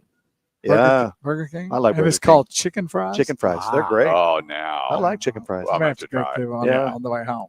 Yeah, I like chicken fries. man, I like Burger King because you can get a double cheeseburger, $1.99. No, Yeah, it's like the little. Yeah, it's great. That's Yeah. pretty Chicken cool. fries. Yeah, chicken fries. and it holds the ketchup. Yeah, it'll hold your ketchup. We'll take your order right here on the Automotive Yeah, Edge we Radio will. Show. Yeah, we will. I like Dairy Queen too. Oh, I love. You know what? They've shut down almost every Dairy Queen in North Really? Richland Hills and Keller. Gone. Not down here. They got them right there in Denton, right there. I'm gonna tell you what, a 35 Hunger Buster and a 380. Dilly Bar will Oh, make your day. Johnson County, man. Dairy I'll- Queen's oh, alive yeah. and well. My brother lives down in Ferris. That one is 660 Yeah. and 45. Yeah. Man. Man, I went to Dairy Queen the other day because they had the orange swirl, like orange and vanilla. Oh. Like dreamsicle. The Blizzard. I love shake. Dreamsicle. Oh, I man, like the so Blizzard. good. I I love get the Dreamsicle. banana split Yeah, they Blizzard. used to flip them upside down. Well, that banana split Yeah. Blizzard's awesome. Yeah, Very good. I just don't love their fries as much, but I like Dairy Queen though. Yeah, I do. Yeah. I'm a big Dairy I love Queen guy. McDonald's down here. You can get you a bucket of fries. That's a real thing on the A menu. bucket. Mm-hmm. The basket of fries, good. At McDonald's? Yeah, they have it. A bucket Yeah. of fries. Yeah. What does that look like? It's in a little basket. It's nice. It's good. A bucket of Yeah, you McDonald's. just drive through and get That's a funny. basket of fries. Okay, so we need to do the chicken fries at A Burger Burger King. King and then And a bucket of fries. McDonald's. Yeah. Yeah. A bucket of fries. And then Yeah. find out what medication you're taking. Yeah. Wow. Yeah. Yeah. I'm And then sure. chicken I'm- tenders. From I'm sure the Chicken E. cholesterol issues in there Yeah, somewhere. you're right about that. I watched that show on the potatoes that McDonald's buys. Yeah. One potato from 4 farmers, and it has to be incredible the process you have to go to be a potato supplier to McDonald's. Wow. That's They why only they're all use the same rustic size. potatoes, I heard too. That's what I told. Thanks know. so much for joining us here on the Automotive Edge Radio Show. We want to thank Justin Crane for having Yeah, us thank you out guys here for at having Burles me. Nissan. I love it. I'm telling you, moms and dads, even if it's not a graduation gift, make the drive. Yeah. Come on. If you listen to Justin, there's a couple products he's really on fire about. One of them's the Pathfinder, Love it. 0 for 60 0 months. 60. You can get a new Nissan Sentra today, $249 a month. You can get, you got a bunch of vehicles here that Yeah. you can get for. Yeah. Let me see here. Why is this not working? What's the deal here? Technology, it's tough for you. I'm going to tell you what is a Yeah. killer Why here. don't you hit this button over About here? everything. Yeah. Use the The down the- button. the- There the we down- go. Yeah. Thank you, guys. Everything has a special rate on it. Nissan Kicks, Yep. 287. Now I got to tell you what I was saying. Kicks a special car. Justin didn't like it when I said I wasn't a Kicks fan because I'm a visual guy. Yeah. And there's like 4 or 5 vehicles. I'm gonna tell you what. Kudos to your platform The- team The inside. for The inside redesigning this the vehicle. inside is what's so That great is about the Kicks. bomb. Your Yeah. Nissan Rogue. Yep. Your whole line, the Pathfinder. Man. I'm glad they didn't take it away. When great. I sat inside that vehicle, I was like, It's so "You've nice. got a lot of wow factors I know. out So there." nice. And then Ultima, you still got, the greatest 4-door sedan that we have. Man, it's a great car. and then you still got the totally redesigned big bad boy, your Armada. Armada. Everybody thought Yep. it was going away. Now got you got the plenty of them V6 right now. turbo in there, Yep. and it's Put a it up wow. against anything that It will. size. I promise you. Yeah. It's better than a Cadillac right now. A new Nissan Altima under $300 a month, and there's just a bunch here. And whether you're buying or leasing, new, pre-owned, certified We got 'em all. pre-owned. They got you covered here. Yep. Burleson Nissan. Let them know you're listening to the Automotive Edge Radio Show. In fact, I got a text. One of the guys that bought a vehicle last year is sending his son-in-law and daughter over. And he Okay. put in quotation marks, I don't like him. What does that mean? I don't know. Does it mean we can make a lot of money on it? That's what I'm thinking. We- I'm yeah. thinking you don't have to Okay. hold back on Okay. it. So All right. we're going to have to find out. Hopefully his son-in-law is not listening. But I'm Yeah. telling you, it's a Come out today. I'm here all day. I'm gonna be here till we close. one thing that's always that I've always enjoyed about Nissan, because I've always had a need for speed, always. Last night we're going to have sushi, and I think my wife grabbed the dash like 3 times, and I don't like to slow down. I've got a twin turbo Hurricane motor, and you hit Yeah. it, and it's time to go. The coolest thing for me, and starting with the 240 to the 260 to the Yeah. 280, going through life to the Maxima, Yep. which it was my favorite all-time car, is the torque that these cars Yeah, deliver. The for real. responsiveness of Nissan automobiles are second to none. Yes, and they You have designed to that go way. to Porsche to Yeah, get they it. designed that way. Yep. Yeah, their torque has always been fantastic. Yeah. So you know Yep. what? And then it comes down to the 3 P's: people, process, and product. Yep. And the first 2 are the most important. You're here because you want to check out the Nissan. But then again, like if you were listening to what Justin was saying early, you like doing business with people that you like doing business 100%. with. 100%. So it all the rest of that, you could have the best, and which I know I've got friends that have looked at some of the best products and going, what a horrible experience. Yeah. And Don't they'll buy it. drive so far out not Don't to buy have to it. deal with it. If they don't treat you right, do not buy it. Whether it's a car, electronics, it doesn't matter. Especially in the Yeah. beginning, you're certainly not going to get it later down the Yeah. road. If it's not a good experience, don't do it. Don't do it. One of the big questions that came in, and I had 22 of these, and I don't have a good answer for it, where people are going, hey, Kurt, should I buy new or just go ahead and buy certified pre-owned? Yeah. And it's always been a big Yeah. question, and that's always a tough answer, because here again, I still think it comes down to budget. Yeah, it always comes down to your budget, and I'll tell you, just look at it. A lot of times you can buy a 1 or 2 year old car that's a certified pre-owned with more equipment. Like you've always dreamed about having leather or a sunroof, and it's the same price as an entry level on a new one. And you just got to make a good decision for you. You get a low mileage car, but it gets more equipment than you like, then yeah, it makes sense, But yes, I mean, we got them all. So we'll show you both. If you want to sell your car, you got an I'll extra buy it one, you too. want to get rid of it, let me just tell you what, the used car market is on fire for 2 reasons: supply and demand. Sure. And without 2-point-something million cars not coming off lease, it raised it again. And then the fear of tariffs, depending on the model, has raised it again. has, So yep. if you want to sell your car or trade in your car, because remember, you're only paying tax on the difference, you can save yourself a bunch of money. 100%. And this guy wants your pre-owned car. Go Yep. to burlesonnissan.com. That's burlesonnissan.com. Take a look at all the specials. Make your appointment. We have plenty of time in the month to make it. I don't know. Sometimes you look at these specials going, are they going to get any better? I'm not rolling the dice. I don't know. Because if they wind up selling a ton of cars, which are going to the rest of the month, Yeah. that determines what Nissan or any other manufacturer is Sure. going to do. So while the getting is good, get you a new Nissan. The summer's going to be good, though. I'm telling you right now, the summer's going to be a good summer for car dealerships. So your outlook from now to the end of the year, what Very are you thinking? positive. Very positive. I believe that the tariffs are about to be in place. President Trump made a deal with China. That was his number one goal. All these tariffs will settle somewhere around 10%. That is my feeling. And then the market will settle down. Interest rates will come down through the summer. We're going to see lots of 0%. And I think the manufacturers are going to have to adjust, because they And they're don't want ready. their cars sitting on boats. They are ready to crank up. Yeah. And I believe that this is going to be a big year, a 17.5, maybe an 18 million Wow. car year. That's happened since yeah. COVID, right? We haven't seen the Yeah, we haven't seen SARS it. since what, 2015. Maybe 19. 19 was a pretty good year. I think 17.5 and 19. Okay. Yeah. So yeah, I think it is. And we man, the economy, if the economy is waiting to, roar back. Right. And I think it will. I think the housing market is going to take off first, and then the car market second. And I think we see it this summer. I think the sentiment of Americans, they feel pretty good right now. Right. And 1 minute. I think they're feeling better all the time. So You may not yeah, like the man, but you're going to love the results. that's exactly right. I promise you. Exactly right. Look at Justin, the market. Thank Hey. you, brother. Good to see you. Thanks, guys. Great job as Everybody. always. Well, Love to have you. Tuned in with us today. Remember, burlesonnissan.com. Make the appointment. Let him Yep. know that you're Come a see us. listener. And I'm here. stop Sean's by here. here and make the We'll help deal. you. And yeah, you got the owner here. He'd love Yeah. to meet you and talk to you, pass you off to Sean, one of the great salespeople. and this deal will be seamless. Yep. And that's why we're glad to have the relationship that we have here with Burles Nissan. Remember today, turn off those electronics, get reconnected. Go tell that person you love them. Have a great day. Thanks so much for joining us here on the Automotive Edge Radio Show. Be sure to sign up for the newsletter. It goes out Tuesday, so you have time to sign up and get the new newsletter. Check out the new website. Leave me your name and number, and let us help you with your automotive needs, from buying all the way through parts, service, body shop, whatever you need, we can help you out. Bo? Yes, and always great to be on the show. And Maddie, thank you. Super Gosh, job so good to have today. you back. And Except for the Thank you, music. guys. loved having you back today. We And miss you. hopefully you'll be back here soon again. So take care. Have a great weekend. Kurt, have a great weekend. Justin, have a sir. great Thank you, weekend. guys. We'll see everybody next Saturday morning here on the Automotive Edge Radio Show.